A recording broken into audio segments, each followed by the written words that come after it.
TV. Don't read magazines. Don't even listen to NPR. Create your own roadshow.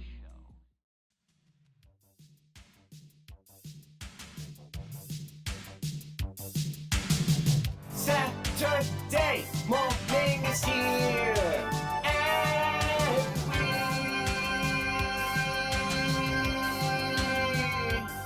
kick off the show.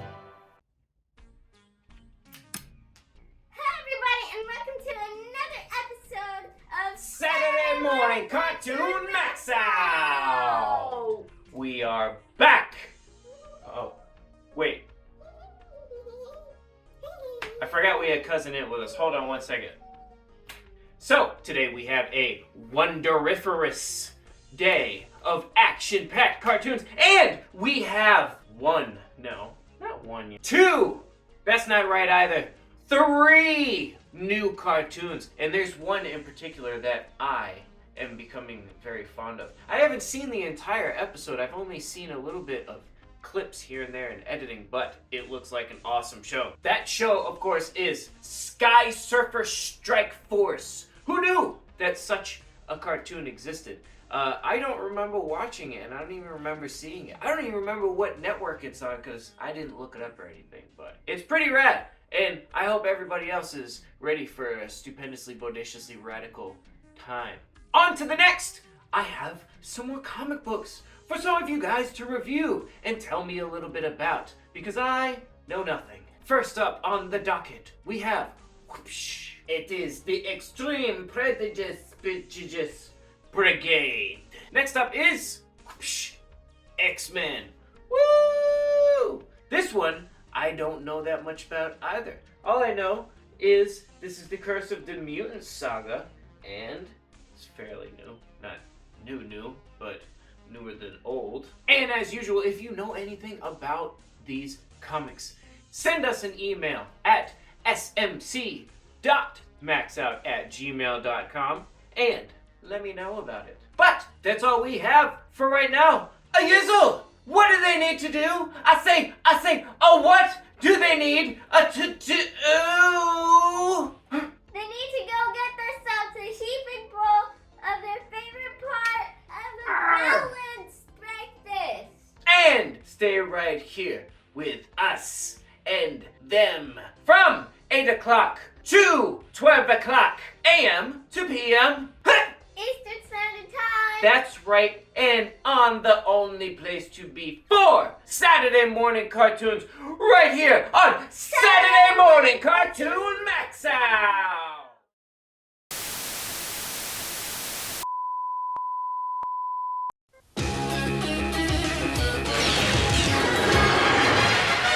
Another dimension, another time and space. A parallel universe is falling on its face. When out of the chaos, who else could it be? But the animal adventurers from SPACE. Bucky! Captain Bucky O'Hare. Mutants and aliens and toads beware. You're looking for adventure? Well, this is it. With Jenny, Deadeye, Blinky, and Willie to win. I said Bucky!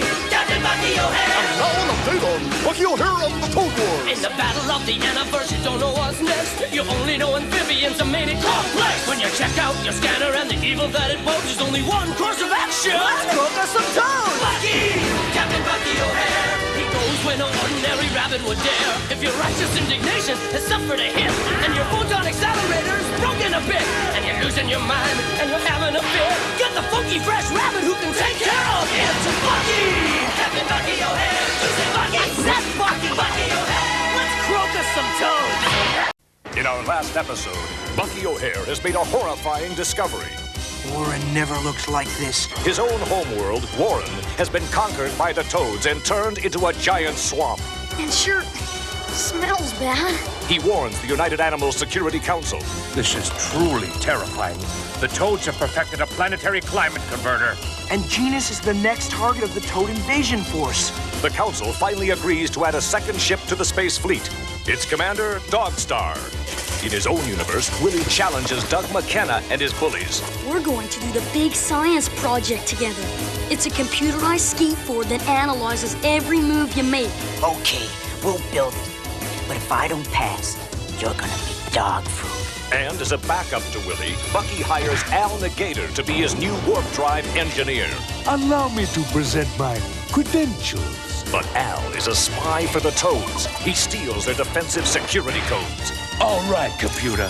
Download all security and clearance codes. Bruiser, we've got to get through that door. He's gone. Bucky follows Al Negator to a Toad mothership. We can't let him get away with those codes, no matter what the cost. I've got you now, Bucky O'Hare. I've got him. I've got Bucky O'Hare. Seal the bay doors.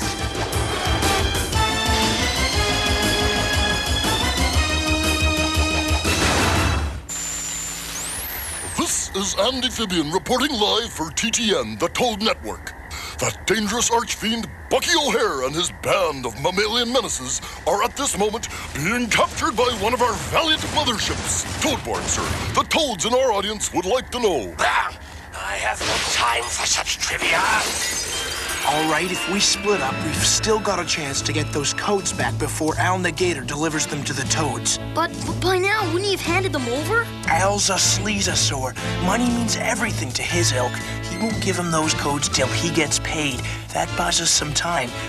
But we'll need a diversion. Leave that to old Deadeye.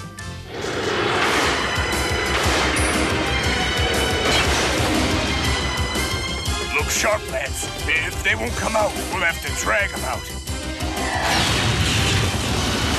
Get back! It's gonna explode! Follow me! Willie! It's a filthy mammal trick! Get them! Hold tight, matey!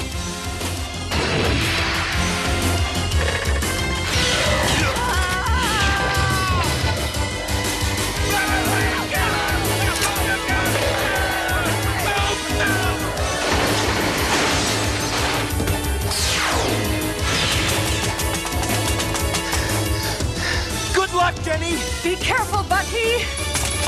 Seize the ship! A Beetlejuicean map! Fun! Yep, fun! Commander Dogstar to Bucky O'Hare. Bucky, you read me? Nothing, sir. I feel it in my bones, Wolf. Bucky is in deep trouble. That's it! I knew I'd remember. That sleazosaur Bucky hired is the same lizard I smelled in Tinker's spy shop. Bad sign, sir. Set course for Bucky's last known position, and hurry.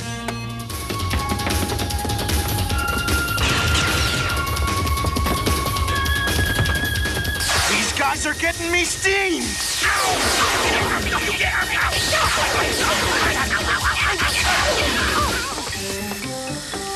It's not nice to stare.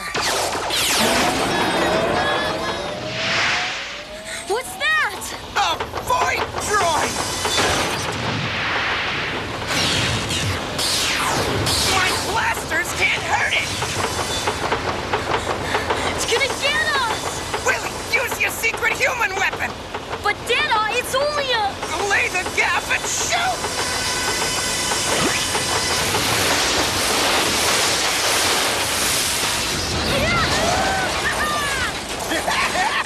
Fine shooting, laddie! I don't believe it. It was ray-shielded and missile-shielded. But not waterproof! Willie, there's something been nagging at my conscience. What is it, Deadeye? This is your money that I took from your kit. That's okay, Deadeye. It's only play money. From the looks of it, you play for big stakes, bucko. Willie, where are you, laddie? Brother.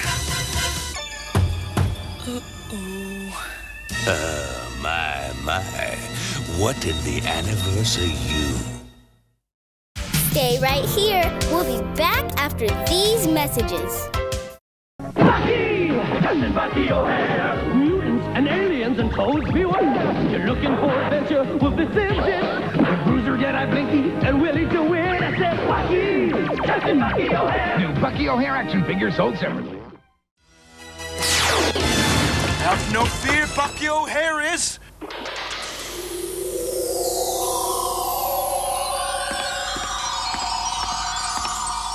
Your people are gone to slave in our factories for the glory of the supreme toad race.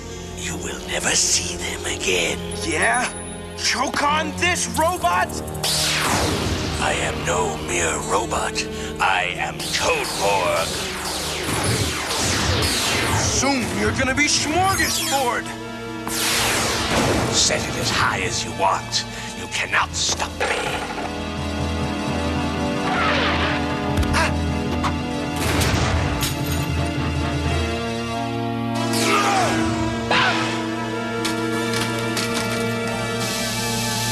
Sweet dreams, Bucky O'Hare.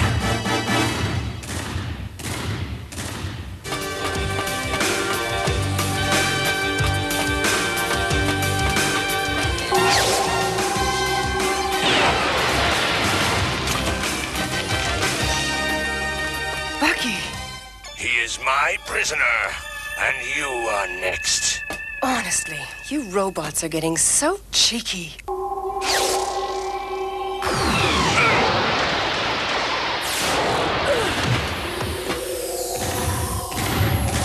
You're not a robot. Deep within this metal shell is the remains of a living toad soldier. How fascinating that you perceive this. We must discuss it some other time. Put them in the jettison tubes.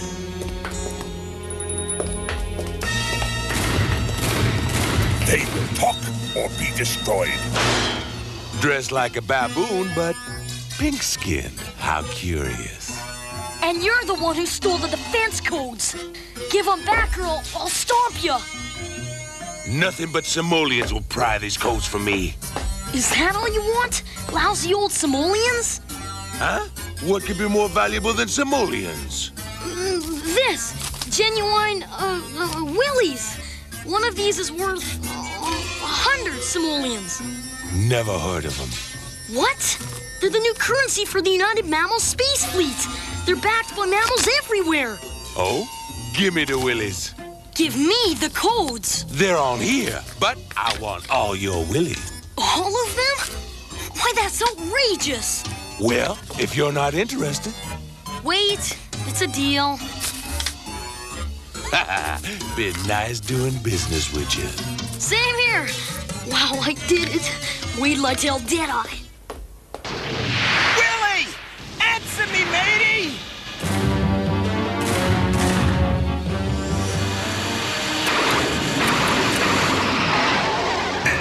Get out of my way, you slimy bucket of toad gears! Make me, you feathered fool.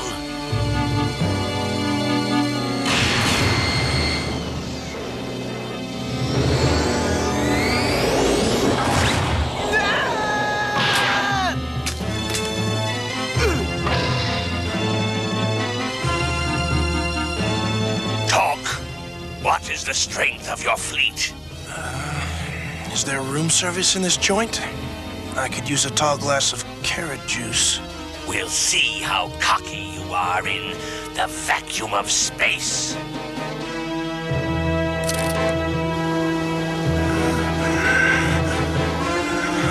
Never tell. Ever. He will tell us nothing. But it no longer matters. We have reached the perimeter defensive genus. I want the codes. I will have them soon. Not soon. Now. Put your hands up! Open those tubes or I'll zap you! A Beetlejuicy berserker baboon! Stay back! Help! No. I am no longer an ordinary toad. No baboon can harm me. I am Toadborg! Okay, I warned you.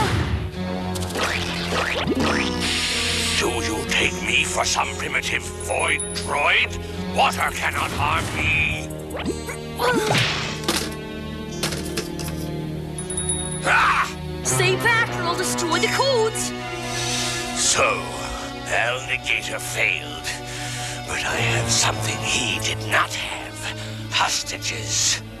Give me the codes or I will jettison your friends into space. Without spacesuits, they will perish in seconds. 60 seconds to tube jettison. 59, 58, 57. I can't. Destroy the codes! That's an order! It doesn't matter what happens to us. Save Genus. Use your bamboo boots, matey! They'll stomp anything to bits! Give me the codes or they will be ejected. Bucky! Jenny! Didn't I? Do what's right, Willie! I won't let you down! You miserable monkey! Would this help? I made a copy, of course. Alligator guarantees his deliveries. No! No! Stay right here. We'll be back after these messages. Tired of smooth skin? Try Warts Up, the amazing new wart cream. We interrupt Toad TV for an update on Bucky O'Hare and the Toad Wars. The Toad Air Marshal has ordered his Storm Toads to crush the Freedom Fighters. Captain Bucky O'Hare. Battle stations. Gunner Deadeye Duck. Let's group toads. And boy genius Willie DeWitt.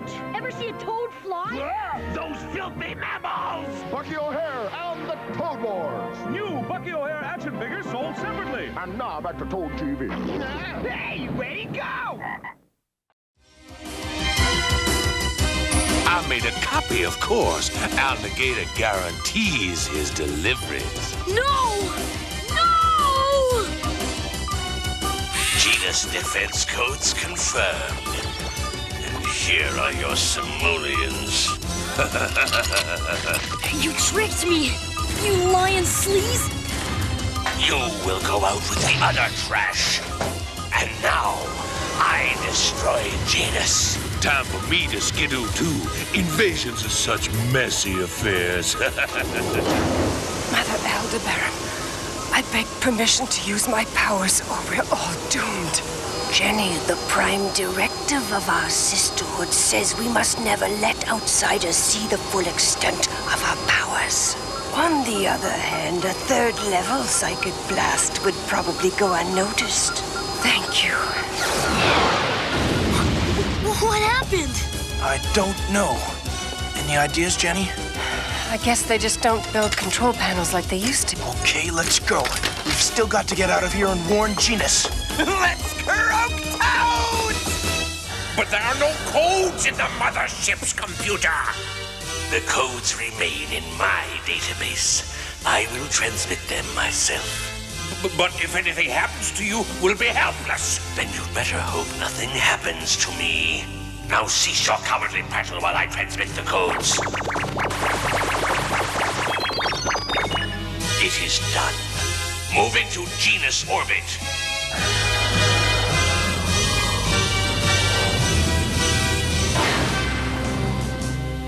Toadborg to mothership. Launching climate converter.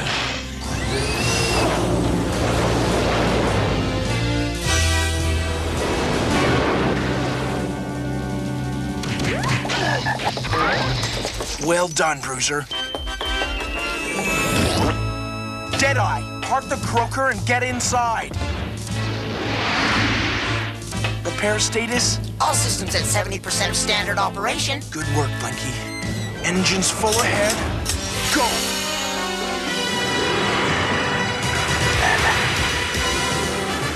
The mammals, they're escaping! Close the bay door!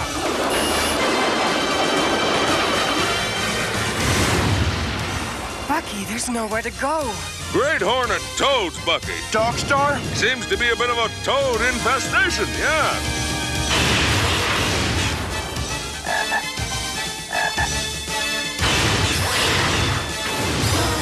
Look, in the Southern Ocean. Climate converter. He'll turn Genus into a toad-infested swamp. Just what he did to my world. Dogstar, we've got to stop that thing. Why, yes, we'll do our best to keep these slimy bug eaters off your tail. Good hunting.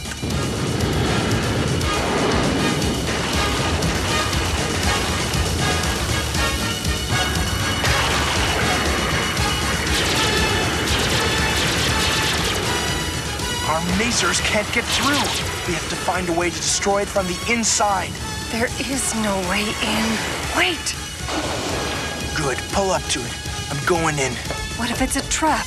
I'm a sucker for traps. You're in command, First Mate.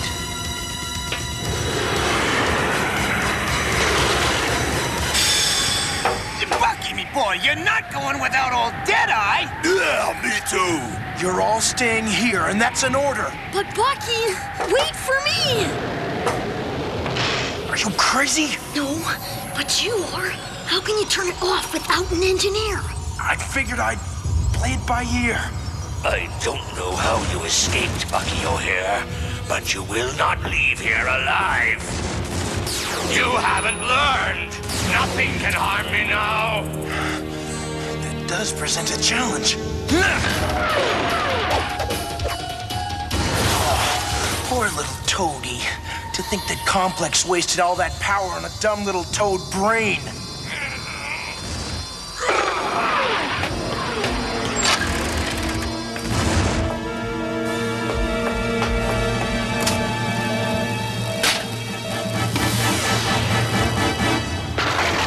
Yeah, you toads are real brave, picking on helpless planets.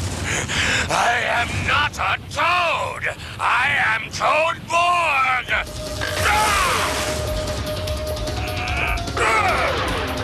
Hey, Toadborg, where did Complex find ya?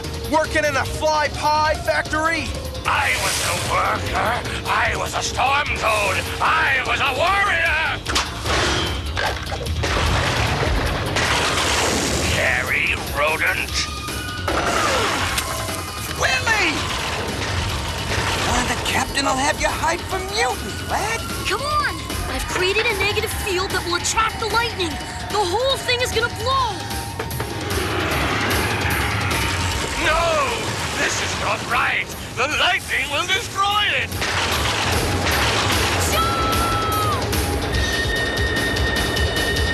I got you.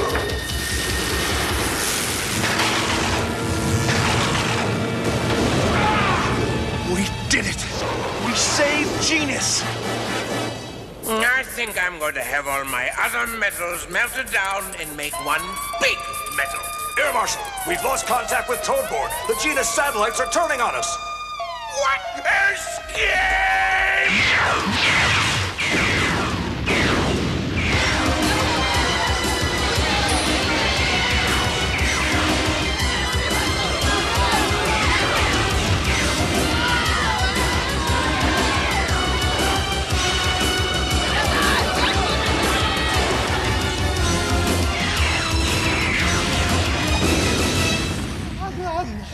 Marshal, you despicable failure. Return to the homeworld at once. Do you think Complex will melt his metals? I think Complex will melt him.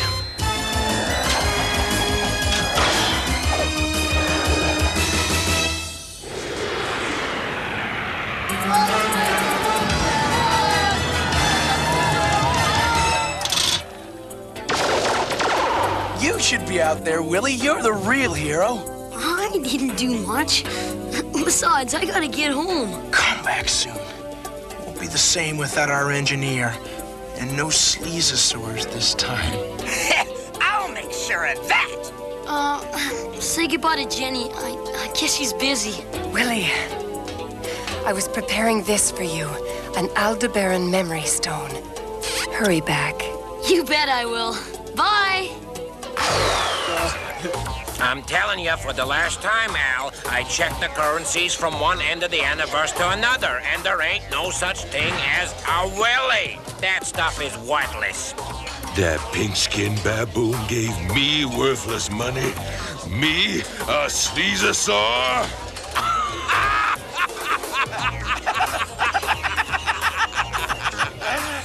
I didn't say you could laugh.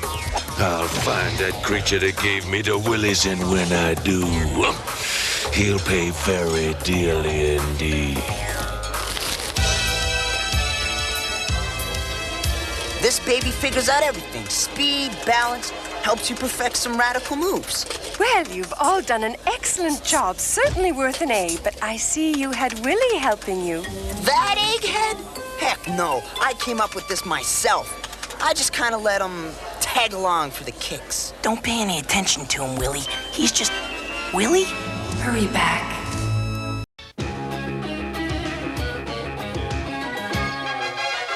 Another dimension, another time and space. A parallel universe is falling on its face. When out of the chaos, who else could it be but the animal adventurers from SPACE?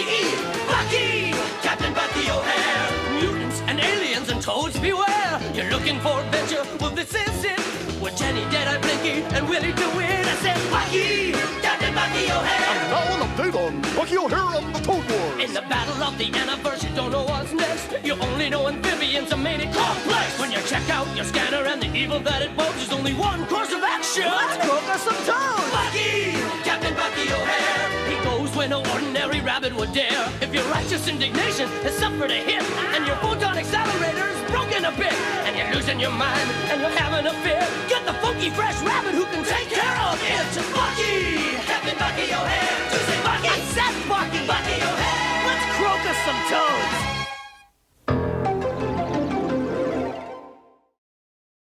Stay tuned, another action-packed lineup of Saturday Morning Cartoon MAXOUT is coming your way. What a meal! What a meal! A whole bowl of cereal! What a meal! What a meal! A whole bowl of cereal!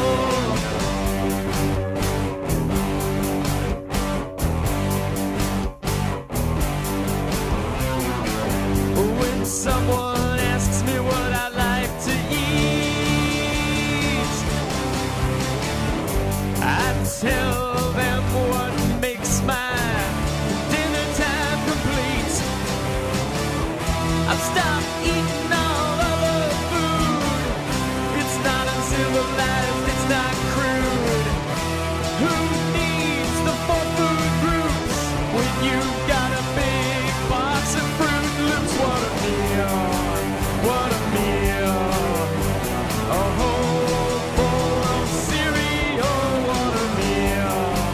What a meal! A whole bowl of cereal!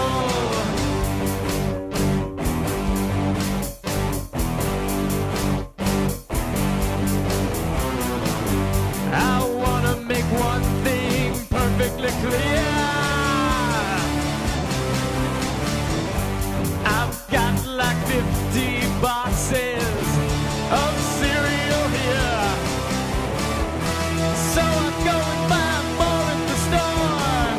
I fill my arms with Lucky Charms. I've gotta buy a bunch of Captain Crunch, 'cause that's what I always have for lunch. What a meal! What a meal! A whole bowl of cereal! What a meal! What a meal! A whole bowl of cereal! And when I finish all my corn pops, I'll get a prize if I'm mail in the box top.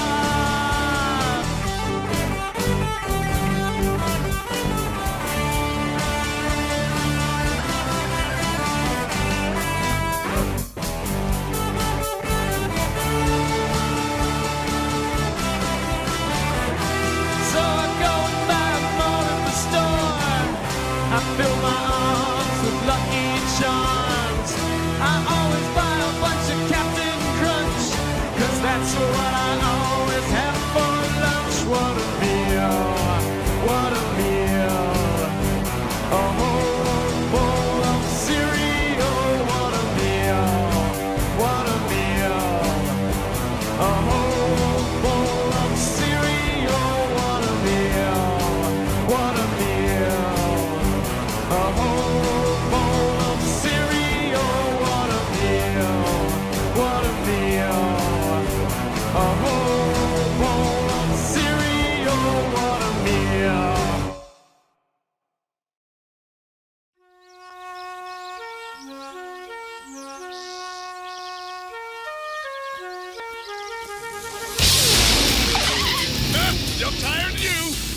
Your empty head makes you float.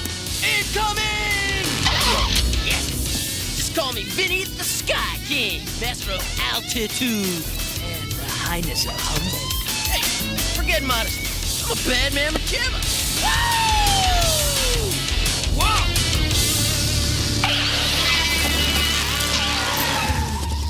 Man, I thought the Grand Canyon was in another state.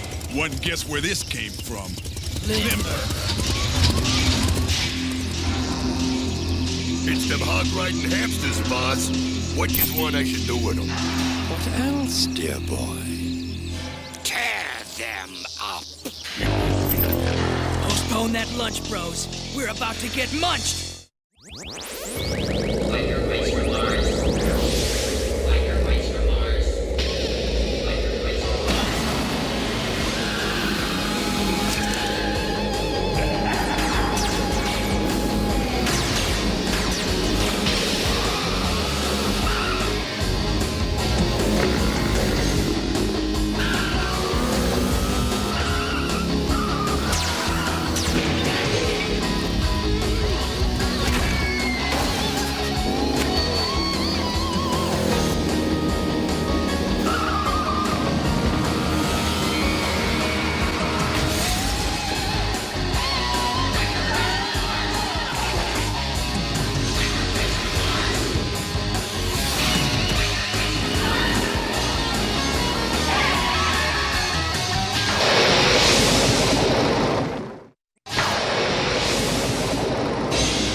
Let's rock and ride! You missed. Battle mode, bros!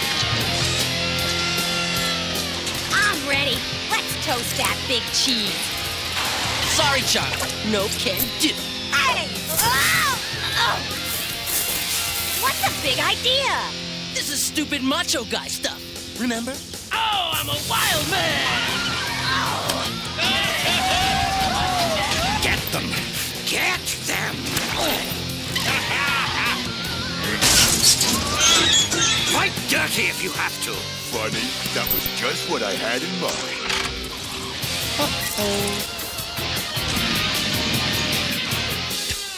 My first taste of real estate, and I'm not sure I like it. That's more like it. Not rap! Luke, now just stay cool, motor boy. Don't lose your head. Yeah! We ain't gonna let you ruin this planet the way you did Mars, you reeking cheese face! You wretched rodents won't be around to stop me! Hold on, fire me a line. Why did the chicken cross the road? A tow line, Shecky. Oh, right. I knew that.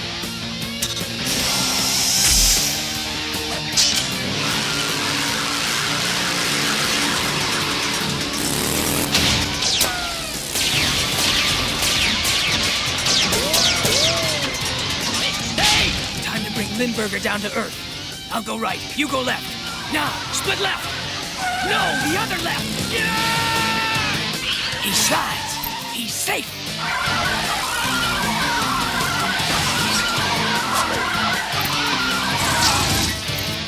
There. Hog tied.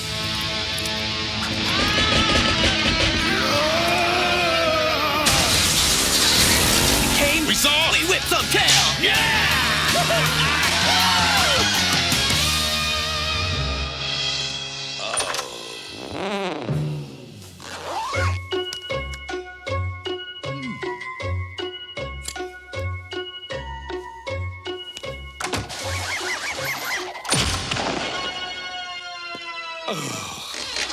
Another defeat at the paws of those infernal biker mice.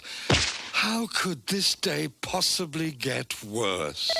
Attention, attention. Urgent call for Lawrence Limburger from Plutarchian High Chairman. This is how.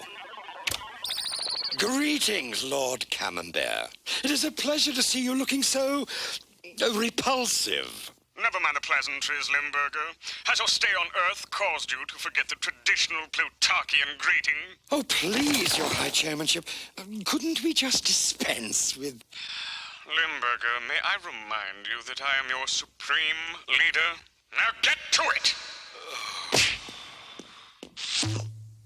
Cheek to cheek and stink to stink as Plutarch rules the galaxy shrinks.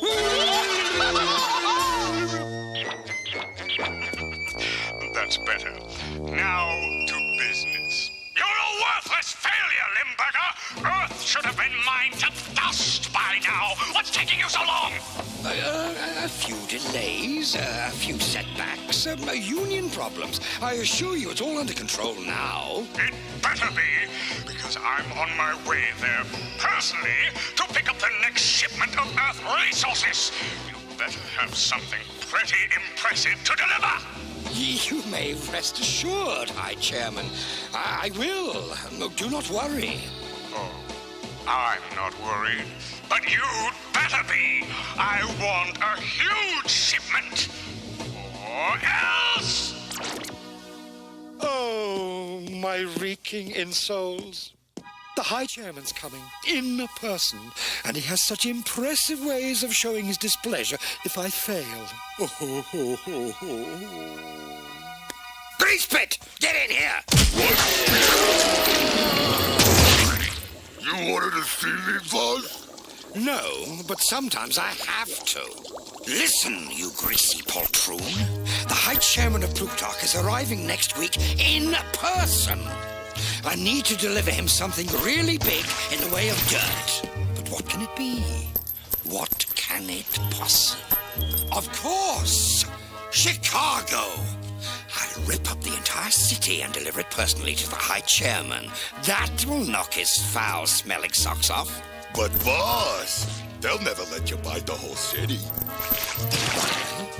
Who said anything about buying? I'm simply going to take it.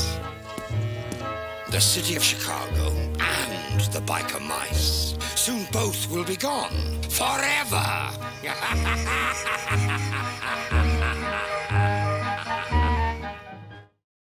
Stay right here. We'll be back after these messages. Cool! Yeah! Throttle, Vinny, Moto, biker mice on battle bikes with the firepower to stop the evil Plutarchians. Catch this, Carbuncle! Gets me every time. Get this way, Exages Vermin! No way, fish face! Grease Pit'll grease them! Grease this! Whoa! Time to rock and ride! Biker mice from Mars, bikes and figures, each sold separately, new from Galoob. This is it, City Hall. Doors open. Quick, get your helmets on. Let's go.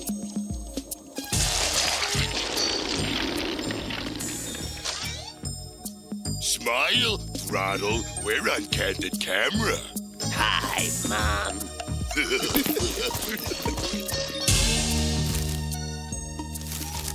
Knock, knock. What is the meaning of this? The meaning of this is that you're coming for a little ride with us, Mr. Mayor. But first, say cheese. That's it. Let's get out of here. Film at 11. And that was Motor Brain Bros with their latest release. Next up, more metal noise with Speed Buggy. Wow! That's my kind of charging music. He's up! He shoots! Ellie! Ooh!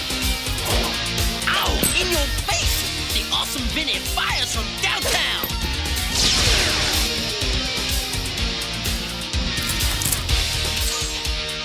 Didn't I tell you boys raising the hoops make the game more exciting? Put that away. No guns? Shoot! I thought the next game was gonna be a real blast! Sweetheart, we were jamming to that. Not anymore. Listen to this. Authorities have confirmed that Mayor Wes Weekly was kidnapped last night from his office at City Hall. The mayor's been kidnapped. Hey, this kind of thing can make me mad. Wait, that's not all. This video security camera was able to record the felons in the act. They appear to be bikers. Hey, that looks like me! Now I'm really mad. We're being framed. That's Grease Pit in the moto suit. Fortunately, the city's leading citizen, Lawrence Limburger, has stepped in to serve as acting mayor. No way! The big cheese is now head cheese? That makes me more than just mad. Now I'm mad as... Hello, fellow citizens of Chicago. I'm in charge here. And as your new acting mayor, rest assured that I shall not let these miscreants go unpunished. My newly appointed chief of police is under orders to have them arrested on sight. Man, I knew politics was a stinky business, but I never thought it'd reek like this. It's no joke, Moto. Limburger's now mayor, and he's got the police after you. You guys are in trouble. Not as much trouble as he's in. It's time to whip some tail. Now, just a minute. For once, I agree with Vinny. Guys, the mayor. Shouldn't we rescue the mayor first? Time enough for that after we make Limburger into a rotten cheese omelet. Let's rock and ride!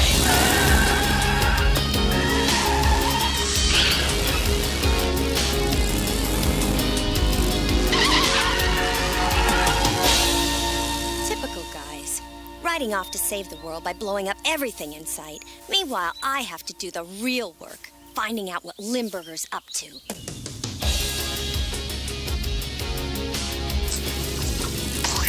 There's them rodents now. Let's bust their tails. All right, you goons, make like the fuzz and wail.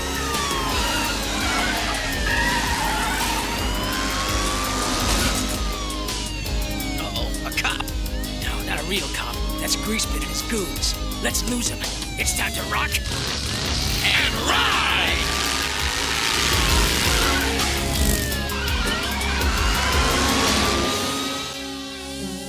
Fair Chicago, crown jewel of the Midwest. Now I am your mayor, and soon you shall be gone! Carbuncle! Yes, your cheese toppingness. Are you ready to teleport in our new assistant? Ready, your velvety smoothness. Then do it.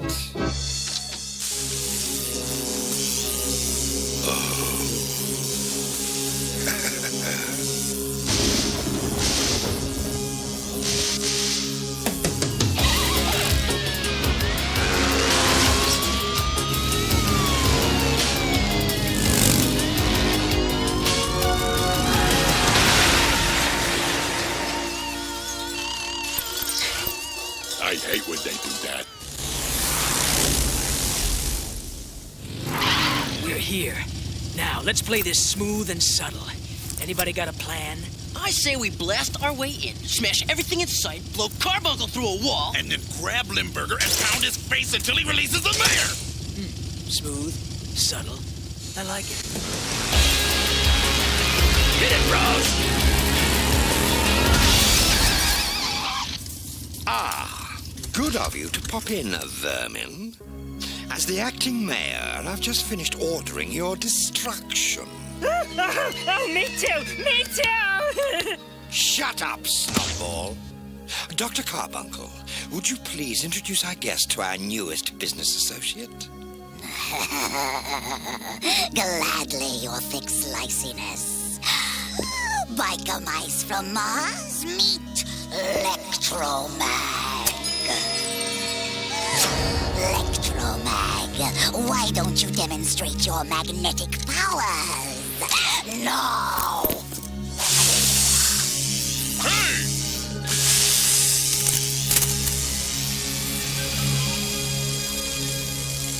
Very good, Electromag.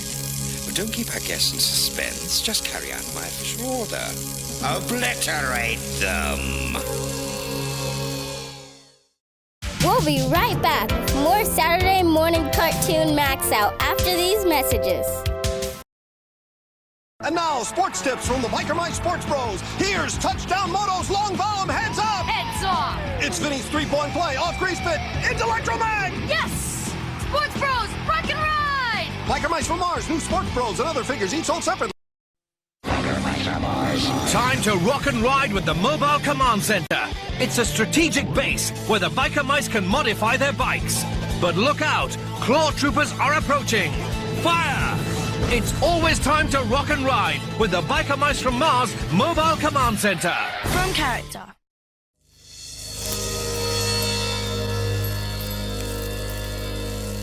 Nice office. Let's test the construction, Biker Mice.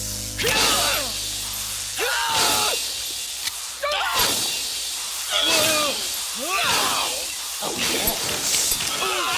Nice and solid. Oh, do me too. Please, please.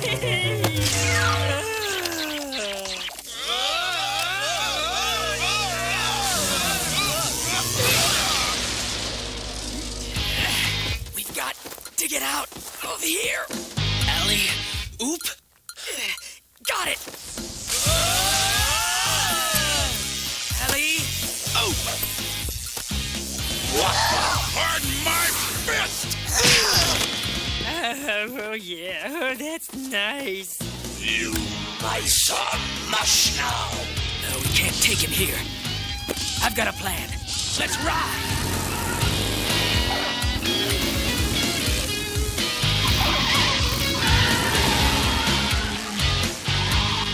You'll not escape me. A shame I can't be there to watch their inevitable denouement. But duty calls. Business before pleasure, after all. And it's time to put the next step of my plan into action. Miss Colpit, come in here, please. Oh, I hate short skirts. Oh, spike heels. You called, Mr. Mayor? What is this? You're not Miss Colpit. She quit. Something about the stink in here. Oh, is it noticeable? Now then, to business. Take a memo, please. Yes, sir. To the citizens of Chicago. As your acting mayor, I have decided in the interest of the public good to proceed with the digging of a new subway system. Unfortunately, the local Diamond Mart is directly in the way. Therefore, I'm officially declaring the Diamond Mart condemned. Demolition will begin immediately. Immediately? But that's an occupied building. You can't do that. I'm the mayor now, remember? Chicago is all mine.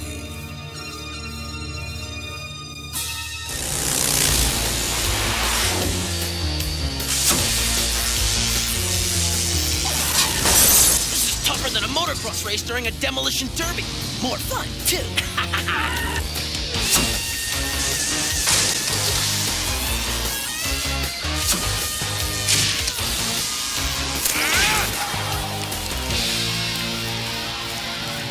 How much farther? Just ahead, bros. We'll give that magnetic monster a taste of his own juice.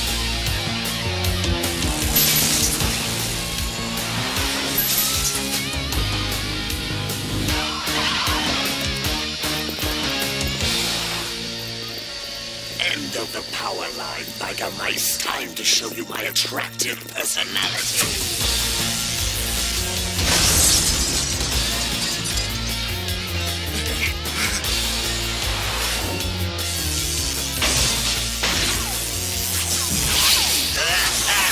What's happening?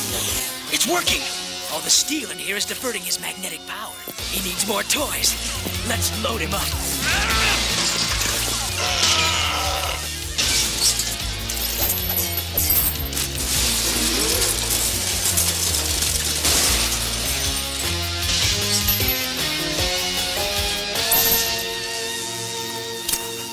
Time to wrap this baby up.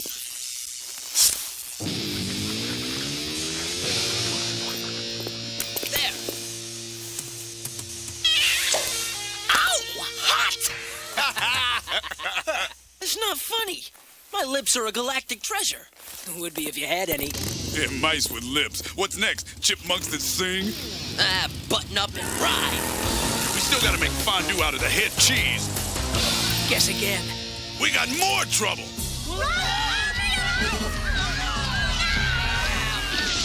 Excellent. My plan is right on schedule.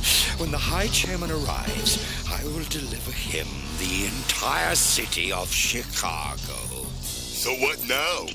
Should I let the mayor go? Not yet, you unctuous oaf. We still need the power of this office. Keep the mayor hostage in the old scissor warehouse until my plan is complete. I've got to tell the guys. I thought I heard something. A spy, eh? And look who it is. It's that dame who's got a thing for biker mice. Grab her!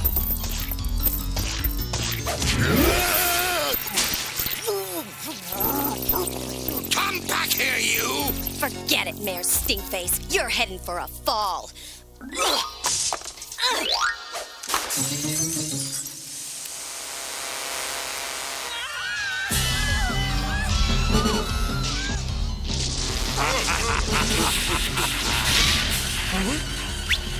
Hey there. You're destroying property and endangering people. And that makes us mad. You want to rumble? We're ready. We're out of here.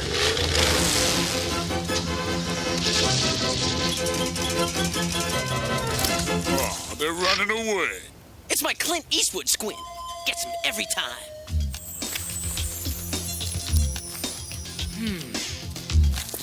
What is it, Throttle? Diamonds. Limburger's goons were stealing a truck full of diamonds. But why? One thing's sure, he doesn't need the money. No way he's getting engaged. Yeah, it's a mystery, all right. And I've got a feeling we won't like the answer. Guys! Charlie girl! Whoa, going for a new look? It's a disguise. Disguise schmize. I like it. Turn around, let me see the back. Will you clam up and listen to me? I know where Limburger's hiding the mayor. You do? Where? The old scissor warehouse on the edge of town. The scissor warehouse? Time to cut to the chase. We've got to hurry.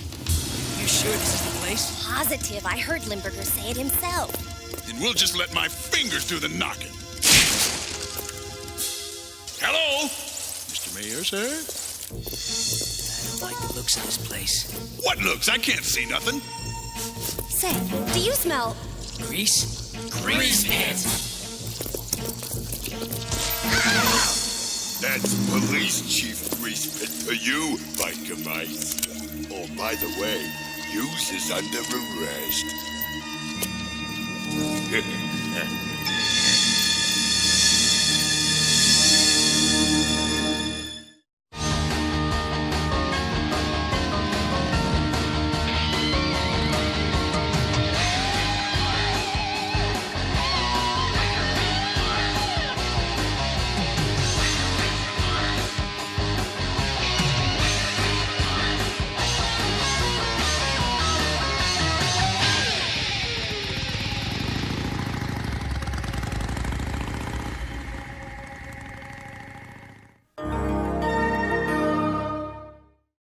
Stay tuned, another action-packed lineup of Saturday Morning Cartoon MAXOUT is coming your way.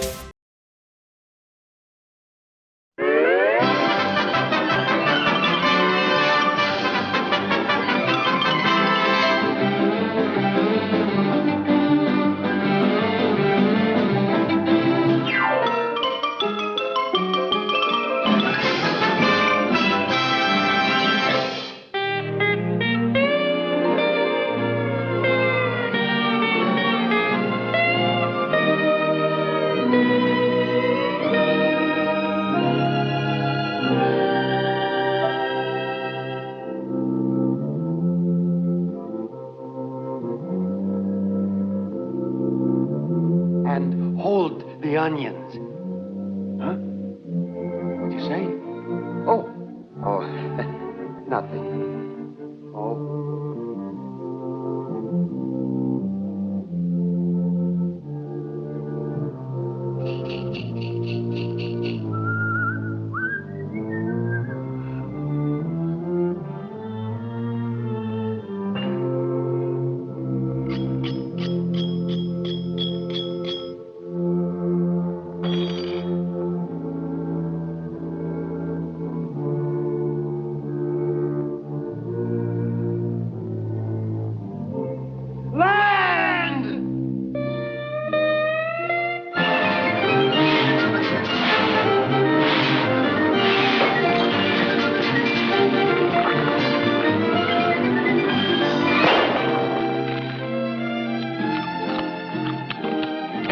What's the good word, strangers?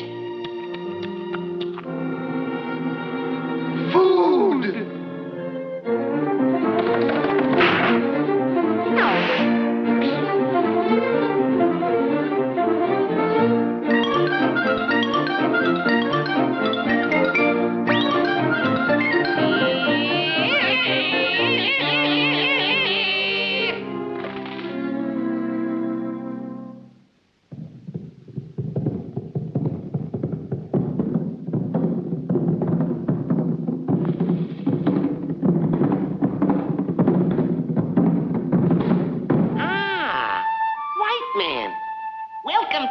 Huma Nuka Nuka Apua Island.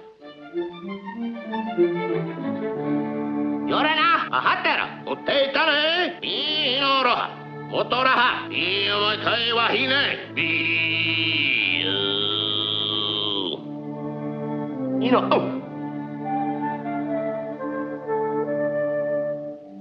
Well, thanks. Gee, did you say that?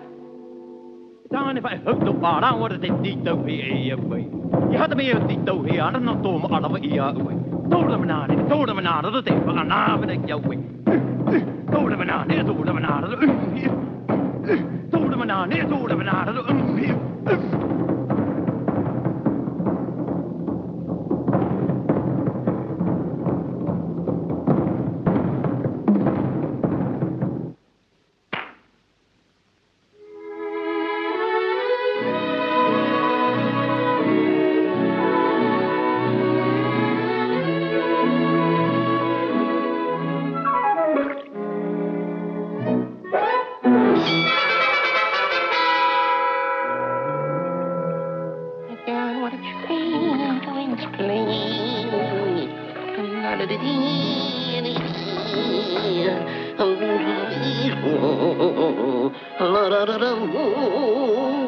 and we found a new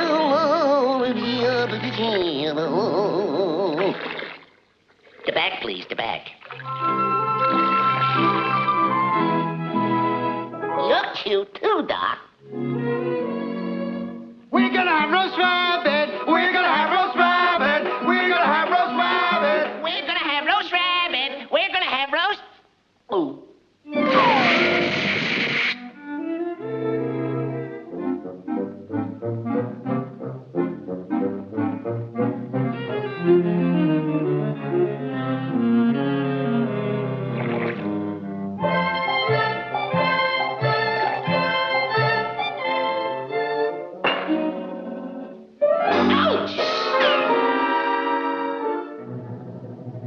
No, you don't. Pull a knife on me, would you? Why, you... One false move out of you and I'll...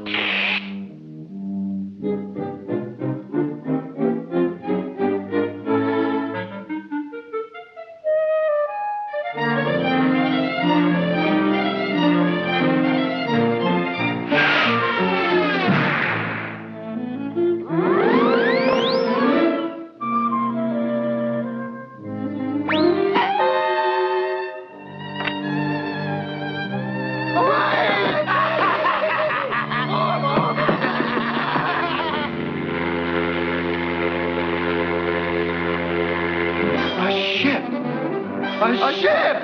We're saved! Hooray! We're saved!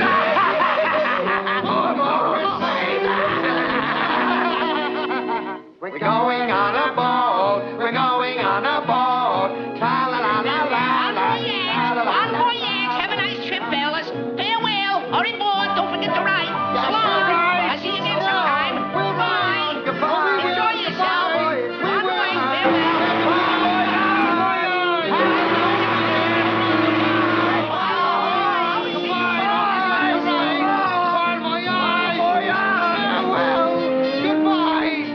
Forget to ride! Farewell! Bon voyage!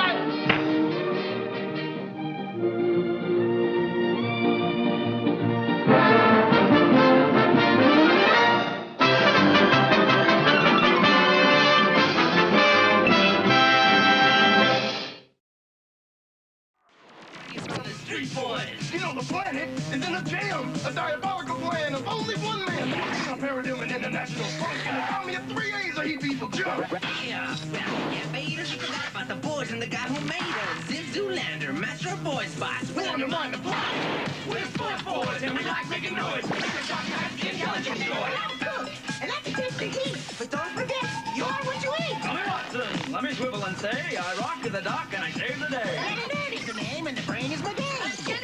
Any problem I can fix. My name is Ninjas, the bad hinges on how I use my sword within singes. I'm Zip Zoolander, ZZ for short, you know I fight the corp, I'm the boss master. Listen up, you all, you're the boys brigade. days, when it's laser time, put on the 3D shades. Laser time, boys!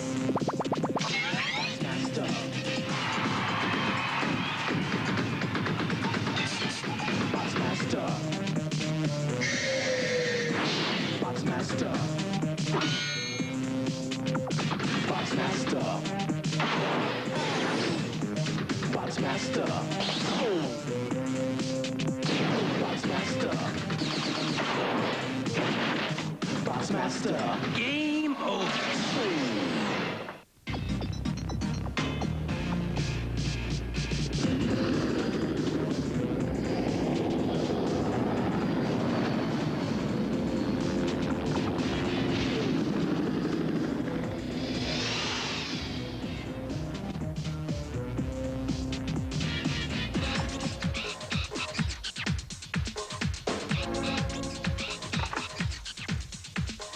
Excellent, that's just what I need. Chopped anchovies will add the perfect flavor for tonight's dinner. Shh! We've got to be quiet.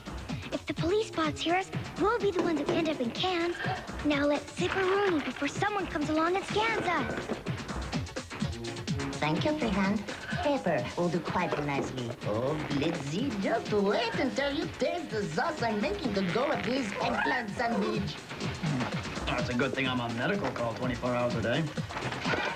You're just jealous because you can't cook. All right. How does this sound? Sorry we had to break in to get food, but the RM Corporation is hunting me and my brother ZZ, even though all we're trying to do is save the world. ZZ would be proud of you. Here's the money for what we took. I'll just put this in the cash register.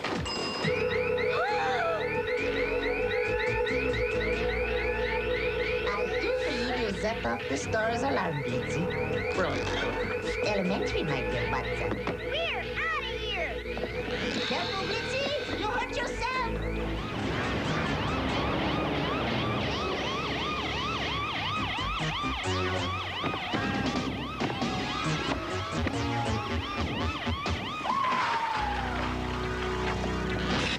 Blitzy, to under you and film ID and scan.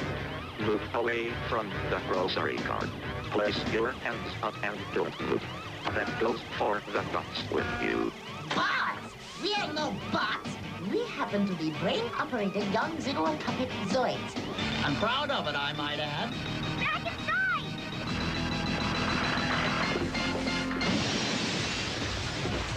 You guys, get up on the roof and take care of the groceries. I'll call BAS and meet you up there. Not you, Freehand. It's action time for us. BAS, this is Blipsy, urgent. We're surrounded in the grocery store. Get us out of here, fast. We'll be on the roof, big guy. Freehand, let's keep those police bots busy. We gotta buy some time. Special instruction to all divisions. Subjects wanted by RM Corp must be captured alive.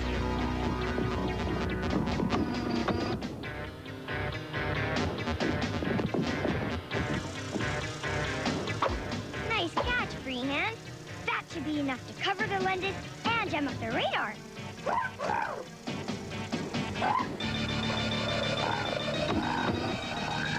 Take attack. Switch to radar instruments. 7XA, you are in position for magnetic seizure of the attacker. Fire.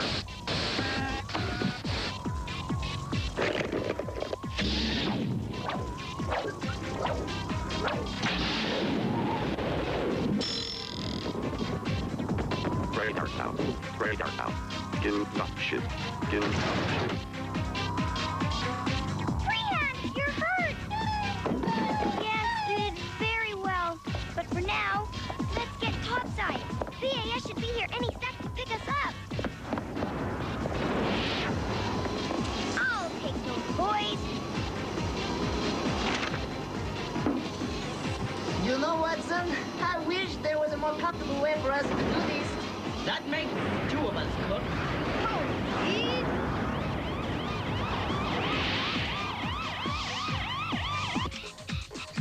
Blitzy, I've been worried sick about you.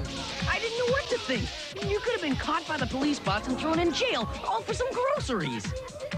It was worth it. If you ask me, want a bite? I'm serious, Blitzy. Okay, ZZ, I'm sorry, okay? I got Blitzy sandwich. I got Blitzy sandwich. Come back here, kitty. Please forget about that sandwich and listen to me. Blitzy, we're wanted by all the police of the world and hunted by the Corp. Any mistake and we're history. Freehand really was history. Oh, look at him. All dented by the police box. It's okay, Freehand. I'll fix you. It'll hurt, but like they say, no pain, no gain, right? Gee, I didn't mean for Freehand to get hurt. Don't worry. Luckily, our boys don't feel pain. But what I want you to understand is that it's a real war out there, not a game.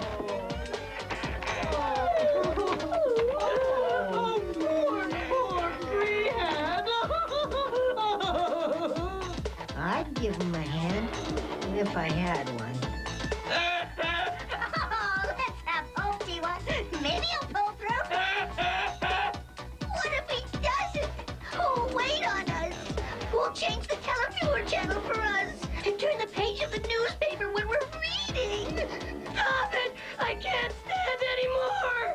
T4, how touching. Oh, I never knew you really felt that deeply about Freehand. Just like me. I don't. But I do feel that deeply about not having anyone to wait on us.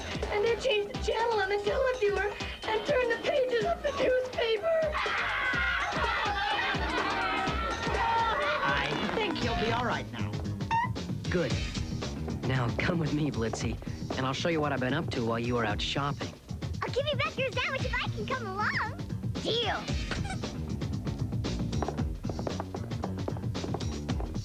Wow, ZZ. When did all this happen? Genesix and I have been working on it ever since you two talked about this bot assembly line. This machine can make any kind of bot you need for our fight against the Corp. He just feeds the info about what you need into the computer and Zapparoonie. It's done. Sounds great. Are those guys ready to fight Genesix? They surely are. But great. Let's check it out, kitty.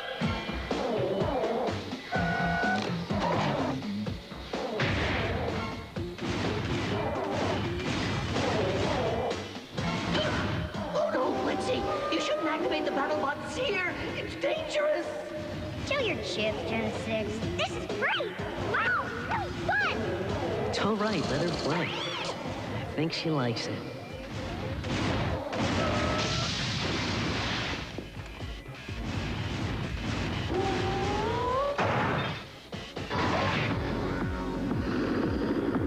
We've doubled security at all our factories, LLP, and crane chip production is in full gear.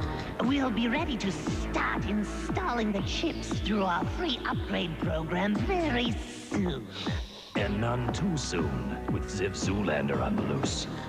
We've spoken with our contacts in televiewer, newspapers, and magazines. In less than a week, they'll make sure that ZZ and his boys' bots will be regarded by everyone as public enemies #1. And the moment Zoolander comes out of hiding, my BB will get him. I hesitate to ask, Hiss, but exactly what is your BB? A fantastic tracking 3A, my dear Lady Frenzy. Let me show you. May I introduce Beastbot?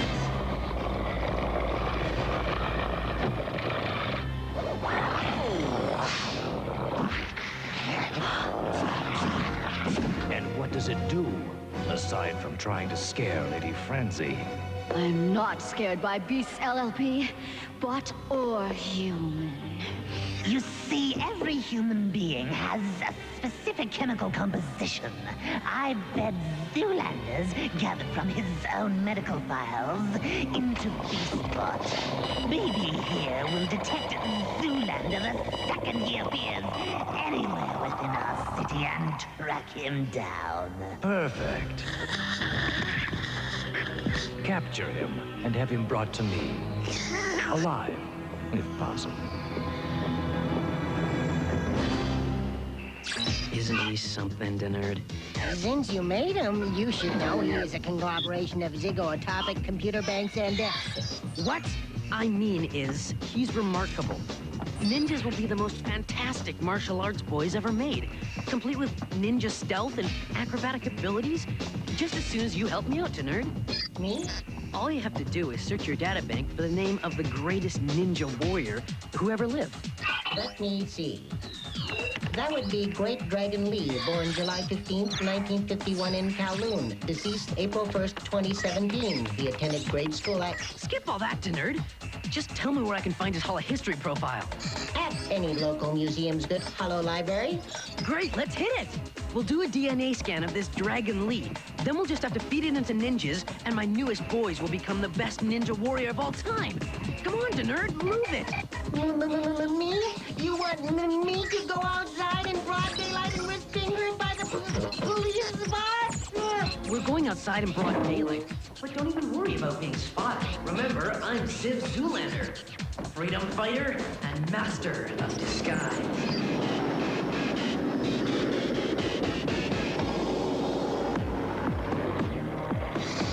Zoolander, at last.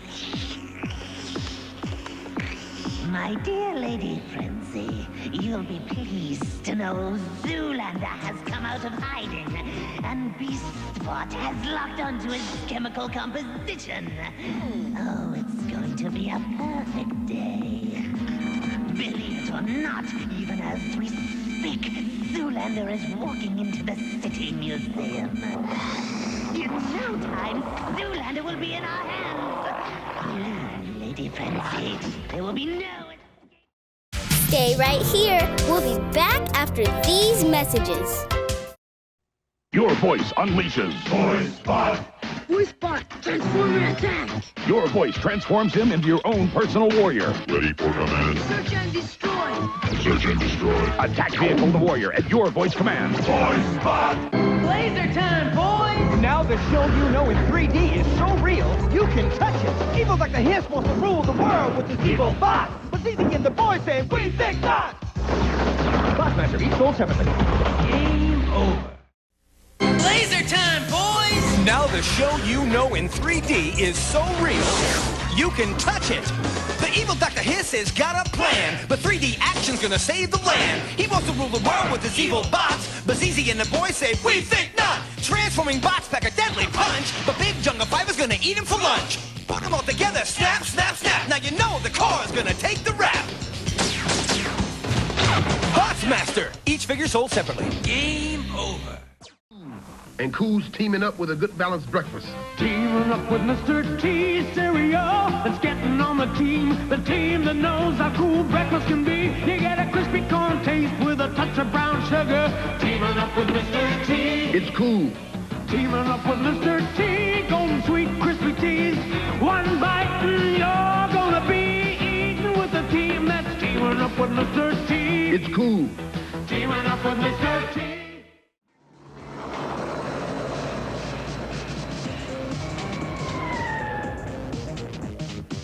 Everyone's looking at us, ZZ. You're imagining things. Why should anyone be looking at an average old man visiting a museum with his 3A? Just concentrate on doing the DNA scan when I call up the hologram file on Great Dragon Lee.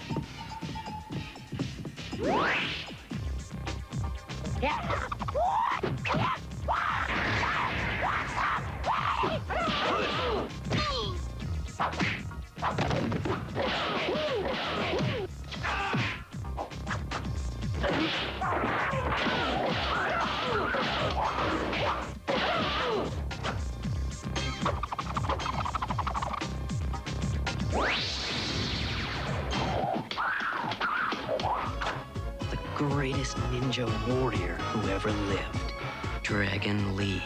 Scan his image, Nerd.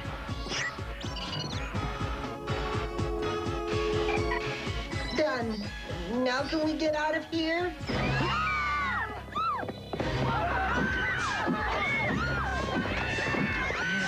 How did he find us? Oh, ZZ, look at this monster bot. The back door!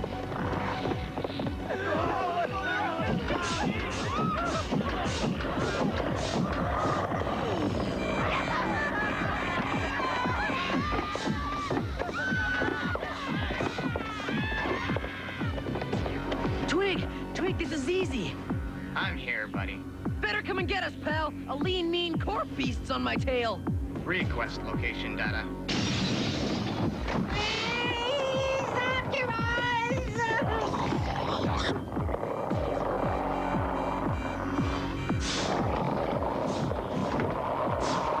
Behind the museum.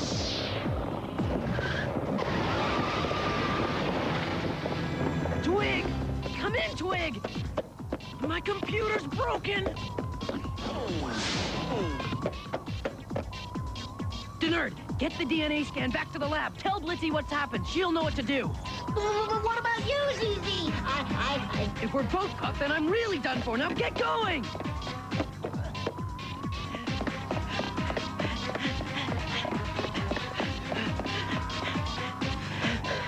Maybe I lost him. Maybe not. Don't even try, Zoolander. There is no escape from the corp. The game is over.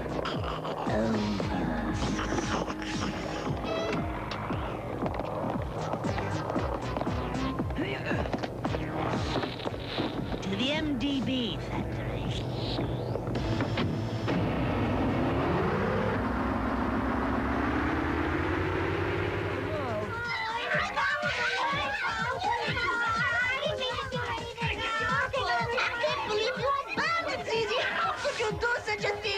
How? It's simple. He just went one way, and I wonder if I should order some spare parts. Boys! Poor ZZ. Do you think he's gonna be on the televiewer? I just can't wait! Boys, listen to me! What, he's already dismantled? Cool it, guys. ZZ's tougher than you all think. Right, Twig? Right. We all please listen up. This is important. ZZ was such a great volleyball player. He had that killer spike move. And what about his ping-pong serve? One story to Nerd. Thank you. Now to Nerd, tell me, captured! I know they got ZZ, but what were you both doing at the museum at daytime? It's the ninja! We took the ninja's DNA scan! Ninja? What ninja? You ninja boys. Great! Give me the DNA scan, Nerd. Be careful, Blitzy! Huh? What's the big deal here?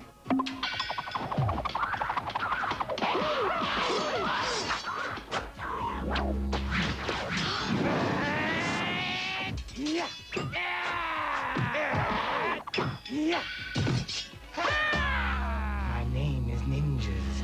I'm here to serve my master, Ziv Zoolander. Nice to know that. And for your information, I'm your master's sister. So now that the introductions are done, let's go rescue ZZ. Ninjas will rescue Master ZZ. You, and you. This new boys has a limited vocabulary, Jammers. A ninja is judged on his acts, not on his words. Bozos.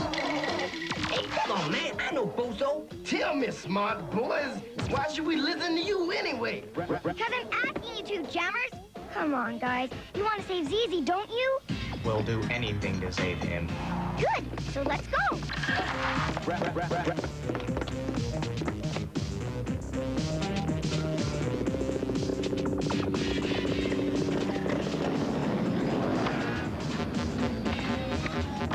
Object approaching.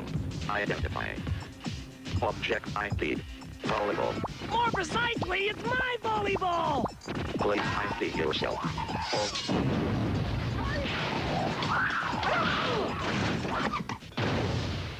So far, so good.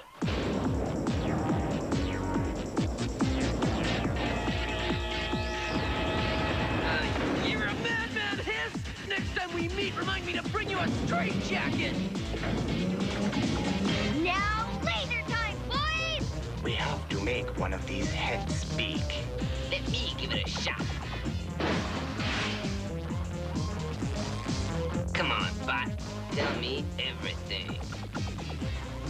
Okay, ZZ's in in the big factory over there. They call it the MDB factory. I'm going to repeat my proposal, Ziv. Please, no more proposals. I want to destroy him now. For the last time, Ziv, work for the Corp again, and I promise to make you one of the richest and luckiest men in the world. And see the world fall under the Corp's domination? No, never! Never! That's my brother! Blitzy! Hang on, we're getting you out of here! Too late! Crush him, Goliath! No! Get that remote control! You heard, Dr. Hips? Get that remote control! Jammer tools, hit it! Time to move right into action. Time to put these bots in traction.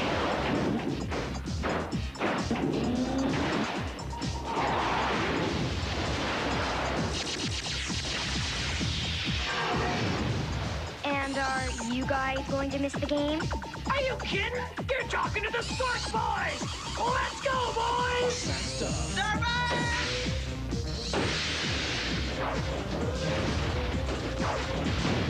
I think they call that an A's. Nope, actually they call me A's. Heads up, bogeys!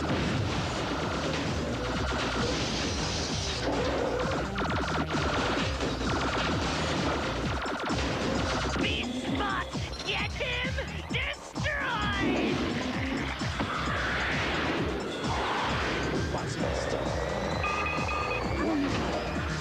And now, Ziv Zoolander feels the power of Goliath!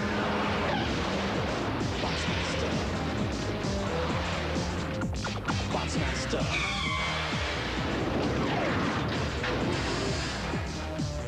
Now, BAS, tweet, now!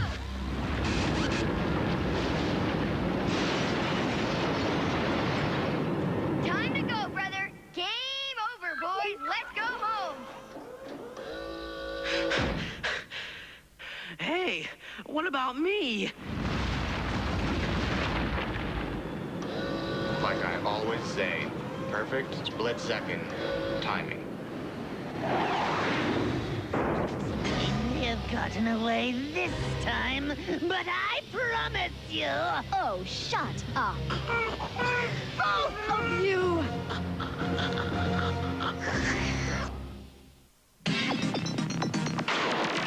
Street boys! You know, the planet is in a jam! A diabolical plan of only one man!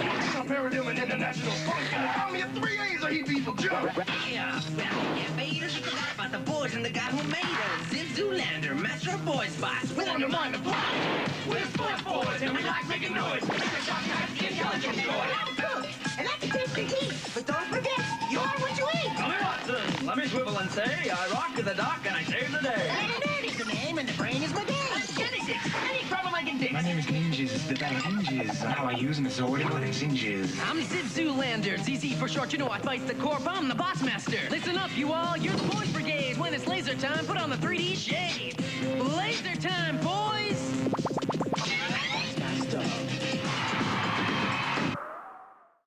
Stay tuned, another action-packed lineup of Saturday Morning Cartoon MAXOUT is coming your way.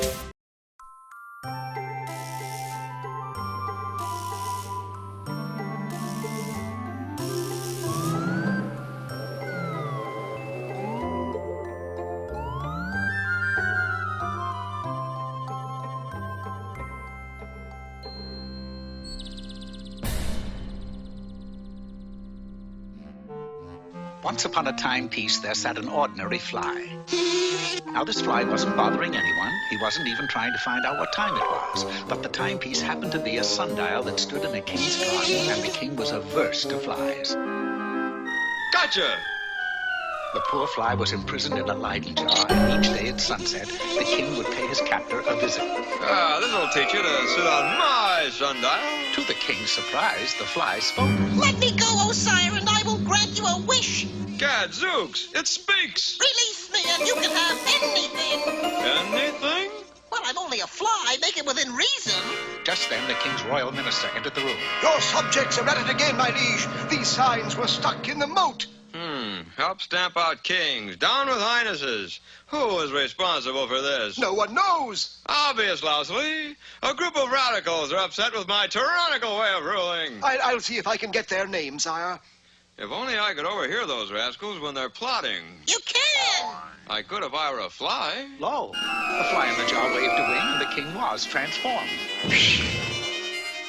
I can fly! I can fly! The fly in the jar was given his freedom, and the king quickly took off for the village square, which is where the village squares usually congregated. The king is a fink. Be careful.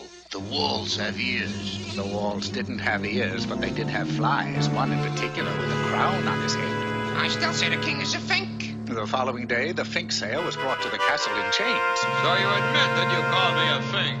Yeah, I do, but I don't understand how you found out. By the end of the month, the radicals were filling the castle dungeons to capacity, all because the king was able to change himself into a fly and overhear the plots against him. Congratulations, Your Highness! Your kingdom is completely under your iron hand. Now, this particular king was loaded with bad characteristics, including avarice, or greed, if you prefer. Tell me, Minister, that kingdom across the river, is it larger or smaller than mine? Larger, your wickedness. Then I must have it.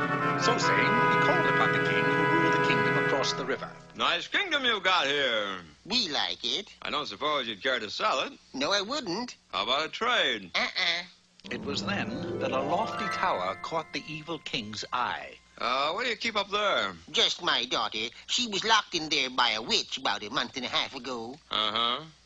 Her name wouldn't be Rapunzel, would it? No, Betty. How come you don't let her out? She can only be freed by the man she'll marry and like that. What else does a man get, besides her? An autographed picture of Key Luke. Anything else? Just my kingdom. That was all the wicked king needed to know. At night, when the moon was high in the sky, which is a good place for it, he set a ladder against the tower and started up. Not only am I ruthless, but I happen to be unavoidably attractive. It's true, he had a fatal fascination as far as princesses locked in towers were concerned. She'll take one look at my handsome features, and we'll be wed tomorrow. He was so enraptured with himself that he neglected to notice the ladder was far too short to reach the tower window. He not only reached the top rung, but took 2 more rung steps above it, which was the wrong thing to do any way you look at it. I have it. I'll pole vault up. Entering a copse of bamboo trees which grew in abundance near the river, he selected a supple sapling and readied himself. This should be apple pie. It was. He took off like a deer and launched himself up. Up and up he soared directly into the tower window and out of the window on the other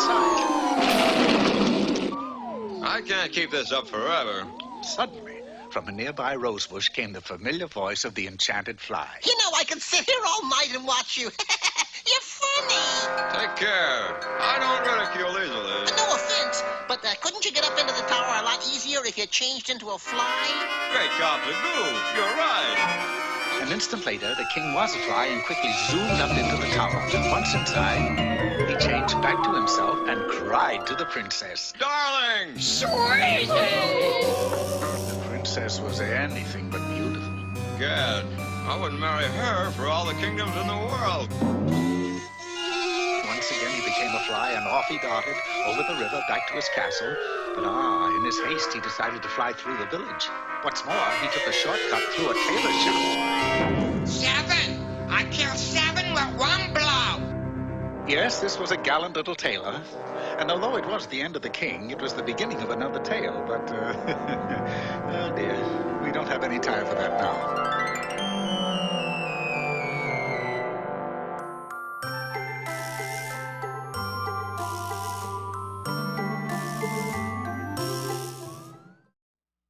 Previously on BattleTech. Prepare to be destroyed.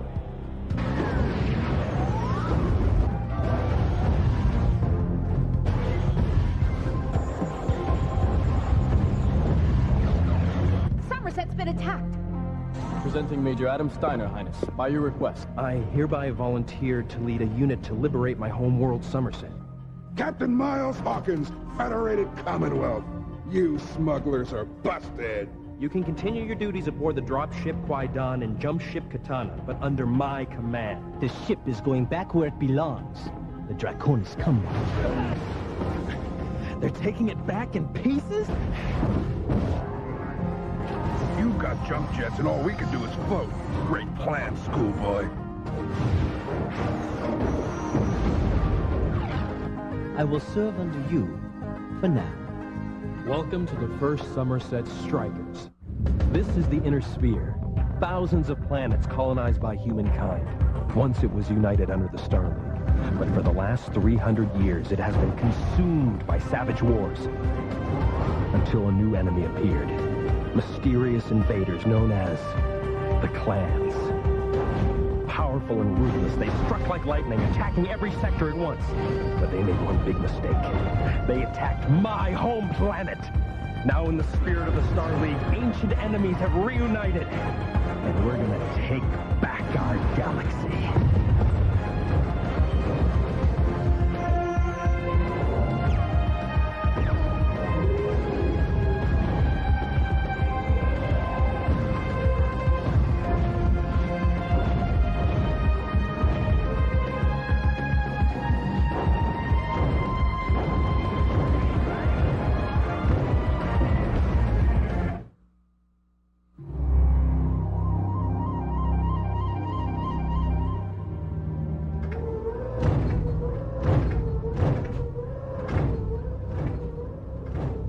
I can think of classier places to scare up mech warriors than this armpit. In case you forgot, every good pilot's busy fending off the invasion force.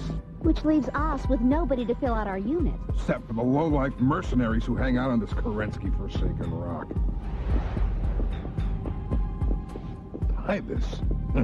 Why is it the biggest crooks always stick their names on buildings? I thought your intelligence division busted that hood. Yeah, but we never could make any of the charges stick. Come on! Sounds like trouble.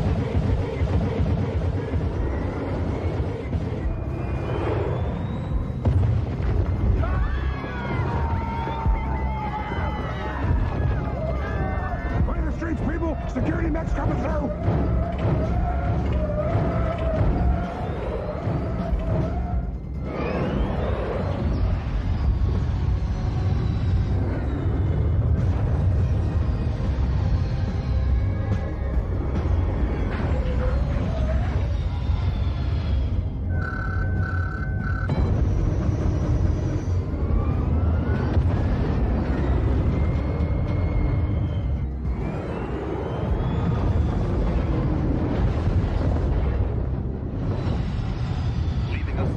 Martinez?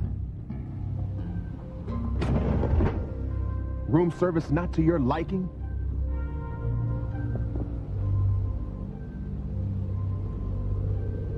That was the craziest display of reckless mech jockeying I've ever seen. That's our man.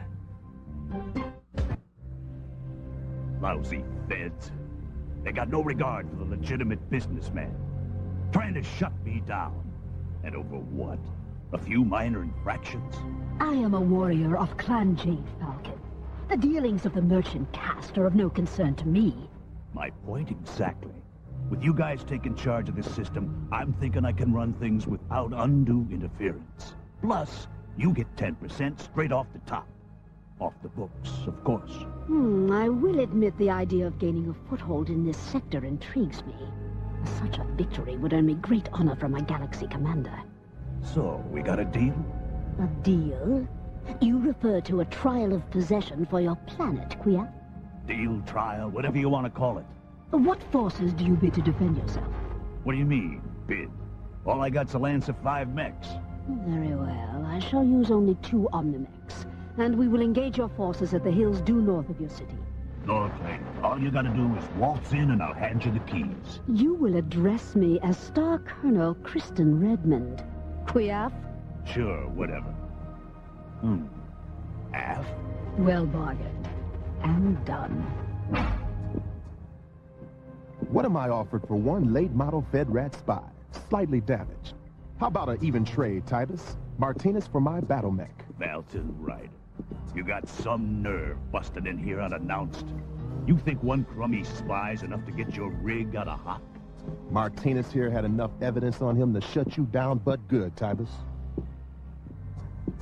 Didn't leave yourself much to bargain with, Ryder. How do you know I didn't make copies? Oh, and, have them wax it, will you? Nobody likes a dull mech.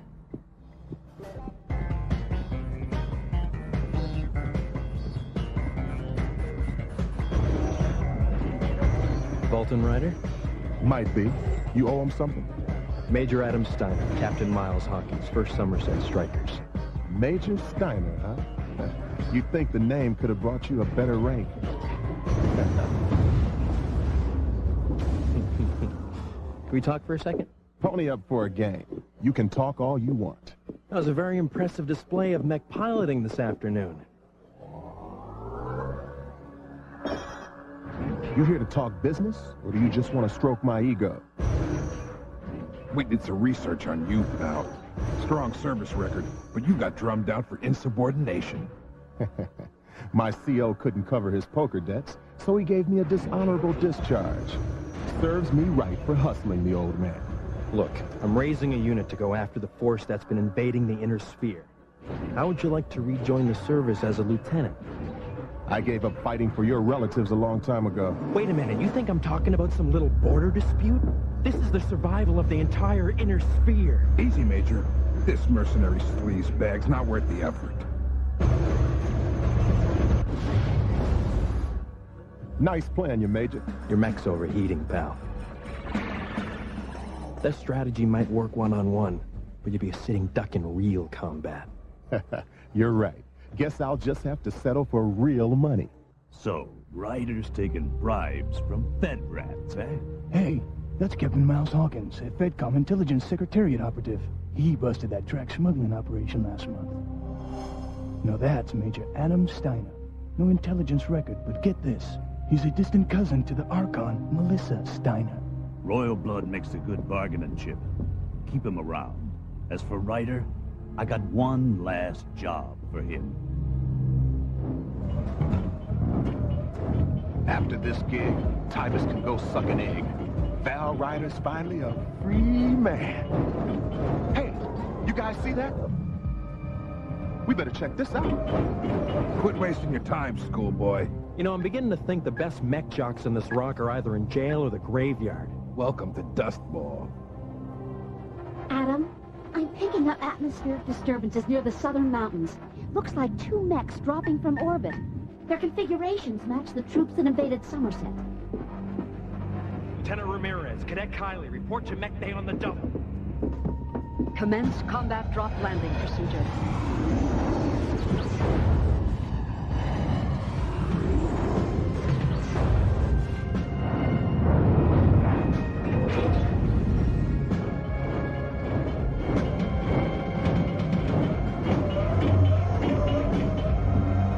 What the devil? I am Star Colonel Kristen Redmond of Clan Jade Falcon. Prepare to be destroyed. Initiating enhanced imaging.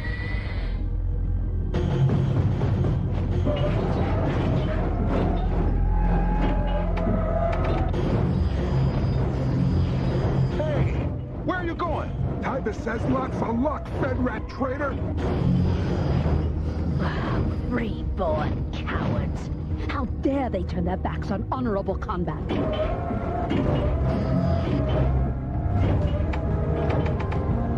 Computer, run a diagnostic on targeting and fire control systems. System error. System error. Take heart, little freeborn warrior. Unlike your cowardly allies, you will perish stout of heart.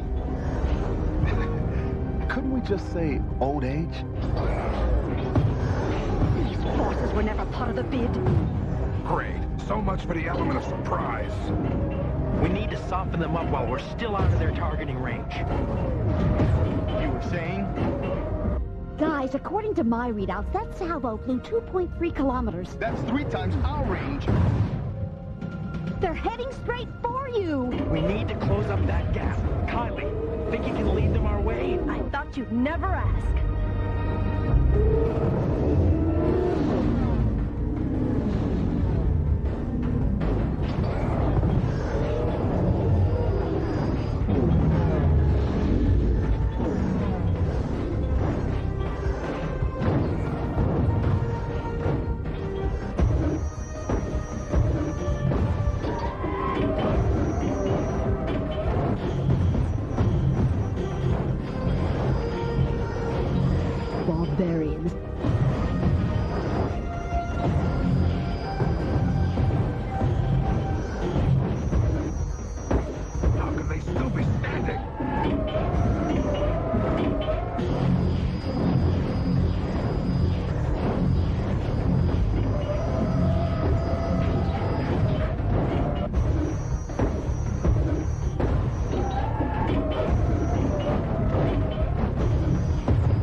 deserve a fair fight. We shall withdraw and wait for reinforcements. This entire pitiful planet shall pay for their deception. Let's give those cowards a taste of Commonwealth steel. Negative, Zero. It took everything we had just to shake up those two.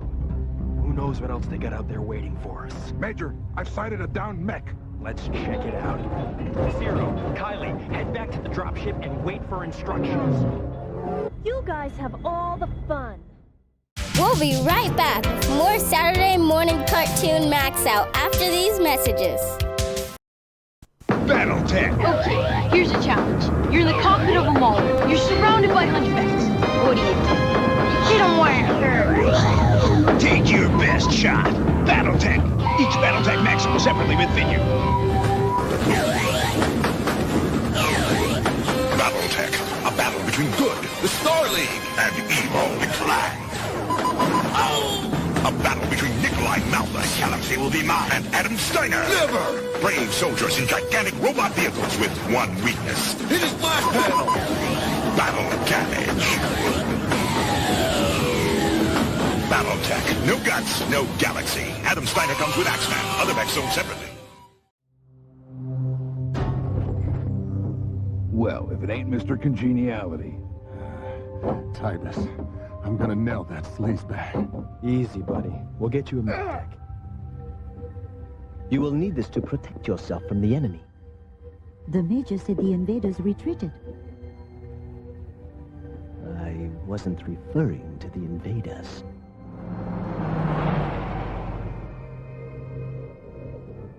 Just a fractured femur. If I knew they had such pretty med techs, I'd have broken something sooner. Well, the offer to join us still stands.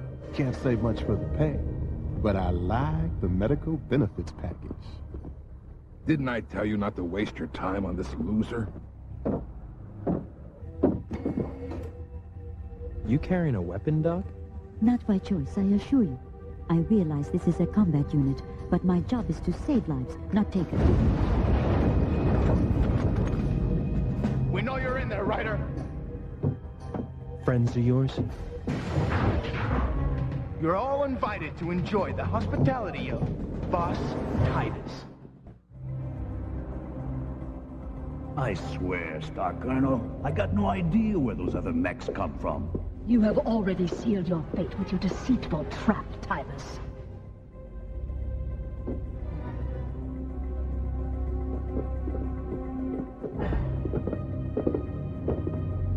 So this is how you thank us for saving your planet. This is how I reward traitors for messing with my plans. You set me up! You slug rat!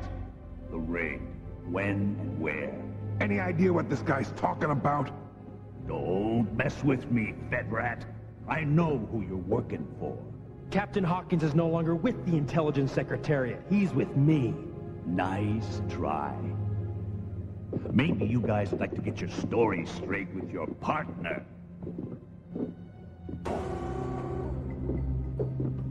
Ryder? And this used to be a classy establishment. Juan Martinez, Fedcom Intelligence. I was about to nail Tybus when your buddy here shot me down. See, I found out Tybus was going to keep Fedcom off his back by striking a little deal with the Jade Falcon clan. Jade Falcon clan? Yeah, that's the name of the invasion force, Major Steiner. You know his name? I know a lot of things, Dr. Nakamura. What do you know about Somerset? Not much, although my Constar contact tells me your brother's alive. Andrew? Alive? Fat lot of good that does us in here. I also know a Fedcom battalion is waiting for my order to raid this planet, if I had some way to send them a signal. Too bad none of us has a key. How did you... I'll show you later, if you ask nicely.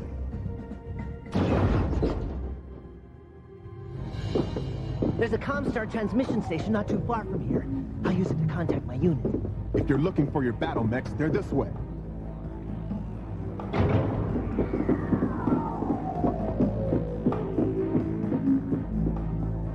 I don't believe this. It's not here. What's not here? My father's Centurion. Tybus was keeping it as collateral while I worked off my gambling debts. I never had you pegged as the sentimental type, Ryder. Come down from there. Nice and slow. Where's Martinez? It's all over, Typus. His battalion's raiding your little rock right now. That quick? Impossible. It must be that Jade Falcon clan.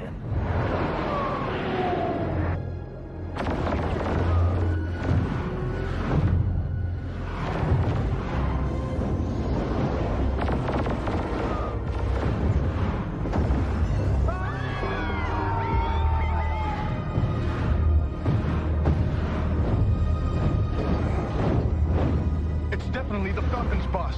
And this time, they're not pulling punches.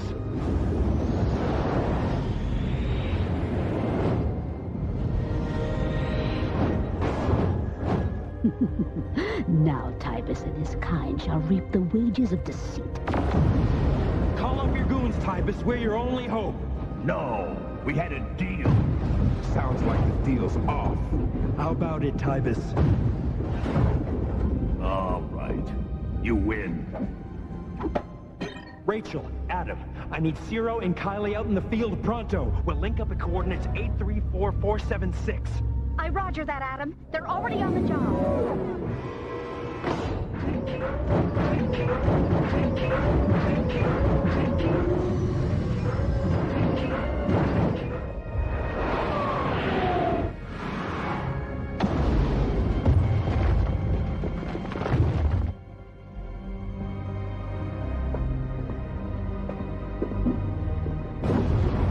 Not so fast, boss man. You and me got a score to settle. Val, wait! This is no time for vendettas. Innocent people are suffering. This is Dustball. Nobody's innocent.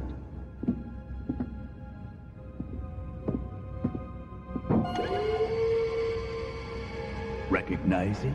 It's yours if you let me go. You're not exactly in a position to bargain, pal. Go ahead, Val. Pull the trigger. Prove you're a heartless lowlife just like him. You already gave him your mech. Why not just give him your soul? Get out! You had to take the fun out of it, didn't you? Let's go, schoolboy. Daylight's wasting.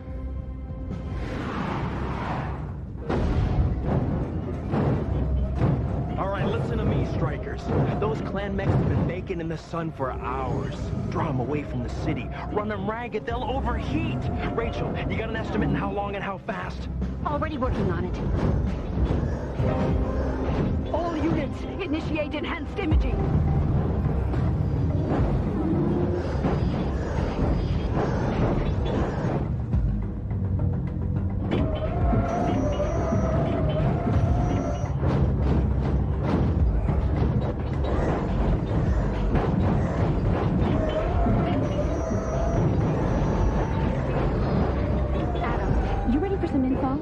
Keep them moving at 50 kph for 5 more minutes, and they should shut down. We may not outgun them, but we can try to outlast them. Let's move!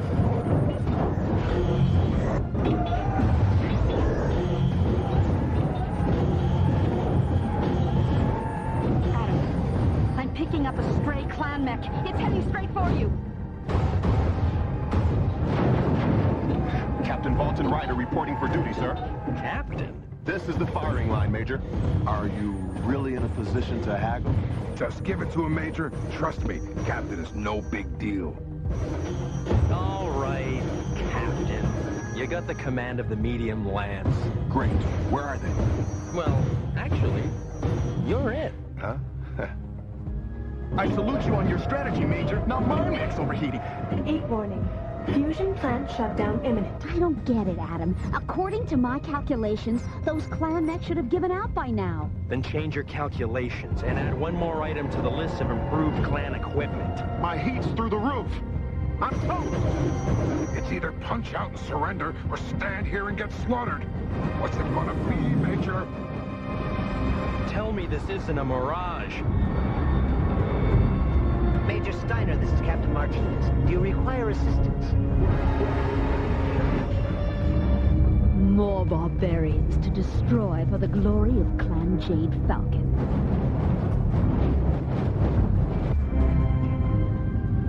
Star Colonel Kristen Redmond. You are to cease this unauthorized campaign at once.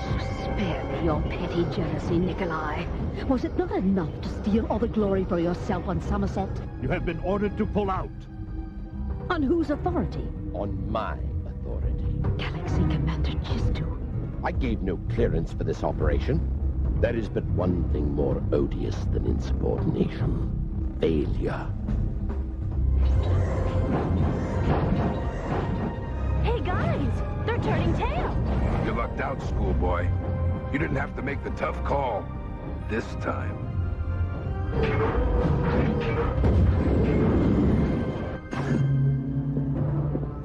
Perhaps next time you can lend me something useful, like a lockpick.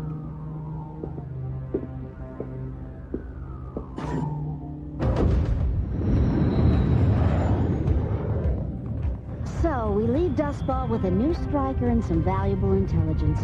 That's not bad for a Kerensky-forsaken rock, huh, Captain? I hate to think where we'd be if it weren't for Martinez. He said my brother Andrew's alive. It's a long way to Somerset, Major, but we'll make it.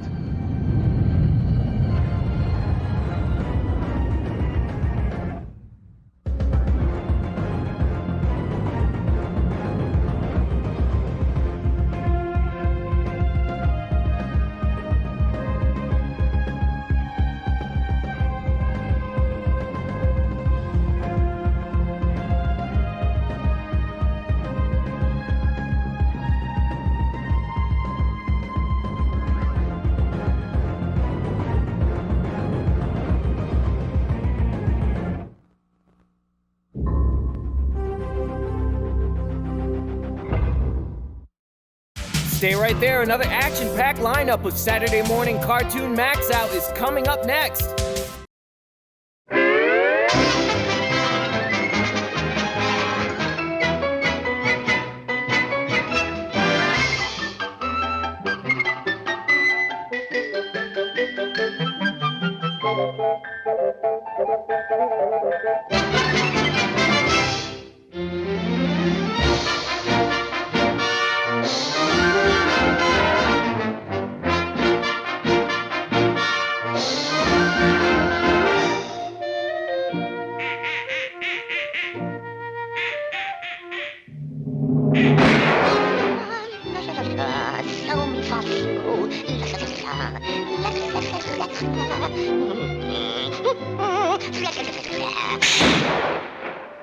Duck shot.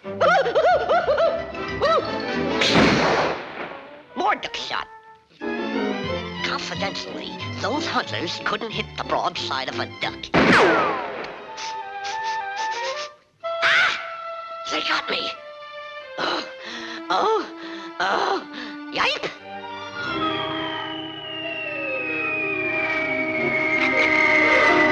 Get him, Wowie Moore. We tweave him. We tweave him. Take it easy, Rover. That's no way to retrieve a duck. Look. Gentle-like. See, Larimore?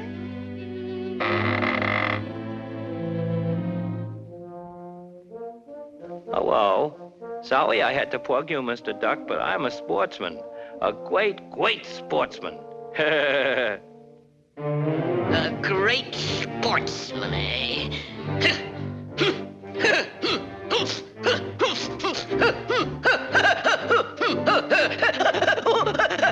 Sportsman. Listen, sport, you don't know the meaning of fair play.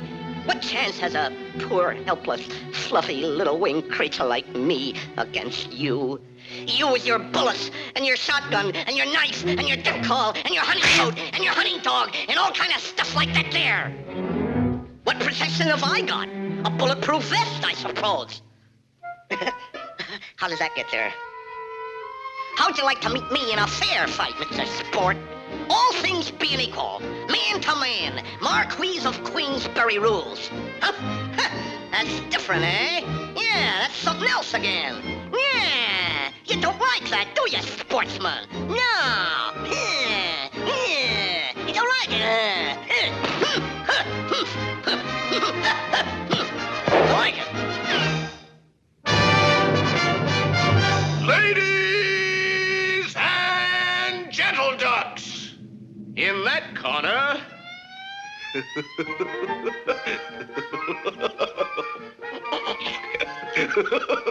Matko. He's a dog. You can have him. What a tramp.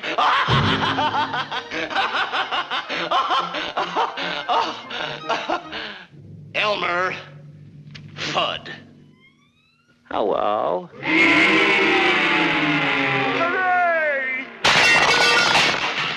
And in this corner, a duck who needs no introduction. That outstanding exponent of clean sportsmanship. That champion of champions. Your friend and mine. Our own, our beloved Daffy, good to his mother, Duck.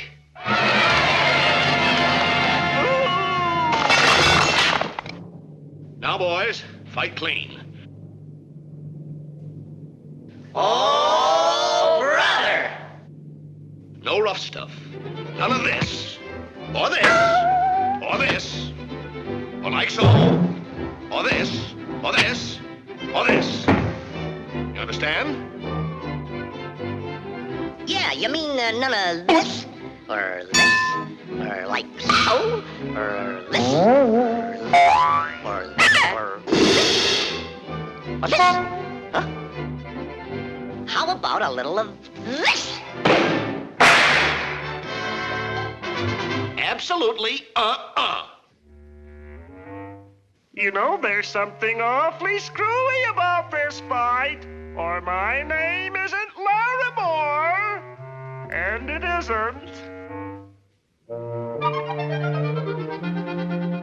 You got him, Punchy Champ. He's practically a dead duck already. Now get in there and fight. Go on in there and knock him out. Give it to him, Champ. Let him have it, Champ.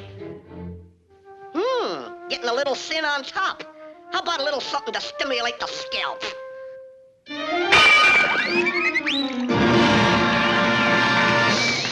Now shake hands.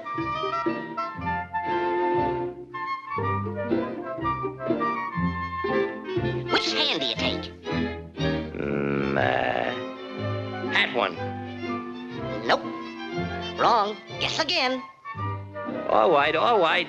I'll take that over there. Ain't he a dope? You sure this is the one you want? You're right. The right one. And here's round one coming up. 139-10, you're out. The winner and new champion, Daffy Duck.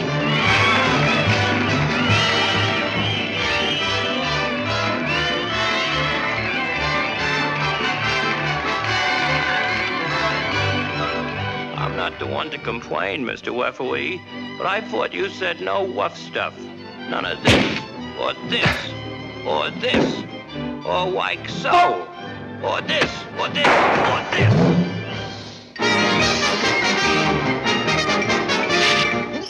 That's all, folks.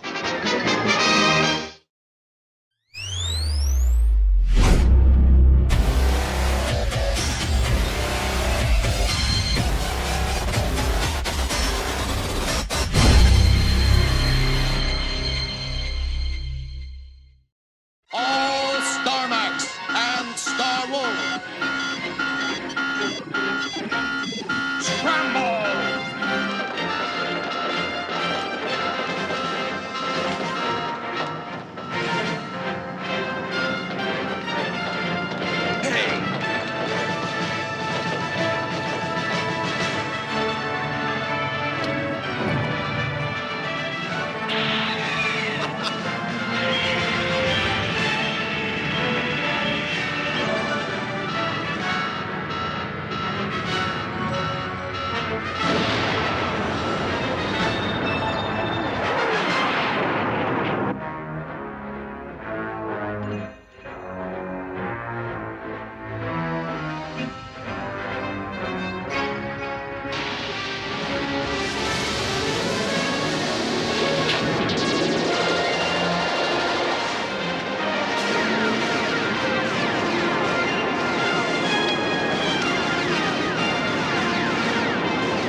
Ready, Micro One? Power deploy! Magna lock off!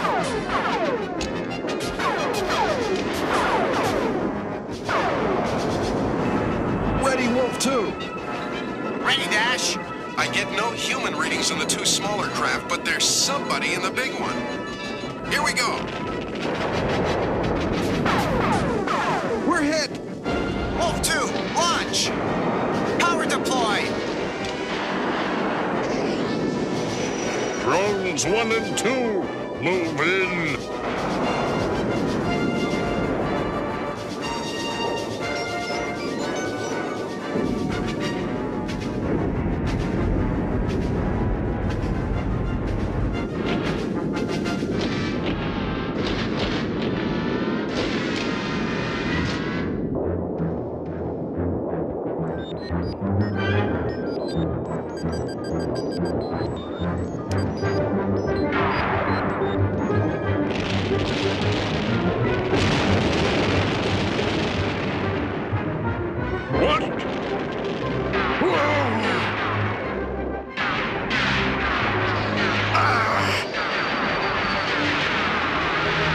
Parasites 3 and 4, return to formation!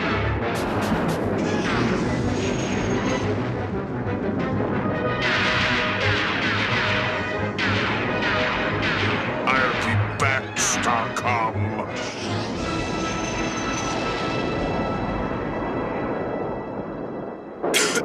Everybody okay? Slim? Crowbar? That new satellite didn't leave much for us to do. Hey! It's not supposed to fire on us! Dash! I'm on it, Crowbar. Kelsey, the automated defense satellite just fired on us again. Sorry, Dash. I'll work on it.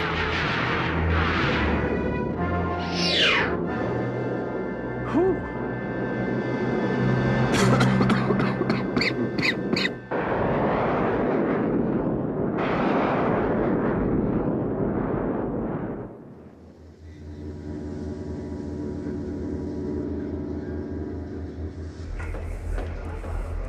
That's the third time our new satellite's fired on a Starcom vehicle since it was set up. It's the first automated defense satellite ever built. The first of anything is going to have a few bugs. Well, I've studied the specs, and I think I know a way to fix it. You can't do that. The rulebook is very clear about tinkering with Starcom property. What does it say? It says don't.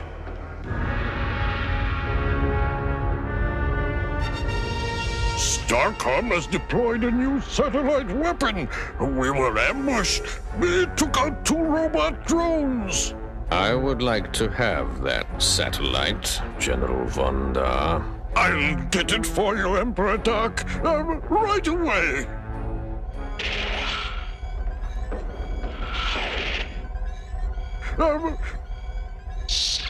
You have been given an assignment. Haven't I told you not to sneak up on me? Let him get his own satellite. Or let us get it for ourselves. Malvana!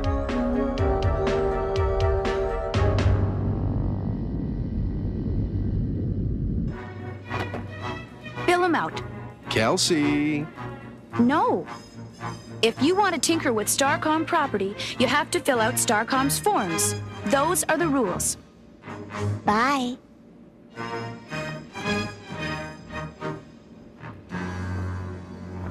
I haven't got time to fill these out. What if the Shadow Force comes back? I'll fill them out. Go get your tools and get started.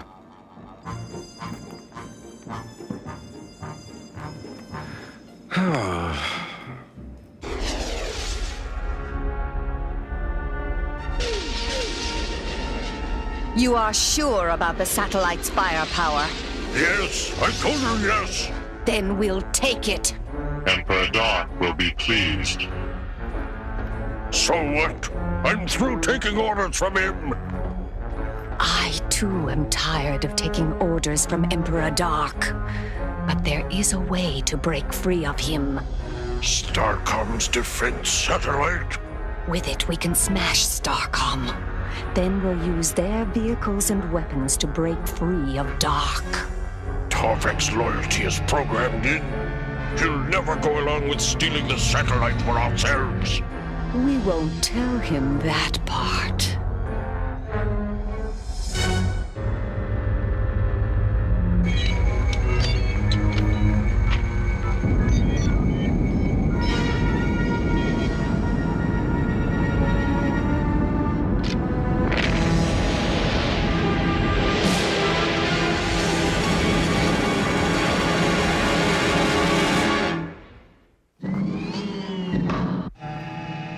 This old station works a lot better than that new satellite. The satellite will be okay. Crowbar's fixing it. What? He doesn't have permission.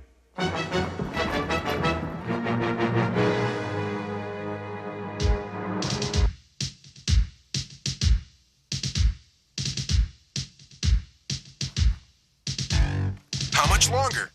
Not much. I just have to disconnect this relay.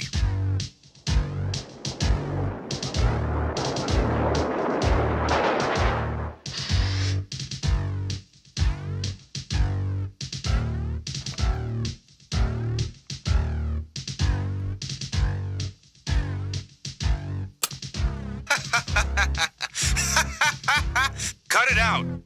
This isn't funny. What you're doing is against regulations. Or have you filled out all the proper forms already? Well, not exactly. I knew it. I can't let you disable this satellite without proper backups. The relay!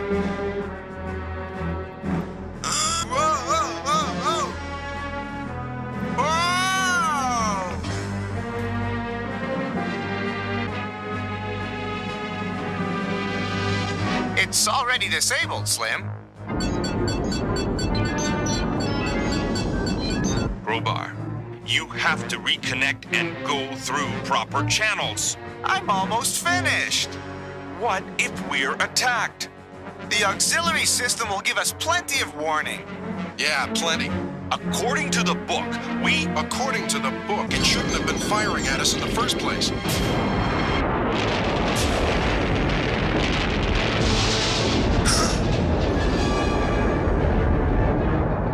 What the? Look! Starbase Command, we are under attack. All systems alert. Code red. Repeat, alert. Code red. Starbase, do you read? Kelsey! Dash! Slim's gone! Slim!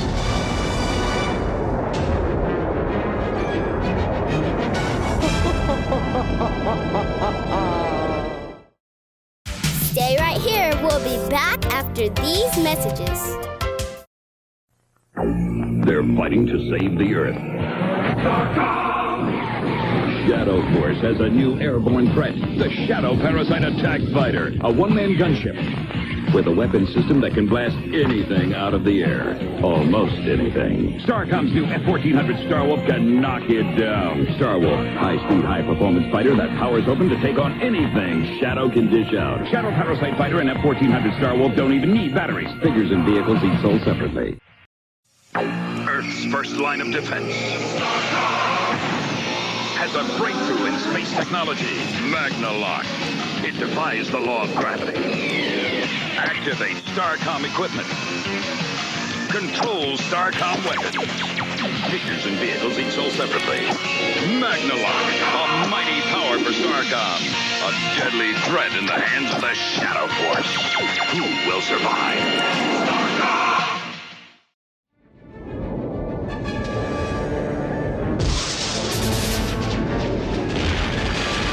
I can't track Slim. He's gone. Slim, do you read me? Slim! Just fine. I'm about half a click away, heading 1.4. Come and get me. Hurry! They're coming back. Go get Slim. I can fire the lasers manually. I hope.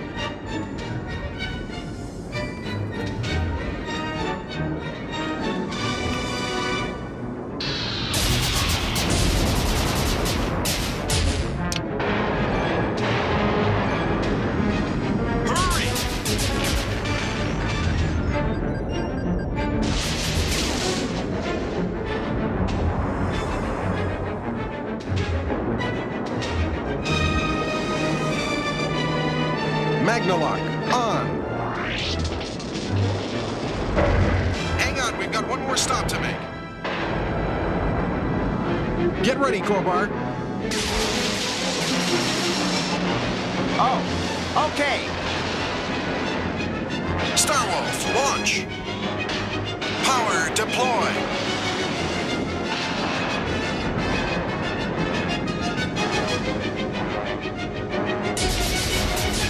We're outnumbered. Get back to base.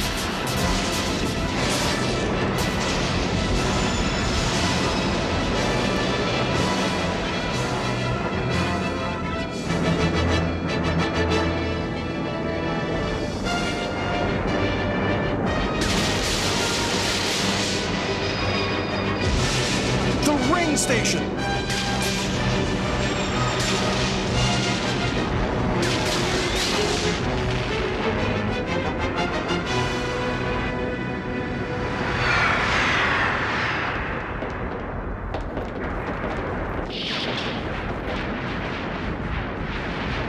No casualties, sir, but a lot of damage.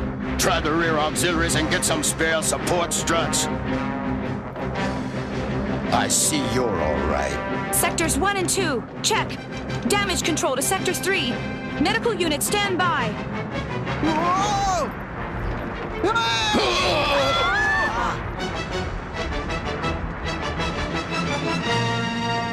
What was that? The fuel storage tanks have been hit.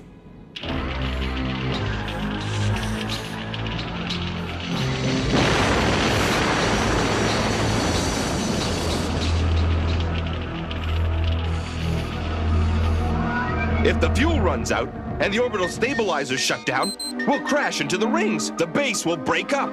Wait! Now what? A strong magna power is surrounding the defense satellite. They're stealing our defense satellite.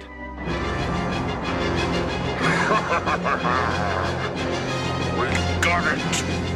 Now we must bring it to Emperor Dawn. That's what you think. Their attack on the ring station was a decoy. We can't just let the Shadow Force steal our satellite. Let them have it. It didn't work anyway. It worked fine before you started tinkering with it. Look what's happening now. It was shooting at us, and I don't tinker. You should have gone through the proper channels. The artificial gravity's gone off. And the stabilizer has shut down. The station's orbit will decay. It'll fall into Saturn's atmosphere and burn up. If it isn't torn apart by the rings. We've got to find more fuel. The fuel tanker. It's in this sector. According to this tracking link, it's somewhere in the ring plane. Let's find it.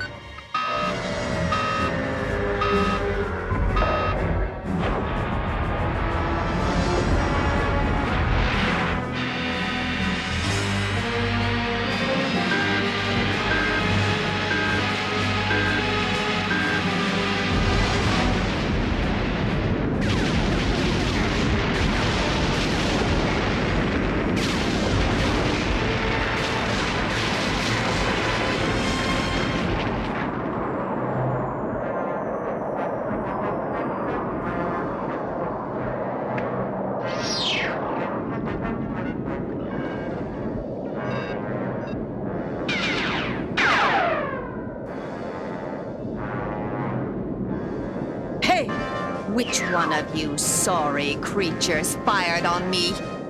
Not me. It was the Starcom satellite. Well, it better stop. All right, that's it.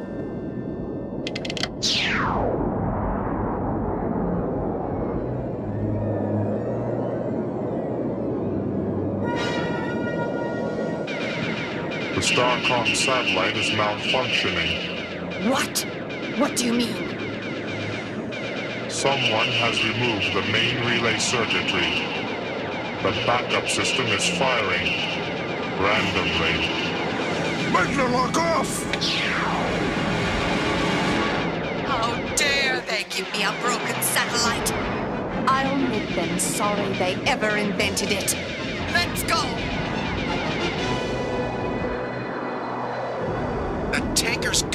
here somewhere. I see it. Below me in the ring plane.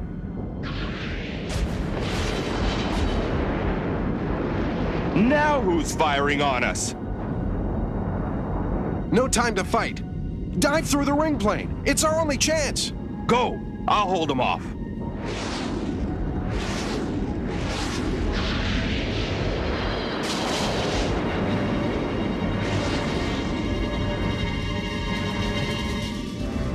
There it is.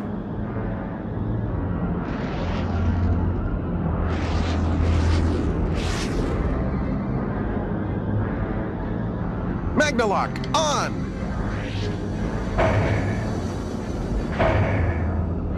Dash, we have 10 minutes to correct our orbit or we'll crash into the rings. We're on our way.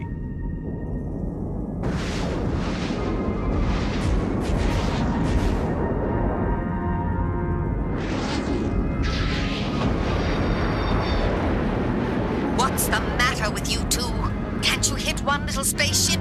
That pilot's too good. He keeps outmaneuvering us.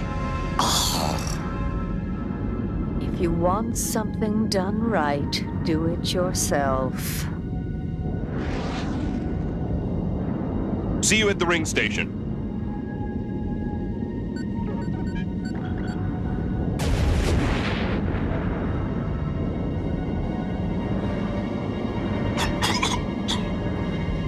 Slim to Dash and Crowbar. I hate to be a bother, but get me out of here! I read you, Slim. Hang on.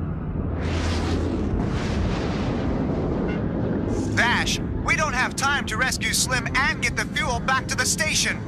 There's more fuel in these modules than we need to save the station. I've got an idea.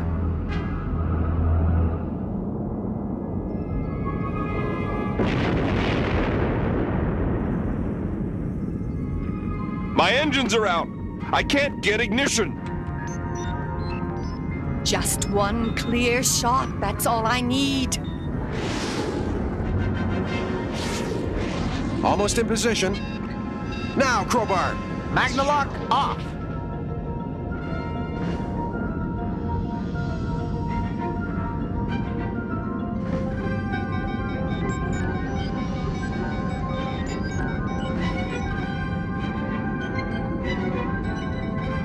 I have you now.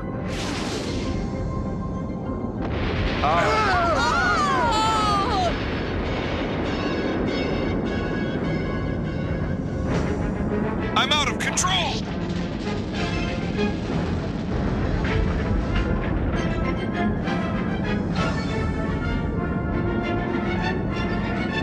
Thanks, Crowbar. About the hard time I gave you before. Hey, forget it. Maybe we don't always agree on how to get things done, but we always get things done.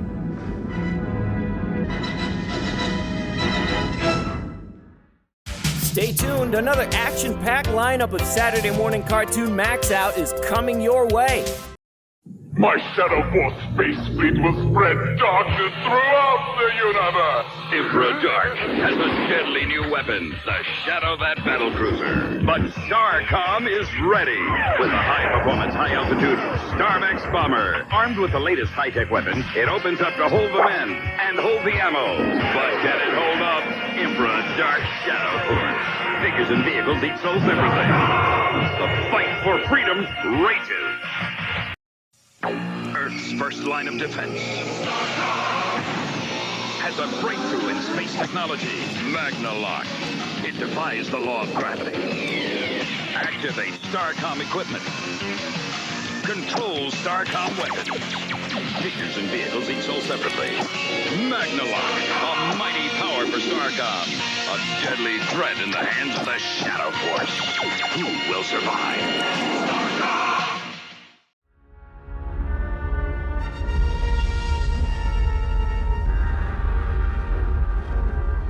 You two can't do anything right. Us? It was your idea to use the satellite to take over. Take over? What do you mean? Nothing. Never mind. Malvena, Vonda, Torvek, I want to see you. Now. We're back in stable orbit again, thanks to you guys. Which almost makes up for you three causing the blow-up in the first place. I suppose this means disciplinary action, Admiral? If that's what you want to call 3 weeks reactor mass disposal duty, then yes. Well, here's another fine mess you've gotten us into. Hey, I'll bet we could use a StarMax Transtar warp generator to neutralize the reactor mass.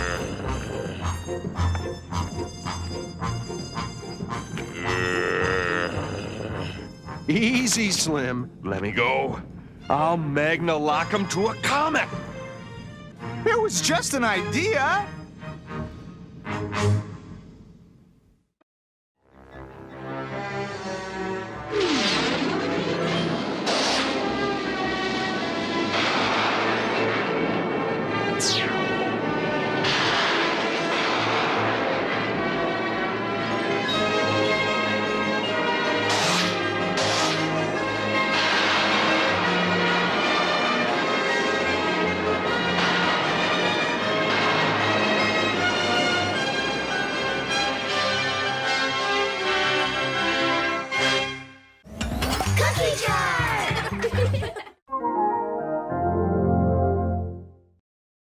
Stay tuned, another action-packed lineup of Saturday Morning Cartoon Max Out is coming your way.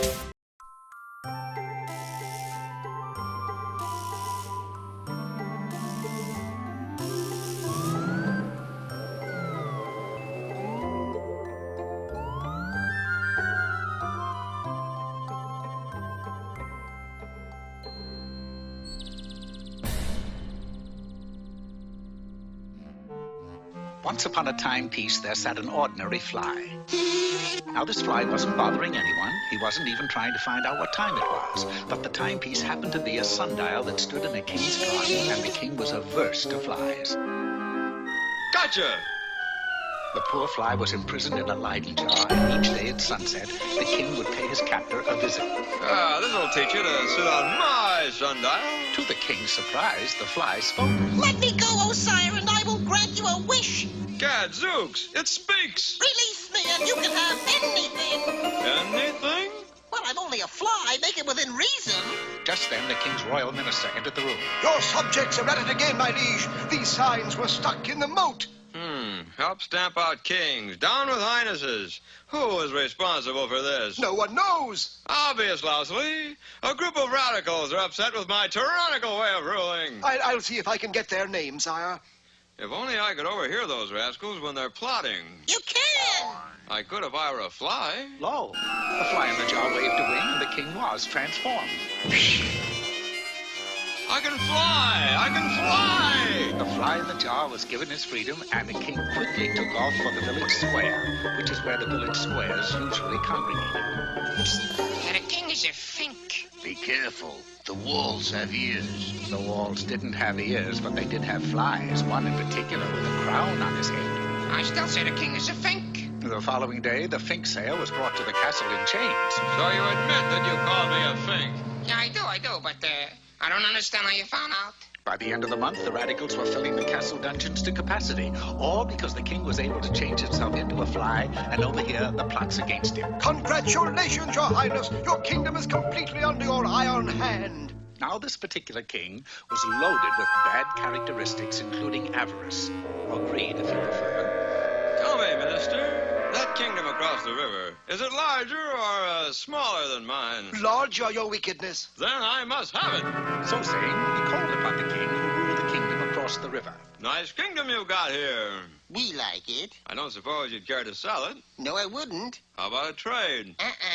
It was then that a lofty tower caught the evil king's eye. What do you keep up there? Just my daughter. She was locked in there by a witch about a month and a half ago. Uh-huh. Her name wouldn't be Rapunzel, would it? No, Betty. How come you don't let her out? She can only be freed by the man she'll marry and like that. What else does a man get, besides her? An autographed picture of Key Luke. Anything else? Just my kingdom. That was all the wicked king needed to know. That night, when the moon was high in the sky, which is a good place for it, he set a ladder against the tower and started up. Not only am I ruthless, but I happen to be unavoidably attractive. It's true, he had a fatal fascination as far as princesses locked in towers were concerned. She'll take one look at my handsome features, and we'll be wed tomorrow. He was so enraptured with himself that he neglected to notice the ladder was far too short to reach the tower window.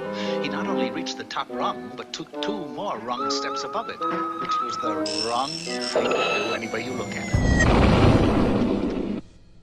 I have it. I'll pole vault up.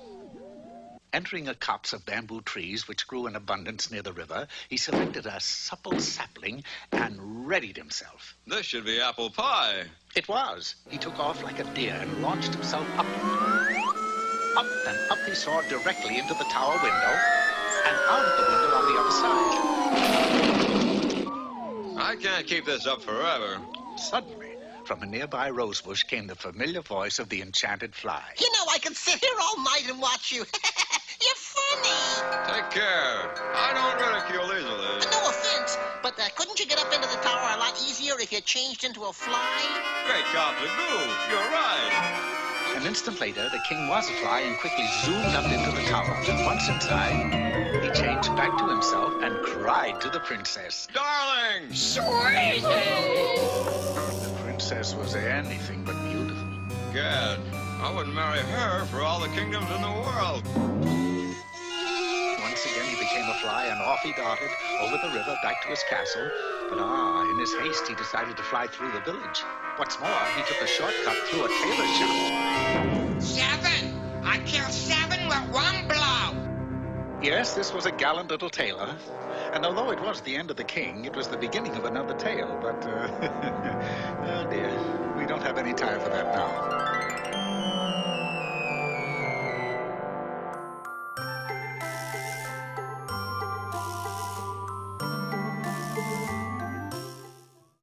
Stay right there. Another action-packed lineup of Saturday Morning Cartoon MAXOUT is coming up next. Okay, hit it, Becky. We're all ears. Uh-oh. Aren't you going to play our song for us? I kind of forgot it. How about having a bowl of Rice Krispies and we'll give you a hand? How about a foot? It's fun to put snap, crackle, pop into your morning. Now I remember. Kellogg's Rice Krispies cereal, part of this complete breakfast. Into your morning. Guess I got too keyed up.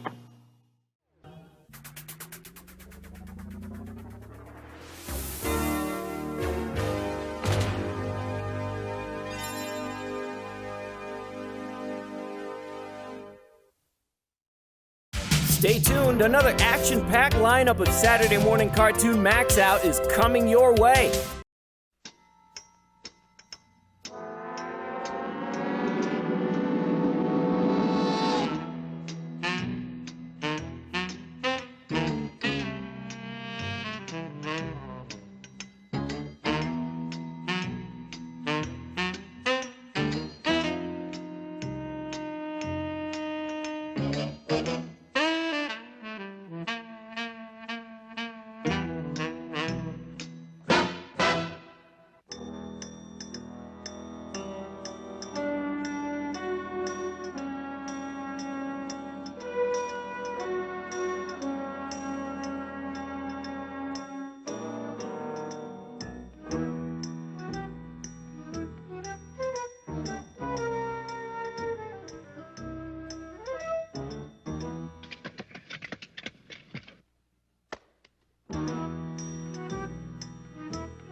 Gophers? Look, Devereaux, I've got it. Feast your eyes on this beauty. I shall call it the Star of Kilimanjaro. Oops. Dash it all, man, you're a buttered fingered oaf, Hoskins. Quite right, but I wish you would watch where you're throwing your bubble gum. Say, Devereaux, suppose the Panther gets wise to us. If he comes around here, he'll get what for he will.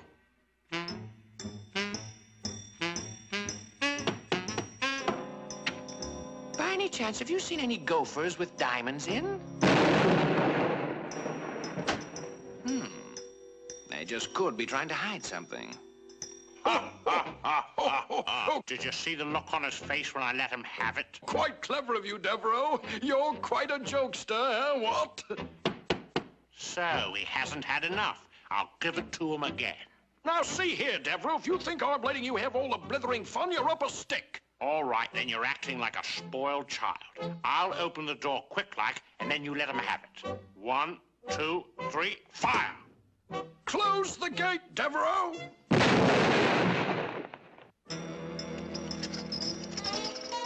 This isn't quite cricket. You fumbled on the goal line again, Hoskins. Why don't you shut up, Devereaux? He'll certainly be tempted by that large gem, and when he makes his entrance, that will be his exit. As much as I dislike you, Devereaux, I will admit it's a rum-go idea. Can you imagine those fellas leaving things like this lying around? Now, the moment he pokes his head over the horizon, I'll pop him.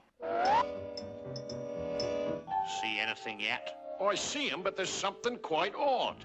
He's inside the stockade and he's upside down. Hoskins, I truly believe you're off your rocker. Well, if you don't believe me, take a look for yourself. Hoskins, you better wear your sun helmet more. I do believe you're sunstroke. This is an old trick. When the Panther reaches for that gem, we'll drop the barrel over on him. Bully! Shh! Here he comes.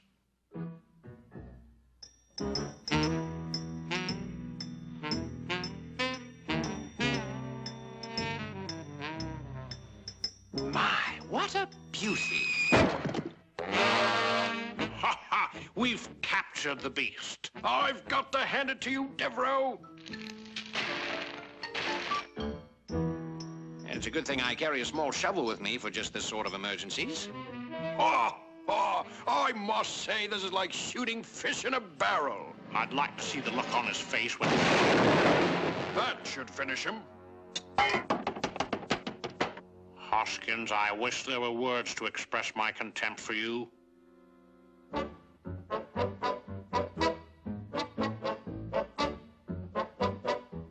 Now, we can spot him from any direction. I'd like to see him try it this time.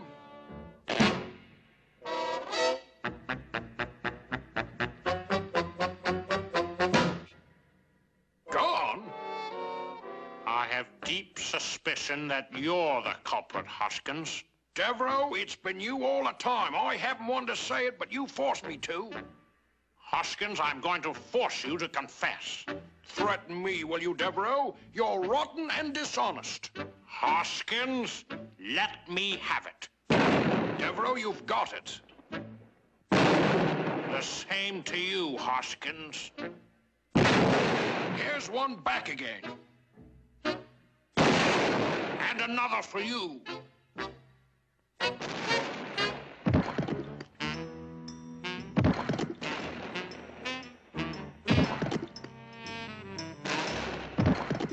They say a rolling stone gathers no moss. And we wouldn't want a beautiful stone like this to gather moss, would we?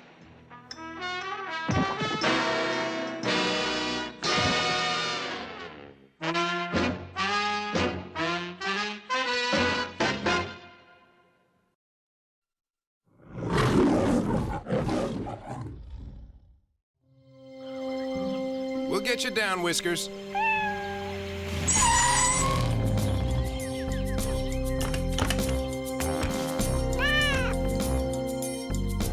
Fire Marshal, Division 6. We'll take it from here. Who are these guys? You never heard of us because we're your best-kept secret. Dig? That's an undocumented Mercurdian sporting non-department issue concealment. Nothing is what it seems. I got it. This cat's mine. Easy, Tiger. You don't know what you're dealing with. Plead all you want. We're shipping your mangy tail back to outer space.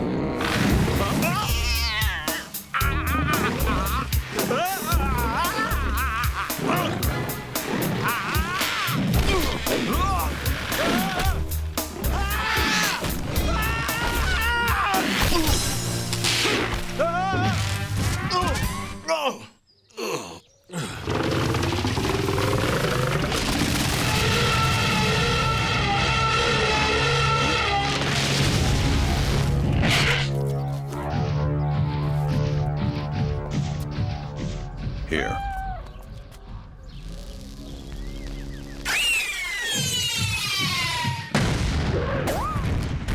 Steer-Reich.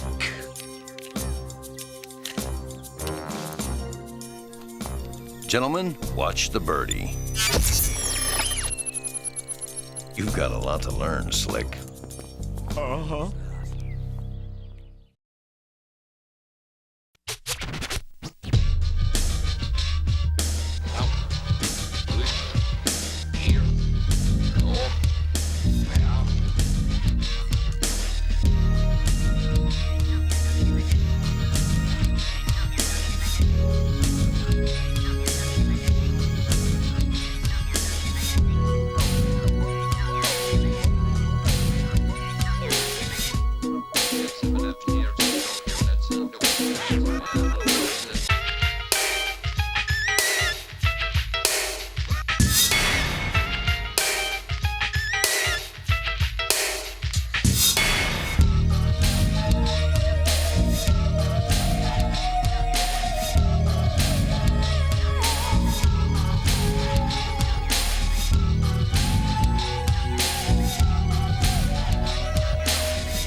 List the distinguishing characteristics of a Rainisian schizoid.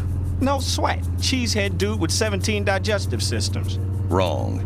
That's a Naborian schizoid. Different moon. Trick question. You didn't do your reading, did you? Maybe.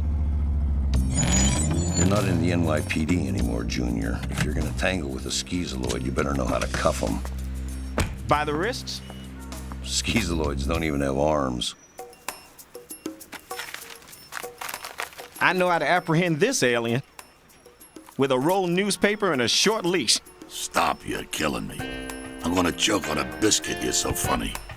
Where'd you get such a wit for a partner, Kay? Wrong again, sport.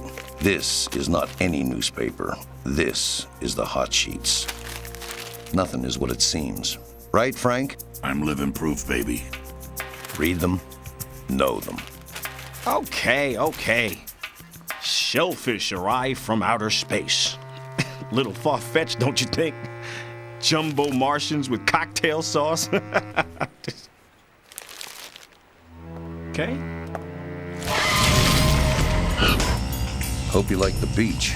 Shellfish thing is true? The hot sheets never lie. Now what? We're going in. And we are wading in filth. Why? Remember the shellfish overpopulation a few years back? Gummed up half the city's waterline. They weren't shellfish. They were aliens.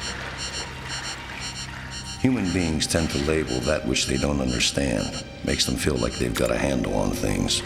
So, what was it we human beings didn't have a handle on? Scrawlbeans, from the planet Skrull. They thrive in moist, humid climates. Such as this fragrant palace. They also multiply like gangbusters, and they're grouchy. You don't want to cross one.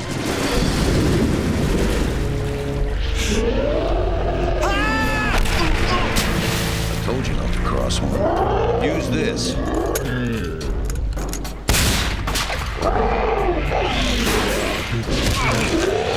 And you'll wonder why we don't want them on Earth. Release the safety catch, Tex.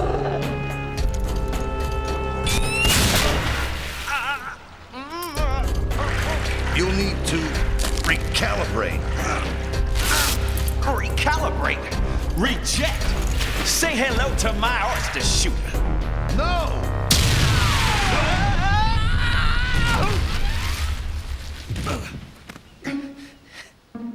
Noisy cricket.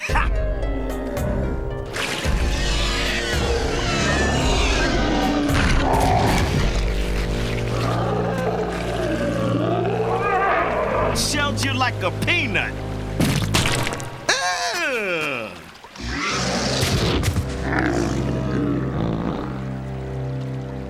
Just a couple of CPAs having a clam bake, folks. Don't forget to file your tax returns. Clean up.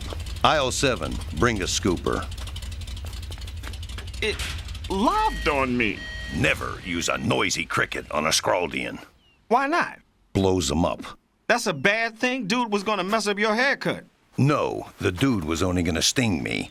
I would have swelled up and turned the color of rotten eggplant, but only for a week. My mistake. One you'll never make again. What? You gonna fire me for saving your... You're marked, Jay. MIB dry cleaning will handle it. You don't understand. Permanently marked. This is the last suit you'll ever wear marked.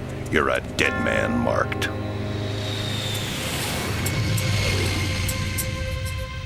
Scraldians possess a hive mentality. They're psychically linked. They saw what you did. They know what you look like. They know where you live. All of them. Well, not the first time bad dudes been out to get me. Listen, Slick, this is a whole planet of dudes dedicated to your demise. 4 billion assassins locked onto your DNA, thinking about you every 3 seconds. You're a celebrity, son. Why didn't you tell me any of this before? It's all there in black and white. Can't we just nuke their planet? Out of the question. MIB's jurisdiction extends only as far as Earth's atmosphere. What am I gonna do? You. Nothing.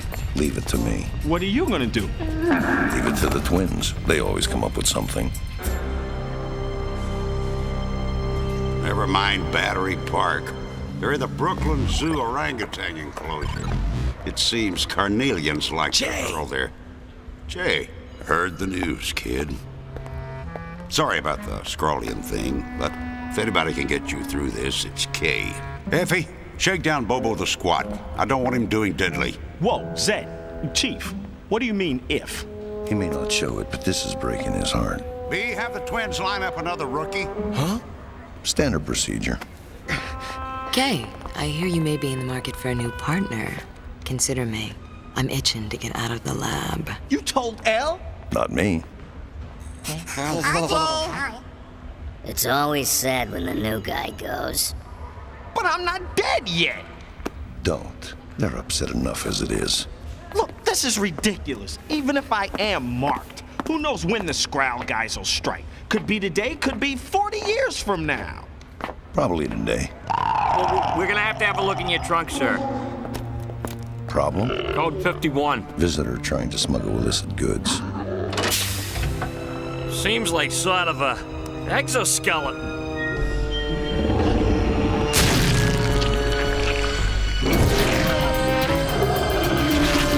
Oh, boy.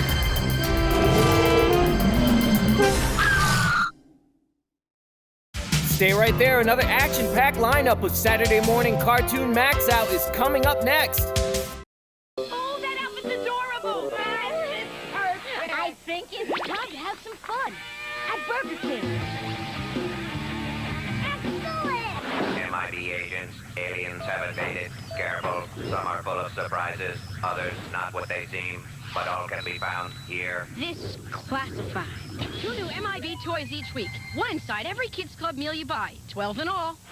Burger King Kids Club. Great food, cool stuff, kids only.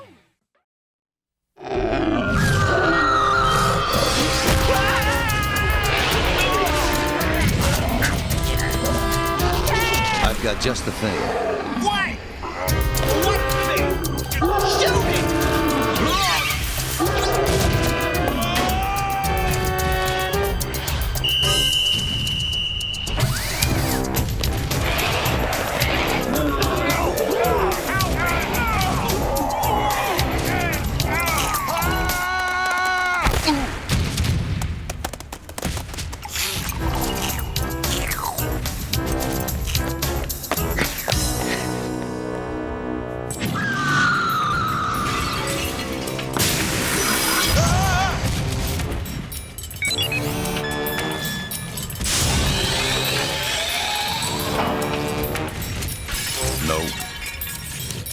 No. No. Can't shoot it! No. No. No.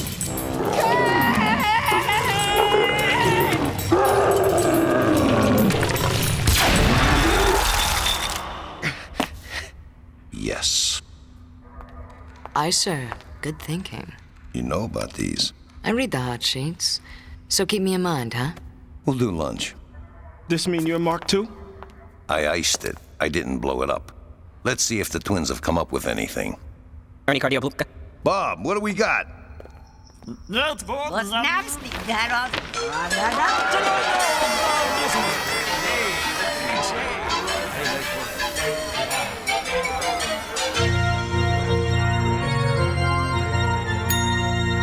Twins will always come up with something, huh? Shh.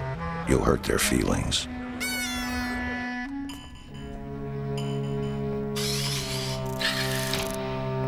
Jay, you know I was kidding back there about being your replacement.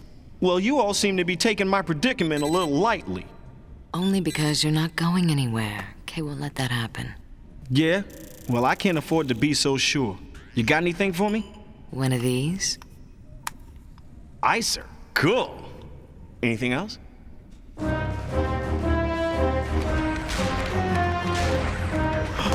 Heads up, everyone. Jay is in the house.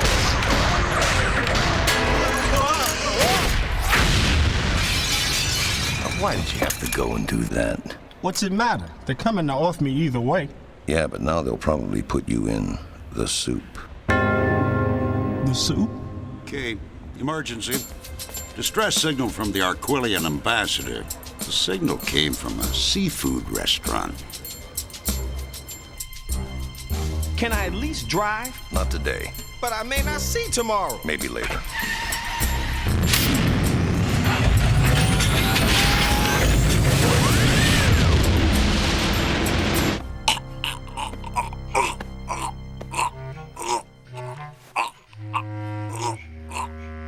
Nothing's coming out. Paramedics, Division 6. We'll take it from here.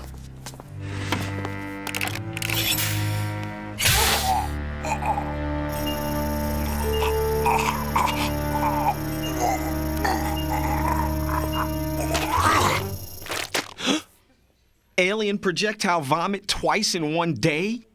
No Scraldians. The place is clean. I gagged on a prawn. Must have gone up the wrong pipe.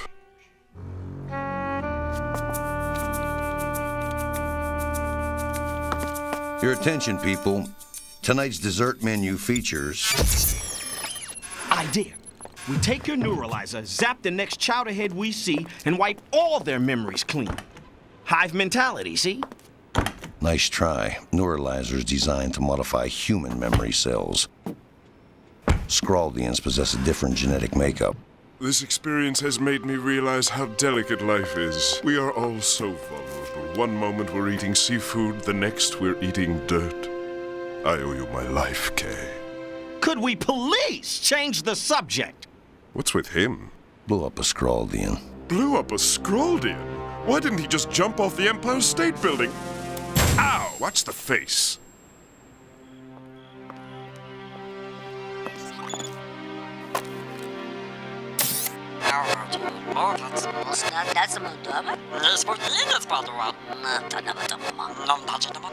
Okay, guys, keep me posted. Twins are working double shift. You know, this is the spot where I decided to join the MIB. Regrets? Well, you shouldn't have any. Let's do something you always wanted to do. Drive the LTD? Nice try, Slick. Not gonna happen. I usually watch what I eat. But what the heck? Hot dog with the works. Those things will kill you.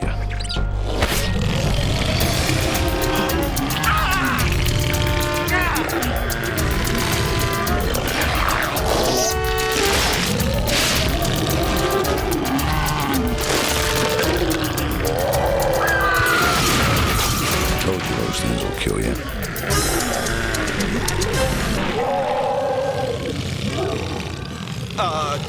You guys must have me confused with someone else. My name is... Nice try, Slick, but they locked on to your DNA, remember?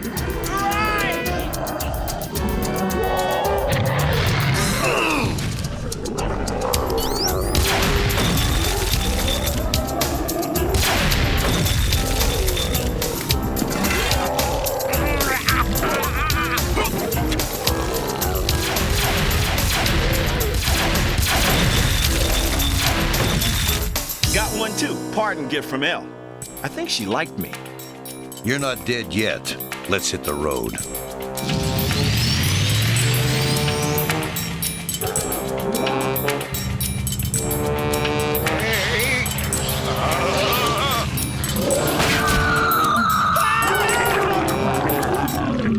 You pushed a button, Slick.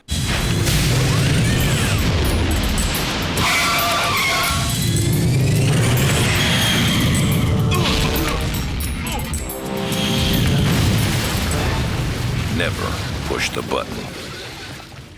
We in the clear? Hold that thought.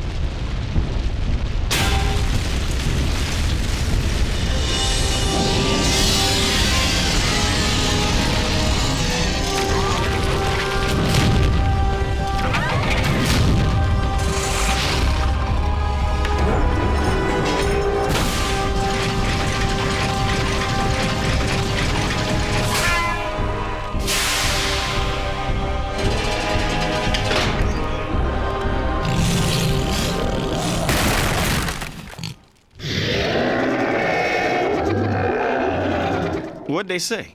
Something about soup.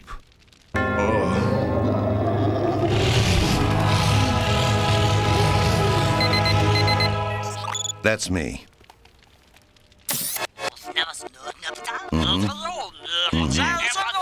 I see. You're sure now? Okay. Well? Twins came up with something.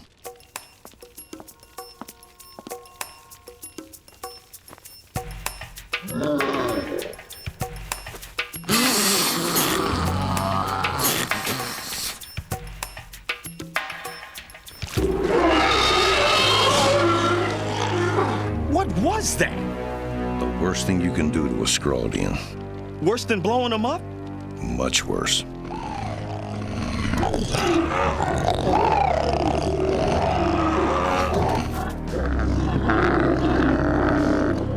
Yep, they're really upset. Probably won't even wait to get me back to their planet before putting the soup on. Wait, what do you mean you? You're off the hook, sport. Their beef is with me now. Wait a second, you can't go. They marked me. The DNA? I just made them forget all about you. You didn't show them your mucilage. Kay. What? Don't. We'll go together. Both of us get whacked? Explain that to Zed. But what will I tell Zed? Tell him to give you a grievance day. Then take the LTD for a spin.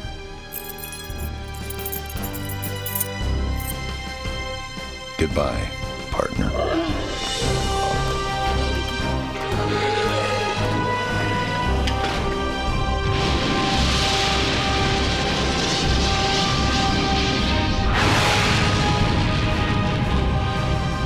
Thanks, Kay. I appreciate the gesture.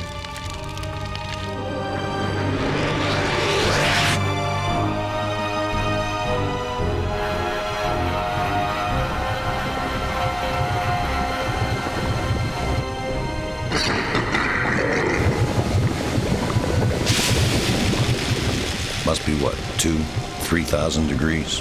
I can hold my breath a long time, you know.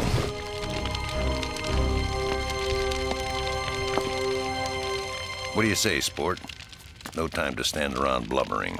We've got places to go, skeezaloids to apprehend. That was me. A remarkable simulation, actually. Let's just say a friend owed me a favor.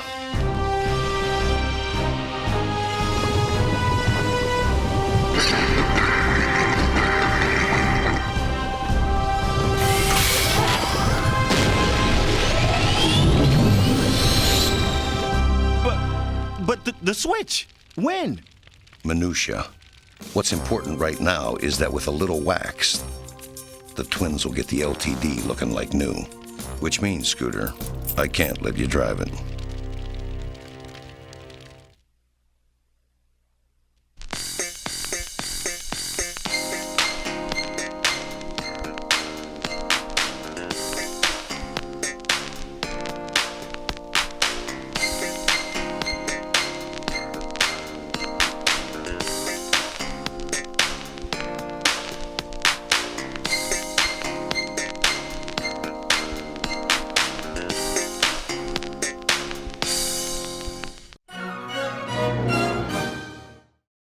Stay right there. Another action-packed lineup of Saturday Morning Cartoon MAXOUT is coming up next.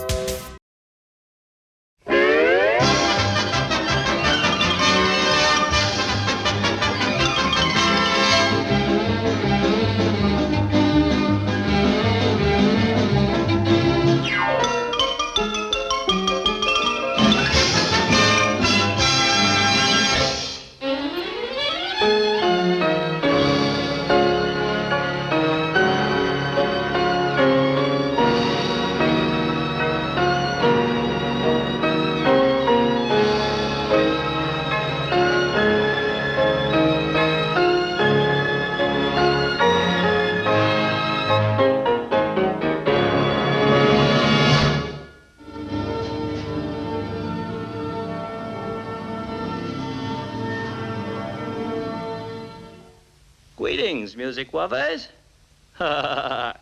First, we will hear a waltz written by Johann Strauss. And as we hear the rhythmic strains of the haunting refrain, listen to the whip-wing rhythm of the woodwinds as it rolls around and around, and it comes out here.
Wasn't that lovely? And now we will present the beautiful Blue Danube.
Today on B.A.D. ETA in 3 minutes, Vulture. What are we flying into? A real mess, Ben. Project Crystal got hit about 0100 hours this morning by some kind of alien assault team. But I think we got lucky. It looks like our EBE escaped that alien assault, but where she is and how she's doing is anybody's guess. Find her, Ben. Get her back to her mothership. I feel that she's not doing well. I don't know if I can help her. We've got bogeys on our tails! You want a piece of this? Come and get it! No! Hold on, Shane! To many, it is modern-day folklore. To others, it is simply tabloid headlines. But to a select few, it is the ultimate reality. Intergalactic aliens have arrived on Earth. Now, they move among us. Only one top-secret elite group of trained professionals has the ability to detect these extraterrestrial beings. B.A.D, the Bureau of Alien Detectors. Led by Squadron Leader Sergeant Ben Packer, military war hero, Special Agent Shane Sanderson, life science expert, Moose Ganu, alien encounter survivor, Colin Marcus, computer specialist, and Casey Taylor, psychic communicator. Together, they have only one mission: to confront, control, and contain all alien encounters. Together, they are B.A.D, the Bureau of Alien Detectors. I'm Amanda Faulkner, biological doctor of alien life forms for B.A.D. It's my job to understand all life on this planet and beyond. Close personal contact with an EBE always has a profound effect on a person's life. That's what happened to Special Agent Shane Sanderson the day he encountered an EBE. That's extraterrestrial biological entity. Come on, hurry up. That mission, that encounter is one he'll forever remember. We've tried everything, Stitch. Nothing's working. We can't stabilize the extraterrestrial biological entity's temperature. Earth's just too warm for her. Bob, the alien intercept craft's coming in less than 12 hours. Now, if the EBE is not at the rendezvous site on time...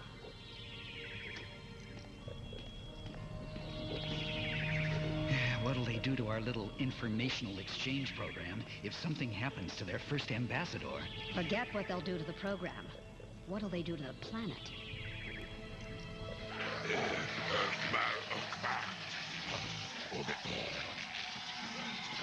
About 8 hours ago, we noticed the first temperature spike. We've been going nuts ever since, trying to cool things off. You have no idea what she's shown us in just 3 days. Now, what if we rig a hyperbaric chamber with liquid nitrogen? That might buy us some time here. Oh! Look out! Out of the way! Did anything like this? Whoa! Oh!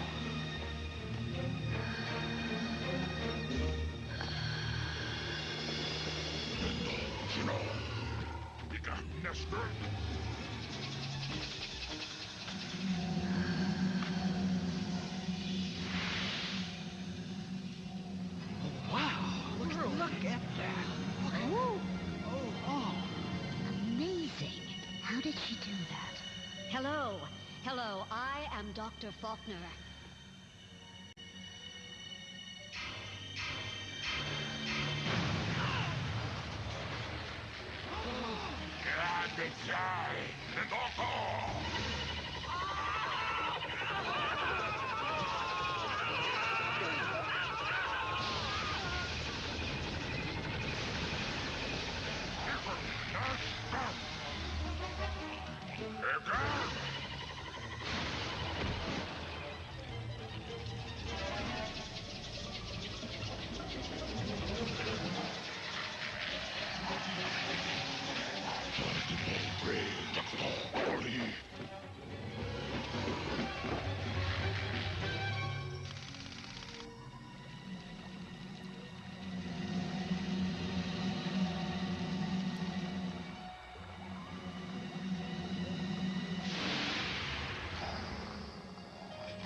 A real mess, Ben. Project Crystal got hit about 0100 hours this morning by some kind of close encounter level 3 alien assault team. But I think we got lucky. It looks like our EBE escaped that alien assault, but where she is and how she's doing is anybody's guess. I'm feeding you her bio data and last known coordinates. But there's a time factor here, Ben. Our friend must rendezvous with her mothership in 6 hours. Now, what about the alien assault team? Why are they after the EBE? Well, there's a group on her planet who will go to extremes to keep their science and technology to themselves. And we counted 3 of them in this morning's attack. 3 of them did this kind of damage to the lab? Man. Find her, Ben. Get her back to her mothership. I'll owe you. You already owe me. Big time. Did Stitch say the EBE is a she? And so it began, the hunt for an EBE. Our race against time and 3 evil alien predators. Their objective to take her life. Team 22Z's to preserve it. If they failed and did not get her back to the mothership, the consequences would be dire for her and for the Earth. Little did any of us know what her return would mean for Special Agent Shane Sanderson. So we find our target before they find us. All clear here, Sarge. Weird animal tracks. All vehicles stop. Keep an eye out. The alien assault team wants the EBE as much as we do. Maybe more. Our EBE knows what she's doing. She made it harder for the assault team to track her. I'm sensing something. In the woods.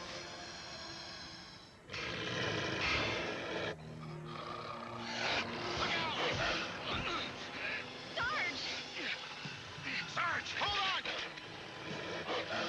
No, hold your fire. It's not a wolf.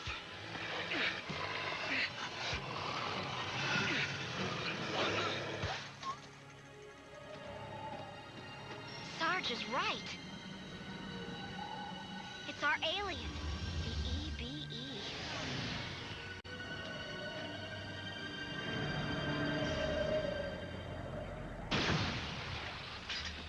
Firango Roche, Gurati, Tontmo drum. Putfa, Ehoka, Yisra. We must be careful. I sense fear and distrust from our alien friend.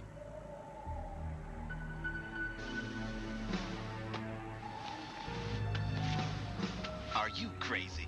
It's 14 degrees out here. Would you trust a giant walking parka? Sarge, I'm in her mind. I can see through her eyes. Ah! Shane! You all right? Yes, Sarge. Give me a sec. I feel that she's not doing well. I sense weakness. I'm worried, Sarge. I don't know if I can help her. Let's go, team.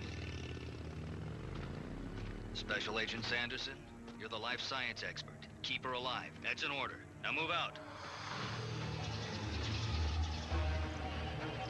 Trajodas.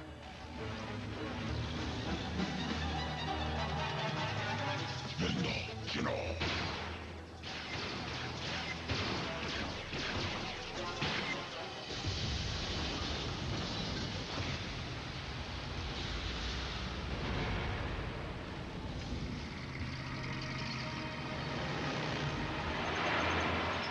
What was that? Bad news, team. I've lost the security feed from the Ultraveers. Confirmed on my screens. Looks like that assault team's picked up our scent. Taylor, Trengganu, cover the rear. Marcus, you're on point. We'll handle rear coverage. Marcus, you get the ambassador to the mothership. I'm on it, Sarge. Man, I wish I knew what I was doing here. I wish I knew how to help you. I don't even know what to call you.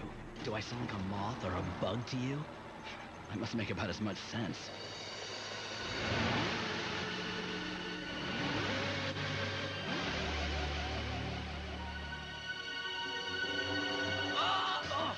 You okay back there, Sandman? Yeah, I'm fine. Marcus, you have no idea what I've just seen.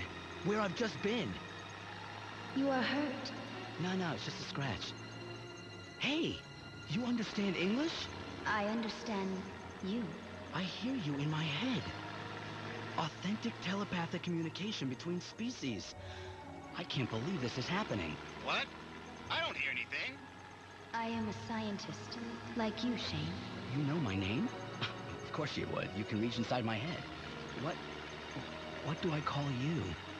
What's your name? Name? I am of Project Crystal. Okay, then. I'll call you Crystal Eve. Nice to meet you. Are you talking to yourself back there, Sandman? You are hurt. I don't understand. If you can heal me, why are you so weak? Your physiology is primitive, easy to heal. Ours is complicated. We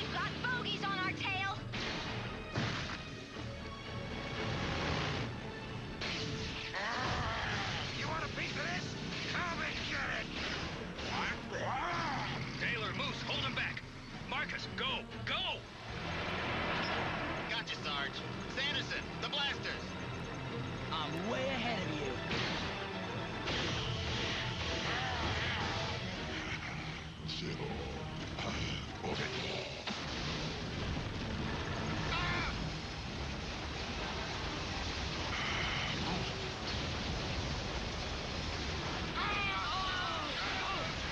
Marcus! Sanderson! No!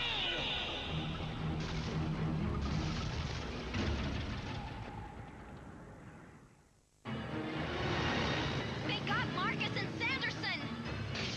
Come and get it! They're coming up fast! We can't hold them back! Oh, yes, we can. I'm setting this sucker for auto-destruct. That'll rattle their teeth. Prepare for auto-eject in 3, 2, 1.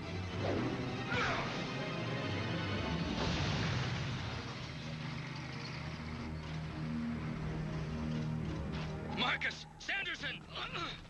Come on, be alive! Be alive! Sanderson! Sarge, Marcus is pinned. Bad. I am all right, Shane. Sanderson, take the ambassador in the battle claw. Go! I have to stabilize Marcus. You have to take her to the rendezvous site. Whatever can be done for Marcus, I can do it. That's an order. Hey, man. I'll buy the nachos when you get back to the base.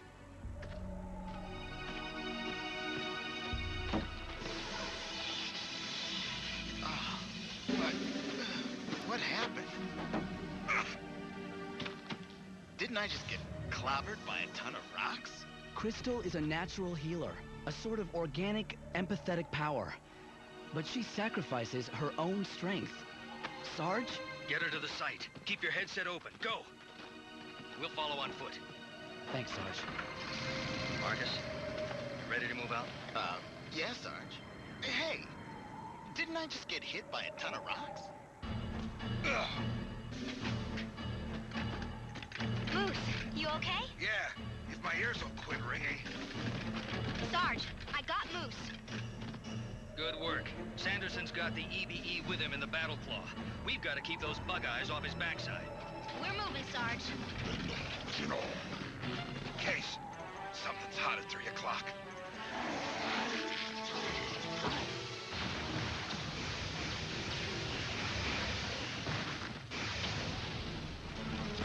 Moose, he's got us pinned. Time for red flag 5. Execute! Hey! Over here, Pete for brains!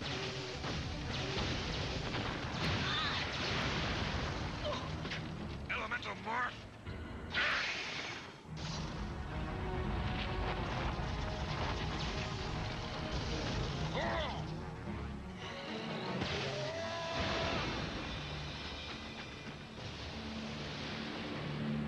Sarge, we got one. We're okay. Good work. Sanderson, you copy that?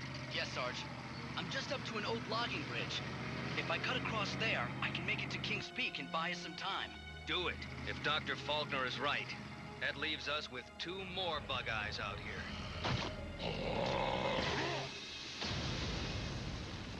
We've been hit! We're going over! Crystal, hang on!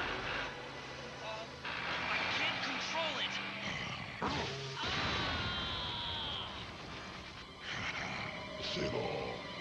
Marcus, I want cover fire over the river! Coming right up, Sarge.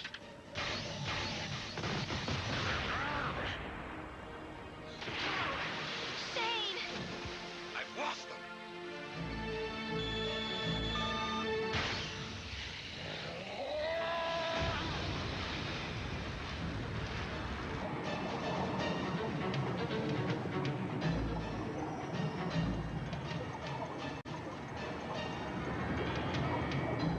I am coming, Shane.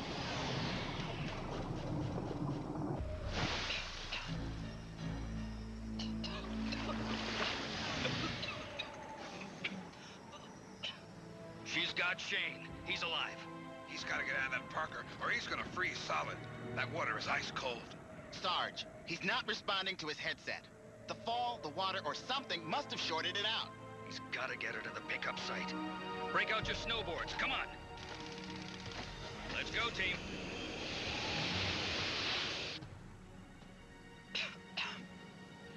I owe you my life, Crystal. You saved me. As you saved me. Why take off your coat? Are you warm? It's soaked. It won't help me anymore. I can only heal living things. I'm fine. But you... I prefer the cold. Half an hour to rendezvous. Sorry, Sarge. I'm not picking up Sanderson, Crystal, an alien, anything. They could be near the pickup site.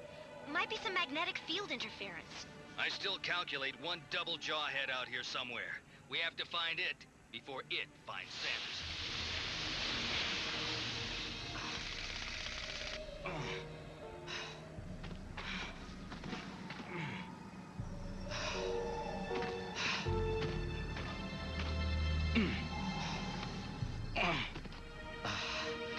We made it, Crystal. We're here.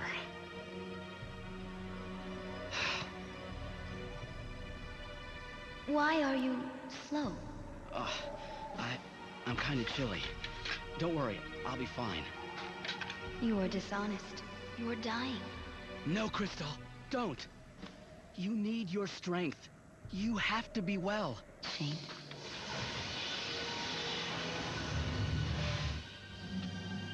No, Crystal. No. No. No!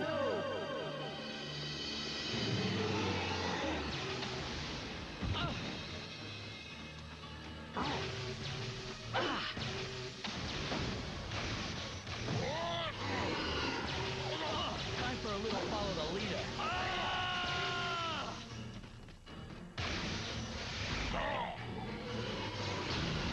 Okay, Mothership, show up already.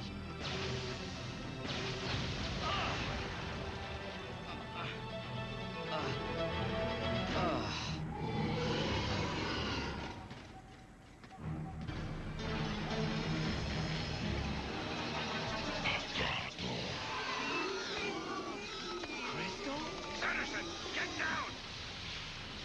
No!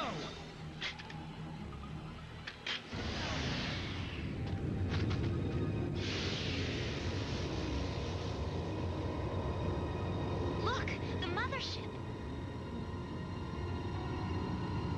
Take me with you. You would not be well there. I can't let you go. You do not have to. I must go now.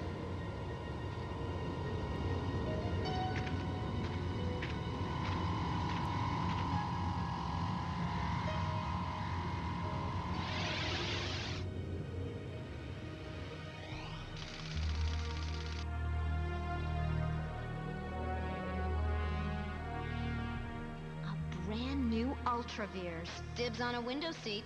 Check out what a few $1 million gets done in 2 weeks, huh? I've seen your on-site medical record chip. I know what happened. I just can't believe it. You saying I'm certified for service? You're certified for the Olympics. You got lucky out there, Special Agent Marcus. Real lucky. Yo, Sandman. Come on. Let's check out the new wings. I'll be there in a sec. And so it ends. But for Shane and Crystal, it's only the beginning. Though light years apart, they now share a bond that transcends time and space. Stand ready, Special Agent Sanderson, for she will return. And never forget, you are a part of B.A.D, the Bureau of Alien Detectors.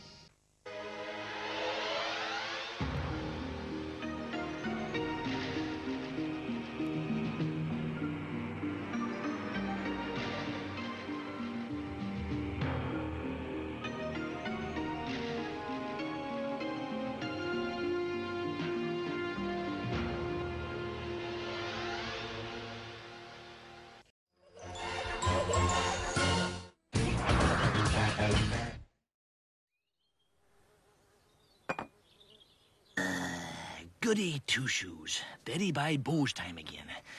Good night, honey. Mwah. Sweet dreams, dear.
had a terrible dream.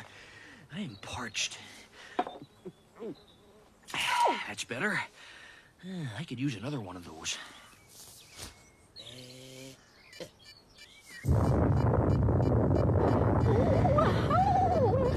That's one heck of a nurse.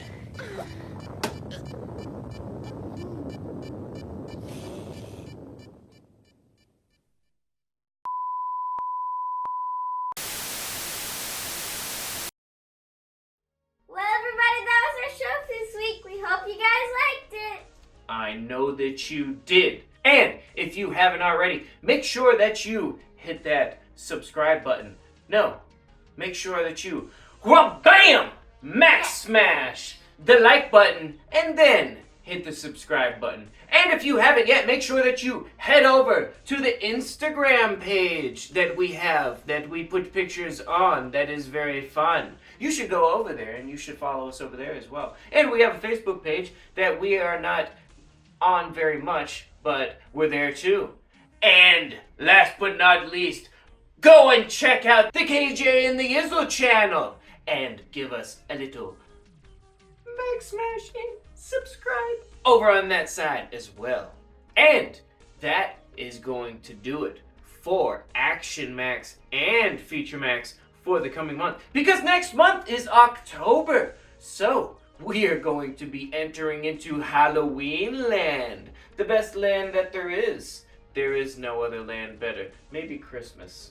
And last but not least, before we get out of here, we have one piece of artwork to show you. Ciao! This was made by the Yizzo's older sister, Kiani, and as you can see, it is an awesome, colorful eyeball. I like eyeballs. And remember, if you have any artwork that you would like to showcase here on the show, send it in to smc.maxout@gmail.com and we will get your piece showcased next to whatever we are showing for the day. And if we run out of pieces to show, then we'll still showcase stuff. We'll just showcase yours all by itself. How's that sound? Well, everybody, that about does it for the day. So make sure that you stick around for our awesome closer today. We have American Gladiators. Oh, yes. I personally love the American Gladiator episodes. Those are the ones that I get most excited for at the end. So hopefully you stick around for it if you do not have a great weekend. But make sure that you are back here next week from 8 a.m. to 12 p.m. Eastern Standard Time. And that you are in the only place for Saturday Morning Cartoons, man. The place is Saturday Morning Cartoon MAXOUT.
From Universal Studios Hollywood.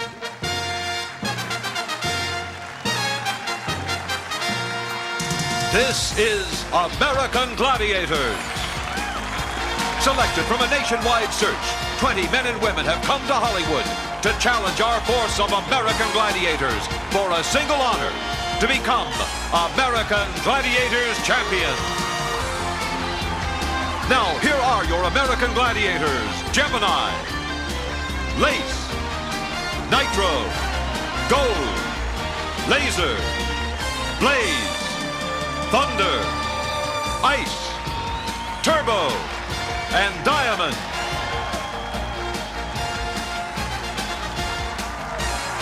the host for American Gladiators, Mike Adamle, and his co-host, Larry Zonka.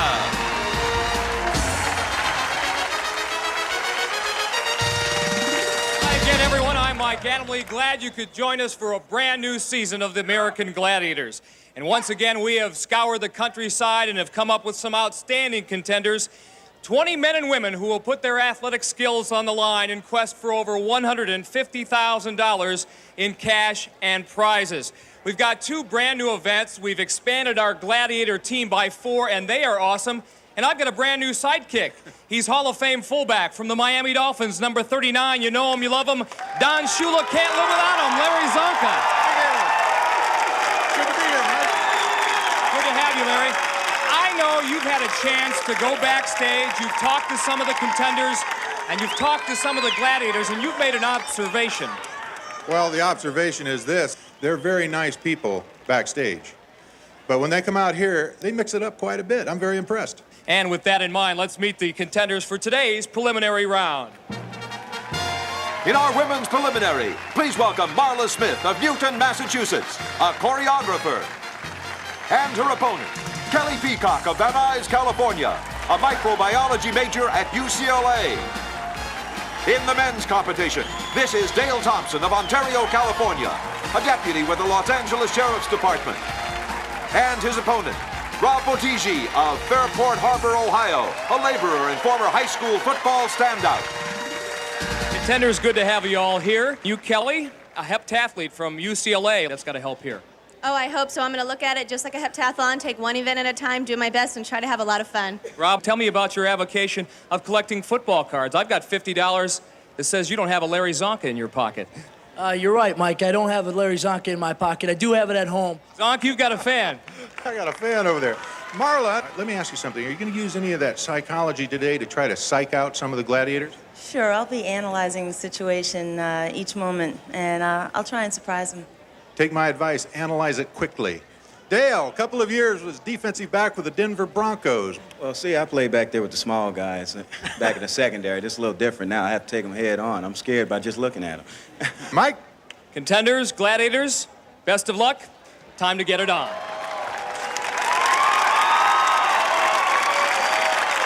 If this is your first time viewing our American Gladiators competition, this is how the games work. Our contenders, 2 men and women, will compete in 7 very different events against our American Gladiators. Now the contenders who amass the most points in those 7 rigorous confrontations automatically advance to the next round, move one step closer towards our championship final, and maybe most important, have a chance to tell their friends back home, hey, I had the right stuff.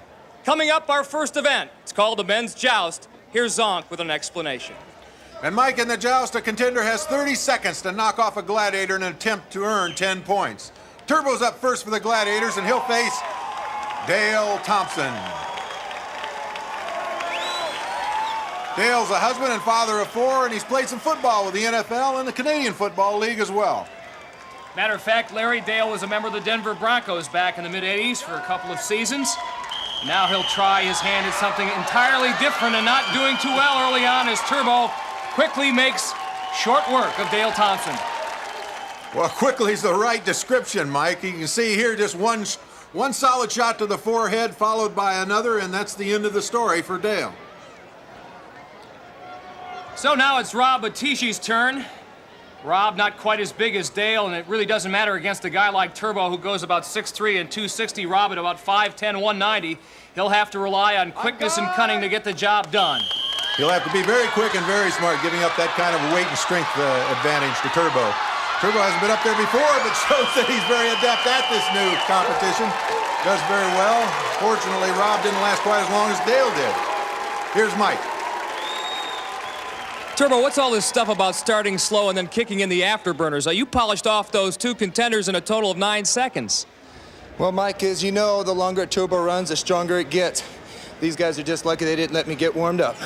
Well, you made that pugil stick look like a piston rod in your hand, the way you're handling it. First time on this pedestal. Yeah, and I'll be surprised if anybody ever gets me off it. Well, you heard it. Turbo lays down the gauntlet. Turbo gets off to a fast start as he holds the contenders scoreless after one event. And for our new gladiator, it's time to enjoy the cheers of the crowd and the celebration with fellow gladiators. And Larry, we've only just begun here on the American Gladiators. Still to come is the wall and the game of assault. But up next, it's the women's turn to do hand-to-hand combat in the joust. Have you been to Greece before? Do you think it ever snows? Today, beautiful means believable. That's the natural look of CoverGirl Nikki Taylor. Her makeup, CoverGirl Clean Makeup. Honest coverage with clean Noxzema ingredients. So good to your skin. Clean makeup, so fresh, so true. It's naturally you. Today, there's no faking it. Your look is clean. Perfect. Clean makeup, so fresh, so true. It's naturally you. CoverGirl, redefining beautiful.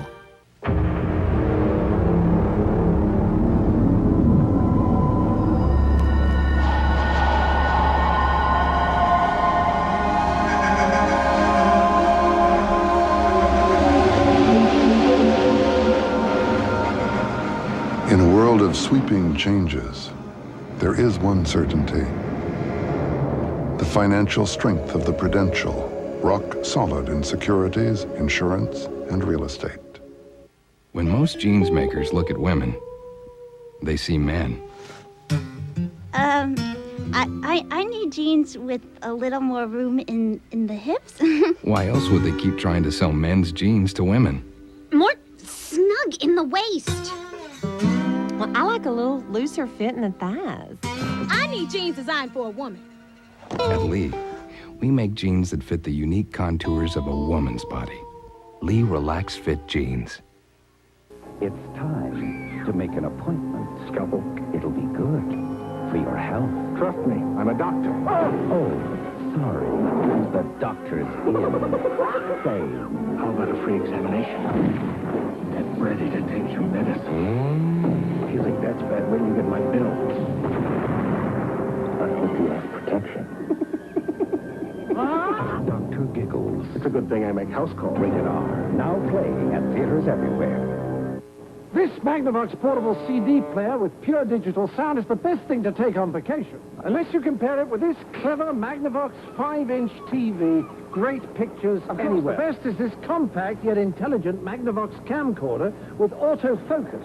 Unless you take this Magnavox 3-inch LCD TV, which connects to my camcorder, so I can watch my vacation on the ride home. Looks as though I had a pretty good time. The ingenious products from Magnavox. They're smart, very smart. Welcome back to Universal Studios Hollywood for more of the American Gladiators. The women are now set for their first event, and getting the early assignment in the joust for the Gladiators is Blaze. Yes, Marla Smith will face off with Blaze first.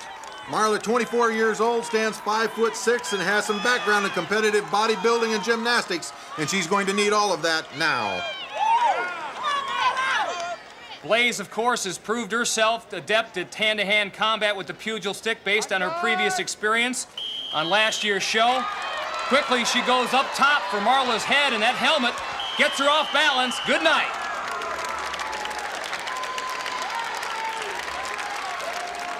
So early on here, the contenders having their problems. Serious head problems right there as you watch Blaze deliver that first fierce blow to the head of Marla, then coming around with a sweeping left, knocking the stick from her hands, and then finally giving her a little love tap, Mike, right off the pedestal. Proving, Larry, it never pays to mess with Blaze. Stay low and hit hard, babe. Stay low and hit hard. Nitro giving Blaze a little advice, not that she needs it.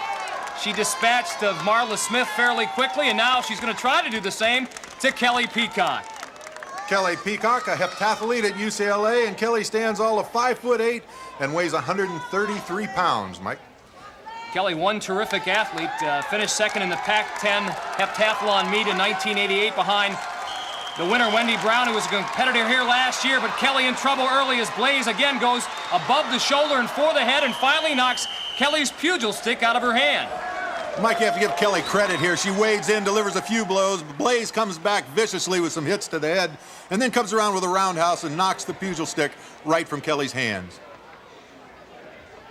Blaze, forget about your proficiency with the pugil stick. I think what the whole audience wants to know is how do you get those wonderful locks inside that helmet? It's not hard. It's not hard. Just wrap them up and put them in. In all seriousness, you're wielding that pugil stick fairly adeptly. You know what, Mike, to be honest with you, To be defeated is just a state of mind, you know. You learn from your mistakes and you come back stronger. And that's what builds character, and that's what I like all of my Gladiator fans to realize. There's no question about it. You have come back stronger. Nicely done, Blaze. Well, Mike Blaze holds the women scoreless after one event, just as Turbo did earlier. And she sure can revel in the praise of the crowd as well as the other gladiators. And Larry, you're right. Turbo was one tough customer, knocking Dale Thompson and Rob Battisti off in a combined 9 seconds. Now, the contenders did have some work with Marine drill instructors, but it did not work against the likes of Turbo. Here's Larry with an explanation of our next event. The men's wall, an exciting event where our two contenders will compete simultaneously, both trying to arrive first at the top of the 32-foot summit. But it's not that easy. For 10 seconds after they begin, the gladiators start up the wall after them to pull them off. Mike Adamley's up top. Mike, how's the weather up there? Well, Larry, this is nosebleed country. I now know what Humpty Dumpty felt like. You know, prior to the preliminaries and the practice sessions, the contenders tried to pick a line up the face of the wall that led to the quickest descent. They had to memorize where these grips were located on the face of the wall. However, we have changed the location of the grips. That means the contenders will have to adjust as they move along. There's Rob Battisti planning his path up the wall. Right behind him is Laser, the gladiator that will chase him up the wall. And there's Dale, looking at the wall, wondering which way to go himself, and he'll be followed by Nitro. Referee Larry Thompson gets our contenders started, and remember, the contenders have a 10-second head start. Dale Thompson working on the left, Rob Battisti on the right. Nitro has got one hand on Dale's foot, but that didn't work. Meanwhile, Laser has got Rob all wrapped up, and his day is done. Dale, seeing what's happened next to him, now just can't lose his concentration. Make sure he gets a good grip on each one of those grip holds and makes the top. Larry, this ascent is all vertical. A great deal of concentration, as you mentioned, and Dale Thompson has made it all the way to the summit. He'll earn 10 points. Right here you see Rob make a little mistake. He kind of loses his footing and literally falls down into the waiting arms of Laser, who seizes the moment to clamp him up, wrap him up, and start to pull him off the wall. Watch Laser swing free here, ripping Rob off the wall. Dale, after what happened to you in the joust, this is more like it. You make it to the top in 49 seconds. Look good doing it. But I couldn't help but wonder, watching your face, if you weren't saying to yourself, what in the heck am I doing? Yeah, definitely. This is the type of stuff I can do. You get me away from the big fellas and get me back in the back, you know, like the secondary. It's technique type of things right here. I can handle these type of things a lot better. Job well done. You get 10 points. Nice going. Rob, a little bit of a tough start over there. Yeah, it was. I'm not really too used to the wall, but I draw the fastest man and has experience. I'm not sure that anyone will ever get used to that wall. On the other side, Laser, the speed of light, you fairly flew. I think if I would have got him by the ankle, I wouldn't have got him. He was on there pretty tough. Great competition. Thank you, fellas. So Dale is the first to get on the scoreboard. He has a 10-0 lead over Rob. Now it's the women's turn going into the wall. They are scoreless, and Marla Smith, well, she'll be chased by Lace. And on the other side of the wall, it'll be Kelly Peacock, and she'll be trailed by Ice. Now, Kelly had hurt her hand in the joust. That's what she told us earlier. Let's see if it is a problem for her here in this event. Marla on the left, right there in the red. Here's Kelly Peacock in the blue. Seems to be working her hand pretty good there on the grips. Of course, it's going to get a little more intense now because the gladiators are going to start closing that gap in between the contenders. Marla hanging on for dear life with just one hand now. She's got both on that grip, moving towards another one. Mike, I think that's a classic mistake you make on the wall, is getting both hands on one grip, because it costs you time. You have to gamble and swing free a little bit. And Marla about to face the grace of Lace on the wall. Lace strong enough to pull her off. Meanwhile, Kelly still going for the top, and she does it. So the finger was no problem at all, right? Oh, well, it was questionable whether I was going to be able to go on and compete, so I'm just elated that I made it up here. Congratulations. All right, Kelly Peacock.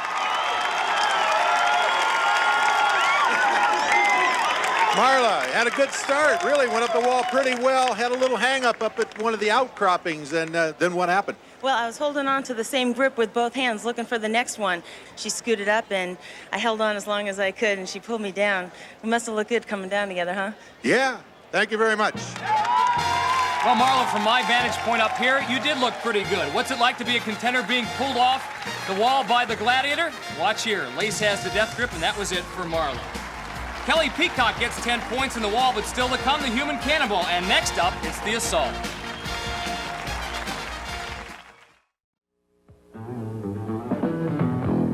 This is your life, and not a bad one at that. You find the things that work for you, and you stick with them. Like your Toyota Extra Cab Deluxe. It has the power and the payload you need. Plus the reputation for dependability, that's a well-known fact. All the signs of a great relationship. There's a crisis right here at home, and California's kids are counting on you to do something about it. Call for this Vote for Kids pamphlet and find out what you need to know before you go to the ballot box. 7.7 million kids are counting on you to make your vote count for them. Join KRON in this effort to put kids first. Michael Landon's daughter reveals intimate details about his private life, plus Madonna's secret phone call with Marlena Dietrich on Entertainment Tonight. Monday at 6:30 on Channel 4. Families are big, big business, so everybody says theirs is a family car. All right, tell me it has 90 cubic feet of passenger space like a Subaru Legacy then. Enough room for 5 so you're close but not touching me close. Tell me it has a quiet, horizontally opposed engine like the Legacy. There's enough noise already with a family. Tell me it offers all-wheel drive and anti-lock brakes like a Legacy. A family car is for my family, not some other family I don't care so much about. Tell me I have the money. I want to know what to drive.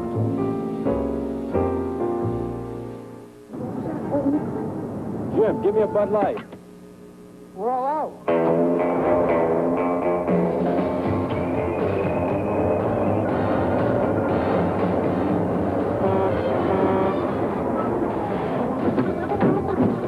When it comes to clean, fresh taste that won't fill you up and never let you down,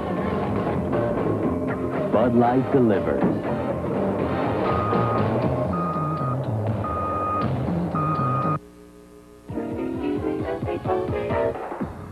Mother said not to throw rocks.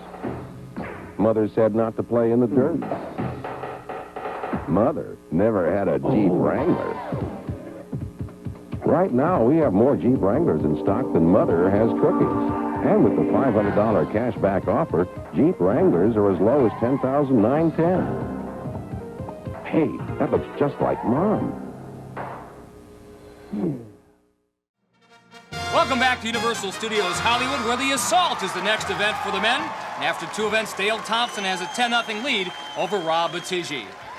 And looking at it through the contender's view, he has 60 seconds to hit a target placed above the Gladiator using, first, a crossbow. If he misses there, he continues on or darts over to the second safe zone where he may shoot a rocket launcher. A dash back the other way brings the contender to a cannon, and then another step closer where a pistol awaits. A final attempt to hit the target may be made with 3 softballs, and if all else fails, a contender can earn 4 points if he can cross the finish line without being hit by the Gladiator. And Larry, that of course, as we have seen in the past, a mighty big task, because the Gladiator shooting those tennis balls that travel in excess of 100 miles an hour is none other than Gemini, and he's gotten pretty good at this event. Gemini likes this event. He always grins when he's going up to take charge of the cannon. This event is all instinct, not too much time to think about what you're doing. Rob shot with the crossbow way off, and Gemini wastes no time in picking Rob off. And although Rob was hit, I don't think it's going to bother him too much based on what he told us prior to the competition. He's got a great attitude and an outlook on these events. I'm going out there to win. I'm going out there to win. But if there's that slight chance that I do lose, then, you know, I'll take that in stride. But, you know, I made it here, and I'm happy, and hopefully the people back home will be very proud of me, too, when I get back there.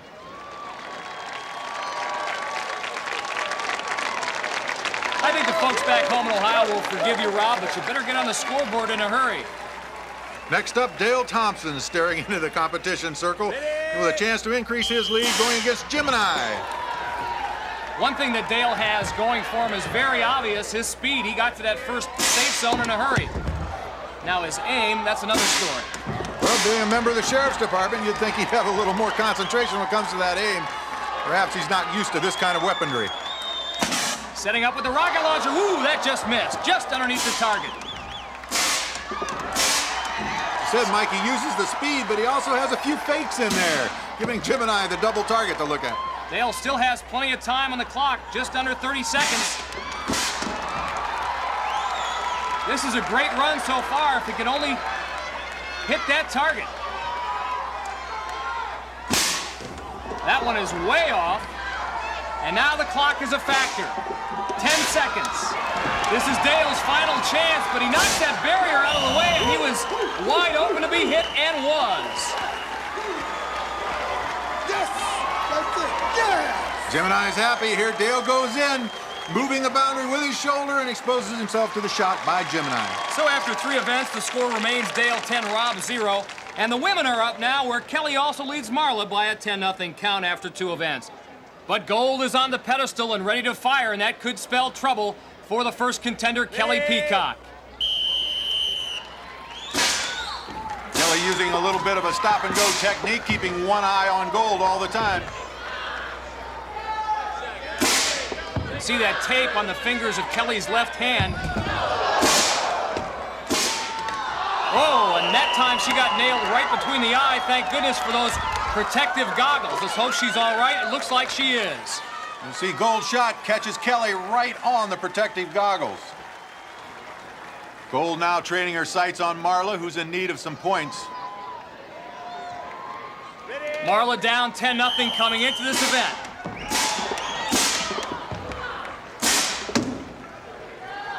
I think Marla thought that she was hit there for a moment, but she continues to go. Her shot with the crossbow almost hit the target, a little off to the left. Everyone's been so wild with that crossbow up until now, but that was very close. Marla trying the peekaboo style around that safe zone.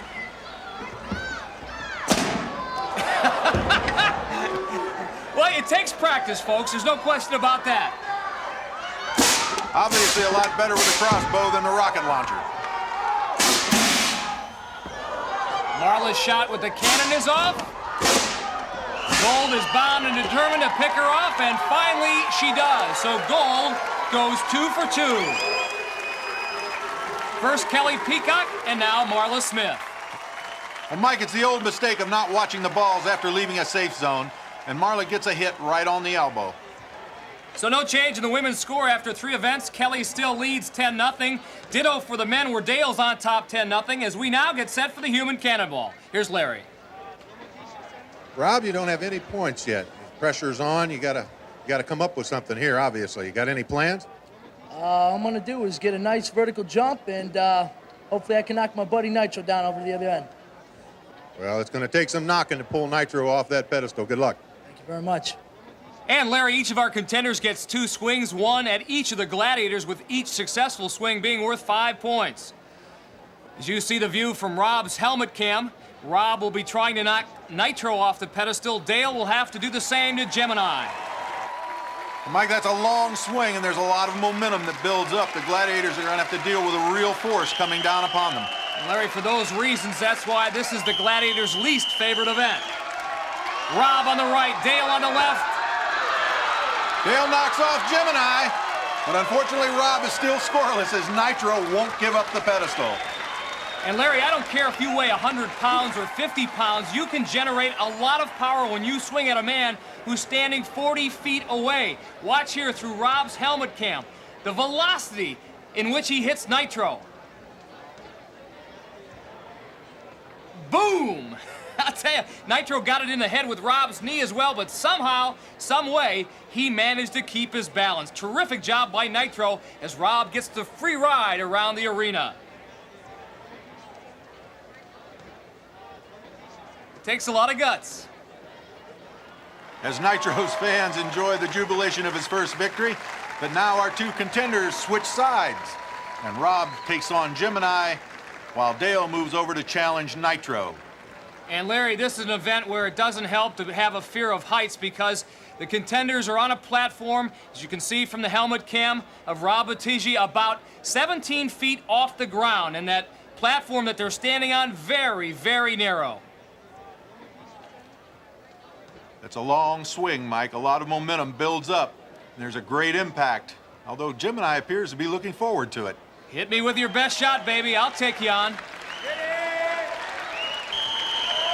Here comes Rob, here comes Dale, and both gladiators go. Wow, that was some impact. And Rob has reason to pump that fist. He is finally on the scoreboard with 5 points, but Dale Thompson went 2 for 2, so he picks up 10. As you see the look of disgust on Gemini's face, being 0 for 2 in this event. Here we pick up from Rob's helmet cam, as this time he successfully knocks Gemini off the platform. As you look right down the bore as they make contact, and you see Gemini staring right into the face of a runaway freight train. Until you stand in their shoes, you have no idea what it's like to be atop that pedestal and try to stop, as Larry Zonka said, a runaway freight train. Nitro, I think you personify the gladiators' grit. I thought for sure after the first guy, it just got me kind of pumped up, and I said, hey, I'm going to come on and take down the second guy, but he still got the best of me. But there's still a power ball, right, Gemini left? I think with the American Gladiators, hey, we're there, babe. And if you've seen the contenders play Powerball against the gladiators, you know what they're talking about. There you see the scores from men's cannonball. As well, men's score after 4 events. Dale 20, Rob 5. Still to come, our new game, Atmosphere. Coming up next, women's cannonball. Great! I like you the best. You got it. I always tell my customers, be sure to take your credit card receipts. I should have listened to myself. Citibank for me? The other day I got a call from Citibank. Hello? Seemed somebody charged some pretty fancy stuff on my card number. Citibank suspected fraud, but they said I wouldn't be responsible for the charges. I've seen Citibank look out for my customers. Seems they're also looking out for me. Not just Visa, Citibank Visa. Julie Inkster, women's golf champion. I couldn't afford to lose a golf tournament to diarrhea. I needed relief. Introducing new Kaopectate 2. Something I could count on to let me play all day without worrying. You'll often get 1 dose relief with new Kaopectate 2 caplets. Well, I did play all day, and the only thing I worried about were the sand traps. Trust new Kaopectate 2 for relief in 1 dose. Under cover of darkness, you could be under attack. By land, air, even water.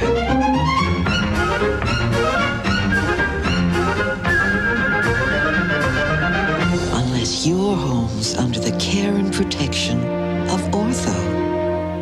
It's our nature to help. Sponsored by San Francisco Federal. We're banking on your neighborhood. Across the board.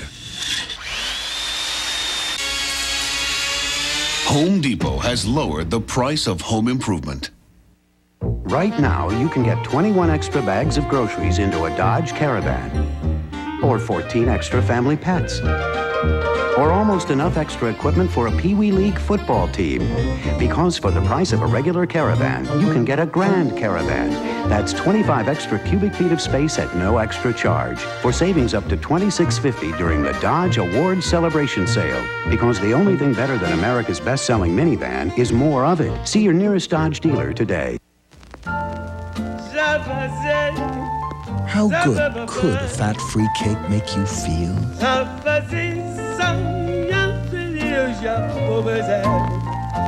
Ain't misbehaving, I'm saving my love for you. When fat-free can still make you feel like this, it could only be Entenmann's.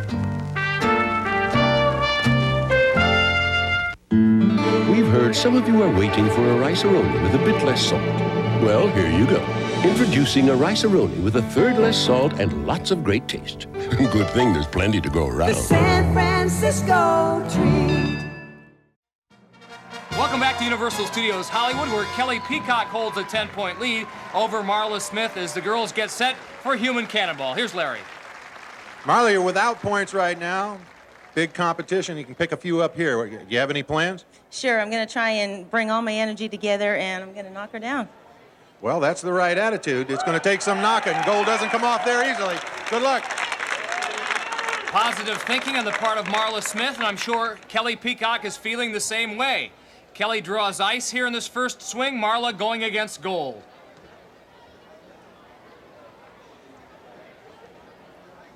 Focus, concentration, and big momentum, the name of human cannonball.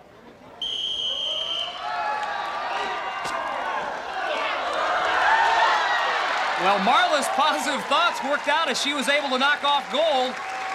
Kelly could not budge ice. And here we get a view from Kelly's helmet cam as she swings down and crashes into ice. And check out this impact. Watch Ice's hair flash away at the moment of impact. But she stands strong. She had a wide base, kind of came up, moved into the impact, and withstood it. Ice didn't shatter, ice didn't melt. And now the girls are set for their second swing as Kelly takes on gold, and Marla will try to knock ice off. Marla with a chance to tie things up if she's successful and Kelly's not. Ice feeling her oats, looking forward to the second impact. Look how low she gets. Boom, she takes on Marla, and again she doesn't move. Ditto for gold as she holds off Kelly. Ice crushes off. Again, we're going to get a view of Marla coming into ice. Again, ice is low, really has the back foot planted well, comes up with a blow and remains 2 for 2 in this human cannonball. Mike? Now, one thing I don't think people realize, you can have the greatest physique in the world, but it doesn't mean anything when you stand up there. It's not. So tell us the secret. Stay low, watch them come at you, and just step into them. And I heard somebody out here saying melt the ice, and they didn't do it this time. They did not melt the ice. Ice was nice. Congratulations. Thank you very much. And there you have the women's cannonball scores, along with the women's score after 4 events. Kelly 10, Marla 5. Men's score after 4 events, Dale 20, Rob 5. As the men get ready for Powerball. Larry, the fans are ready. Coming at you. Come on. And you heard the Gladiators, they're coming at you, coming at the contenders. Contenders have 45 seconds to score as many goals as they can. The Gladiators will try to stop them. And both Rob Batigi and Dale Thompson have a good football background. Dale, of course, played some time in the professional ranks. That should serve him well here. You see the 5 scoring pods as Larry Thompson starts the match. You score in that center scoring pod, it's worth 2 points. A score on the outer pods is worth 1. As Rob tries to put a move on Laser and doesn't get away with it. Stay down, Laser, stay down. Both contenders having their problems early on. Not much room to operate out there, especially when you consider the size of Thunder and Turbo. Thunder usually staying in the middle, protecting that high-scoring pod, but there lately has been out kind of on the offensive right at the line, Mike. Larry, this is a great exhibition of team defense. Neither contender has scored yet. Dale trying to make a move on Laser. And yeah, he got one finally. Little move on Laser and got a little help right then and there from Turbo, doing a little crossbody action along the feet. I tell you, poor Rob had his bell rung about 4 or 5 times, and that is it. Here's one of those shots. See a lot more action in slow motion. You see Rob trying to drive the stiff arm up into Turbo. Turbo picking him up and flinging him like a spent fly into the sidelines. Now changing pace, instead of the stiff arm, he tries to butt heads with Turbo. That doesn't work either. The net result is the same. Rob ends up on the ground. Down here, you'll watch Dale Thompson's background in football become apparent. You can see this man's used to being out in the open, reversing his field a little bit, puts a move on Laser, loses Thunder for the moment, has a clear shot at the corner, just has to outdistance Thunder. Thunder not giving up even with all that mass, still making a diving effort, trying to take Dale's feet out from under him. The game of Powerball is as rough as advertised, and the Gladiators pride themselves on being able to pitch shutouts. Dale, you denied the Gladiators of that precious shutout, but it took you an awful long time, about 10 seconds left on the clock, and you finally put enough okey-dokes on them to deposit a goal. Well, they're pretty good at picking that angle. get a good enough angle, just like a linebacker, you can always make the tackle. Well, Rob, we heard you talking backstage. You had been mentioning that you knew Powerball was coming up and you knew the Gladiators were out to get you. They got you. Yeah, they did. They did a hell of a job. Yeah, no, I know I stiff-armed a couple of you guys. I don't know if it's in the rule book, and I totally apologize for that because I want to be a good sportsmanship. They totally denied me any points, and I thought this would be one of my better events. So congratulations, you guys. How about it, Gladiators? Do you forgive them? They forgive you, Rob. Okay, nice job. Dale, way to go. Not a chance, Mike. And there you see the men's Powerball scores. Dale 1, Rob 0. Men's score after 5 events, Dale 21, Rob 5. And finally, women's score after 4 events, Kelly 10 and Marla 5, as the women get ready to take on Diamond, Blaze, and Lace. Kelly, but Marla in particular, came to this American Gladiators competition to prove, among other things, that you can be athletic and feminine at the same time. Here's what Marla had to say. You can be strong, and you can be sexy, and you can be competitive and muscular and everything that you want, and that comes from within. But it can happen all at the same time. Ready! Referee Larry Thompson starts the match, and Kelly Peacock quickly tries to work against Diamond. Nothing doing there, Larry. No, Diamond has that new double arm wraparound technique. It's very effective, as Kelly nearly gets a score in on the corner. Diamond puts Marla on the seat of her pants, and now working against Kelly again. Very effective defense on the part of our Gladiators. Kelly with the great quicks, she's just not having much luck scoring goals. Interesting situation here. Both contenders at one end draw 2 Gladiators. Kelly comes away clean and gets the points. Taking advantage of the double team on Marla. Oh, Blaze going up high, but coming off, letting off, displaying a little good sportsmanship, not wrapping Kelly up by the throat. Plus, it's against the rules, and that is it. Does that last goal count? It does. Ball's on the rim, rolling around, goes in before the whistle. Result, 2 points.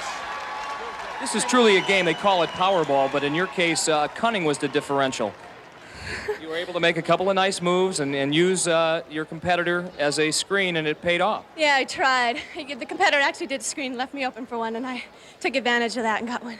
Get your breath. It was a well-deserved victory. Thanks. And congratulations, Kelly Peacock. And there you have the women's Powerball score. Kelly 2, Marla 0.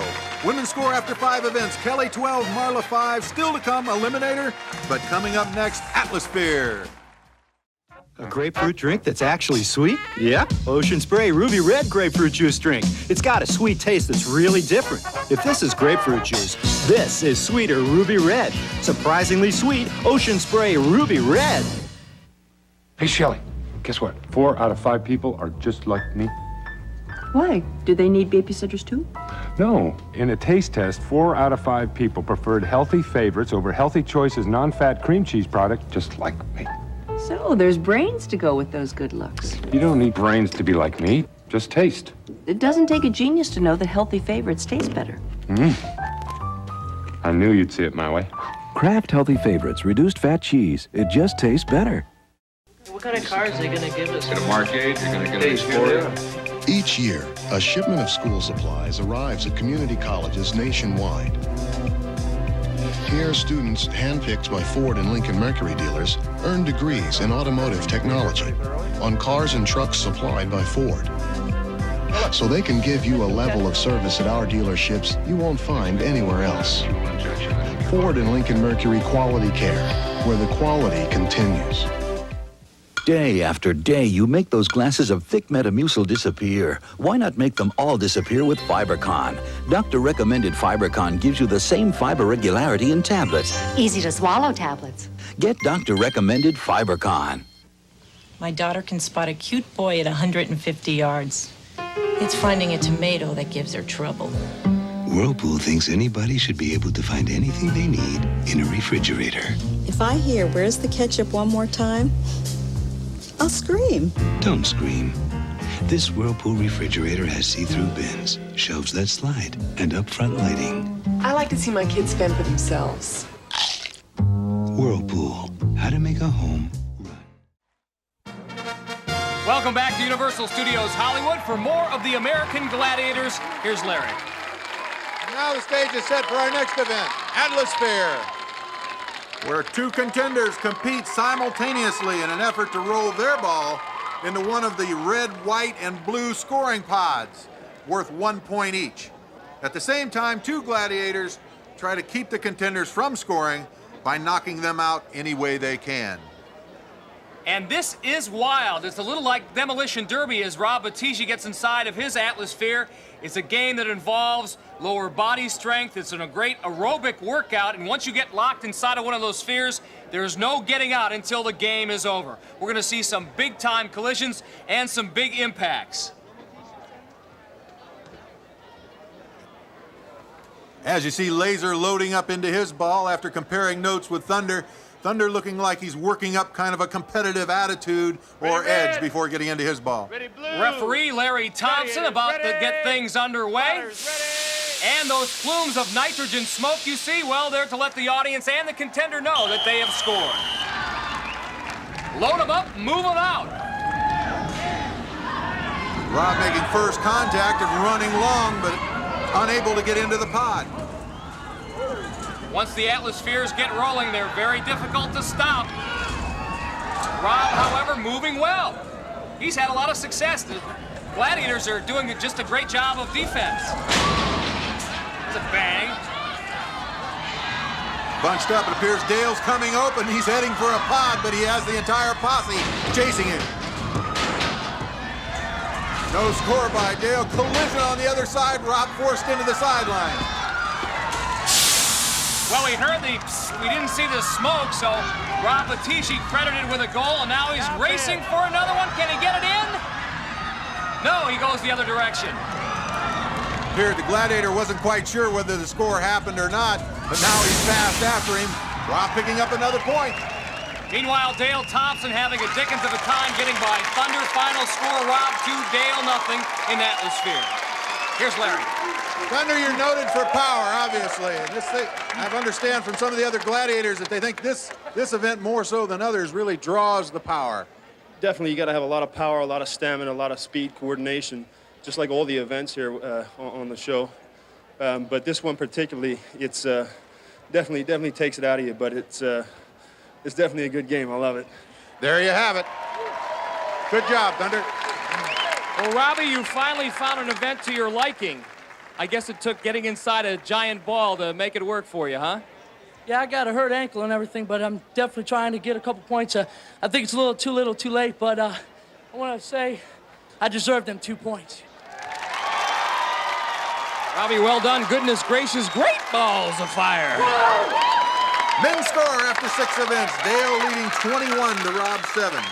Women's score after 5 events. Kelly 12, Marla 5. And believe me, they have never done anything in their athletic lives that has approached the game of Atmosphere. Larry Thompson explaining some of the rules to Marla Smith as Kelly Peacock gets inside of her sphere. Kelly, as we mentioned, a great heptathlete, but again, this is not the kind of training she is used to. Diamond fairly loping into her Atmosphere. Looks like she's enjoying herself. Diamond and Blaze doing the honors for the Gladiators as they try to keep our 2 contenders from scoring. Our pyrotechnics are working and the game is underway. And nobody's moving. It's tough to get them out of those pods. There goes Kelly. She's got it rolling. She scores first. Kelly fairly tiptoed into that pod. It was almost as though no one saw her coming down the field. Maybe she has a little camouflage going for her. Now Marla going for the goal. Can she stay in there? No. Marla has a little trouble stopping the sphere once she gets it rolling. Kelly being a little more perfect in her science of controlling the sphere. Kind of flattens herself out almost like a scarecrow to stop the thing. It's her way of putting on the brakes. Here she comes for another goal. This one is not going to count. Oh, they gave it to her. According to the rules, you have to be in there for a full second. That one might have missed the mark, but our judges thought otherwise. Marla having trouble getting that thing moving. Well, she's moving it all right. She just can't get inside of the pod. Again, her own motion, her own momentum carries her out of the scoring pod, and you're looking at a gal that's tuckered out. I think both women are tuckered out. Kelly wins 2-0. Folks, Kelly is a model citizen, but have you ever done time before? This is a little bit like being in your own jail cell. It is exactly what it looks like. It looks a lot harder. I mean, God, it was tough out there, and they're going for a goal, and then they cram you, but it's a lot of fun. As a heptathlete, you do a lot of unusual things to train, but this has to be the most unusual aerobic exercise of all time. Oh, I don't think there's anything that you could do that could prepare you for this. You just have to come out and do it. Nice going. There you have it, the women's atmosphere score. Kelly scoring twice, Marla nothing. Women's score after 6 events. Kelly 14, Marla 5. Still to come, the Eliminator.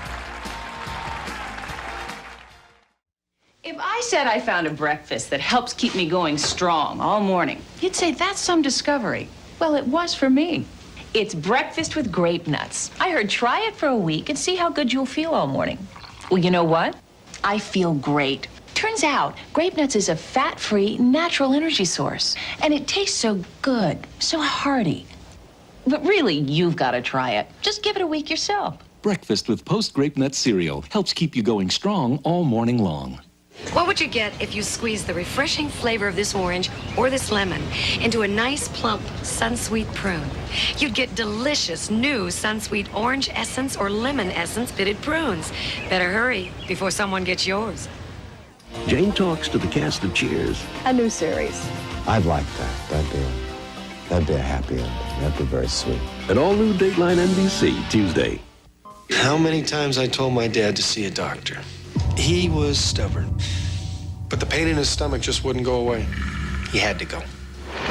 You should have seen the relief on his face when the doctor said Mylanta.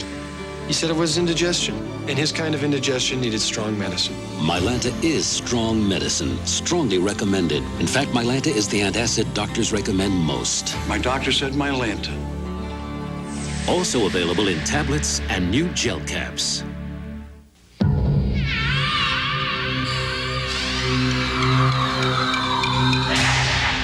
When you suffer from allergies, you desperately want the relief a doctor can give you. The powerful relief you get from Tavist 1.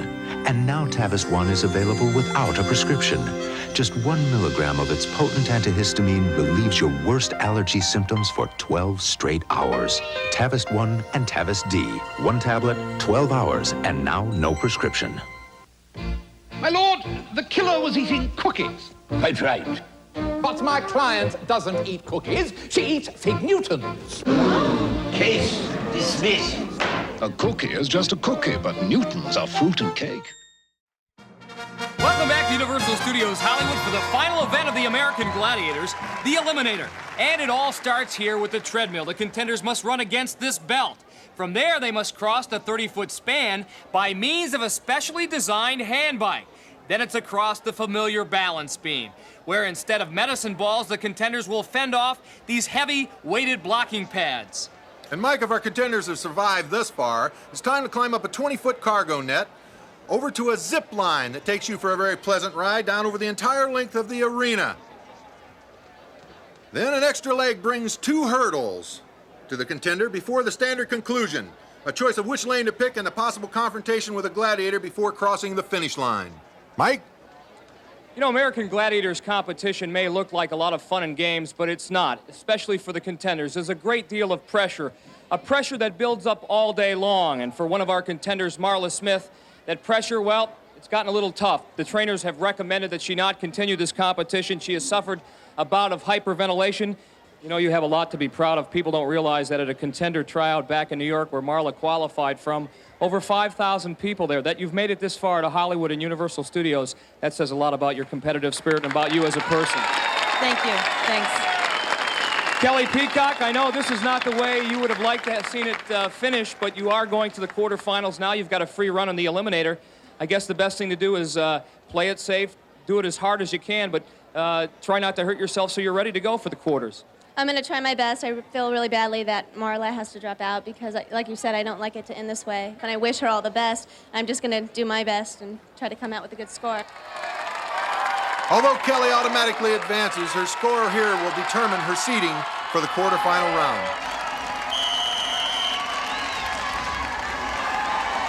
Kelly doing a Charles Lindbergh, a solo flight here across the Eliminator course. You know, this bicycle takes a lot of upper body strength, and Kelly's displaying that she has some. Coordination with your legs, too. Very smooth, very steady, not taking too many chances. The only thing at stake here is her seeding in the quarterfinal round. Diamond trying so hard to knock Kelly off the balance beam that she missed completely. Kelly's mom watching.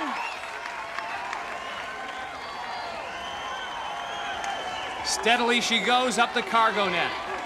And now the fun part.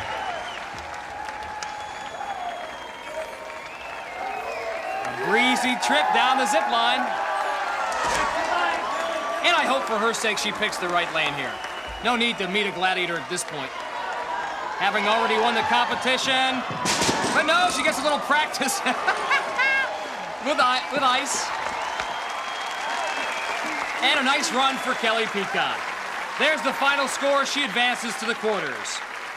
Men's score after 6 events, Dale 21, Rob 7. Rob needs to win the eliminator by 7 seconds in order to win this prelim.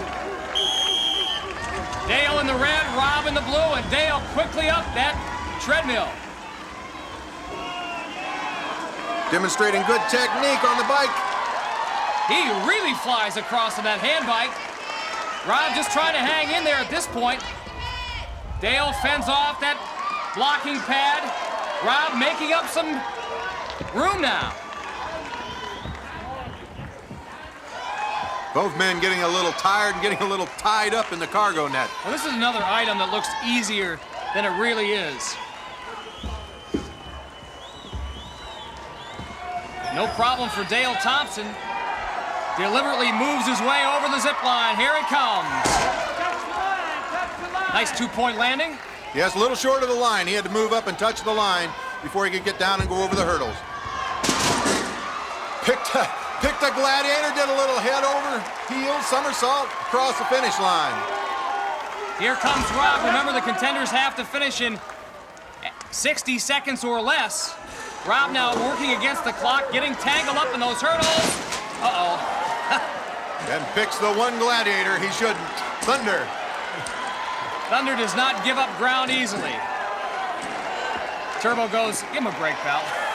Let the guy through after what he's been through. So Dale Thompson advances to the quarters, and for Rob, it was never say die.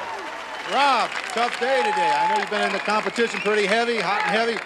Couple of things, couple serious drawbacks. You had the sprained ankle kind of early. Things didn't go your way. Did pretty well here in the final event. Got a little slow on the cargo net, though. But overall, how did you enjoy the day? I loved it. Wouldn't trade it in for the world. But, you know, it's not over till it's over. We've got to tally the points. There's still a shot for the quarterfinals. Dale, great job. Thank you. But you know what? I give Rob a lot of credit because he did have a hurt ankle, and he just kept going. A lot of guys would have gave it up early. And, Rob, good one, man. Well, again, congratulations, Dale. Welcome to the quarterfinals, and I know Dale Jr. is very pleased with your performance. Congratulations, fellas. As well as Dale's 4-year-old son should be. The final count, 28-7. That's it for this edition of the American Gladiators. For Larry Zonka, I'm Mike Adamle saying so long from Universal Studios, Hollywood. Next week, join us as the preliminary round continues and 4 more contenders begin their quest to become American Gladiators champion. Esther Ratner, Dwayne Thomas, Maria Nichtine, and Lincoln Simons. Watch as they challenge Laser, Gold, Thunder, Diamond, and the rest of the American Gladiators.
That's not how it's gonna be. And I deny the tears in my eyes. I don't wanna let you see, no, that you have made our hole in my heart. And now I've got to fool myself. I'll get over you. I know I will. I pretend my ship's not sinking. And I'll tell myself I'm over you. 'Cause I'm the king I wish for. I'll get over you.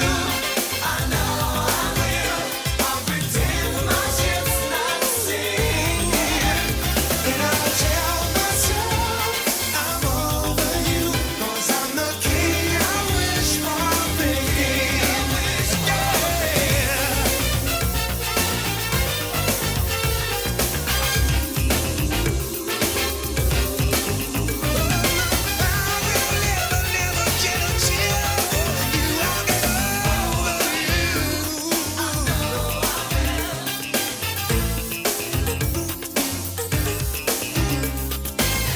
if I don't listen to the talk of the town, then maybe I can fool myself. I'll get over you. I know I will. I'll pretend my ship's not sinking. And I'll tell myself I'm over you. 'Cause I'm the king I wish for thinking. I'm the king I wish for thinking.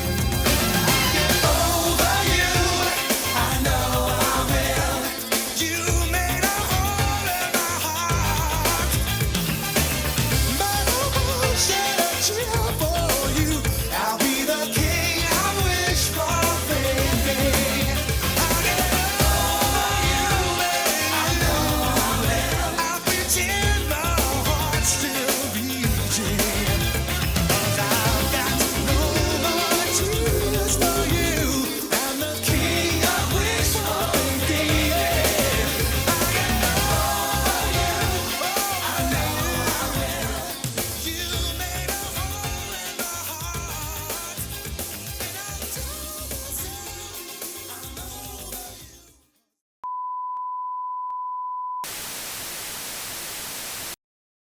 Don't watch TV.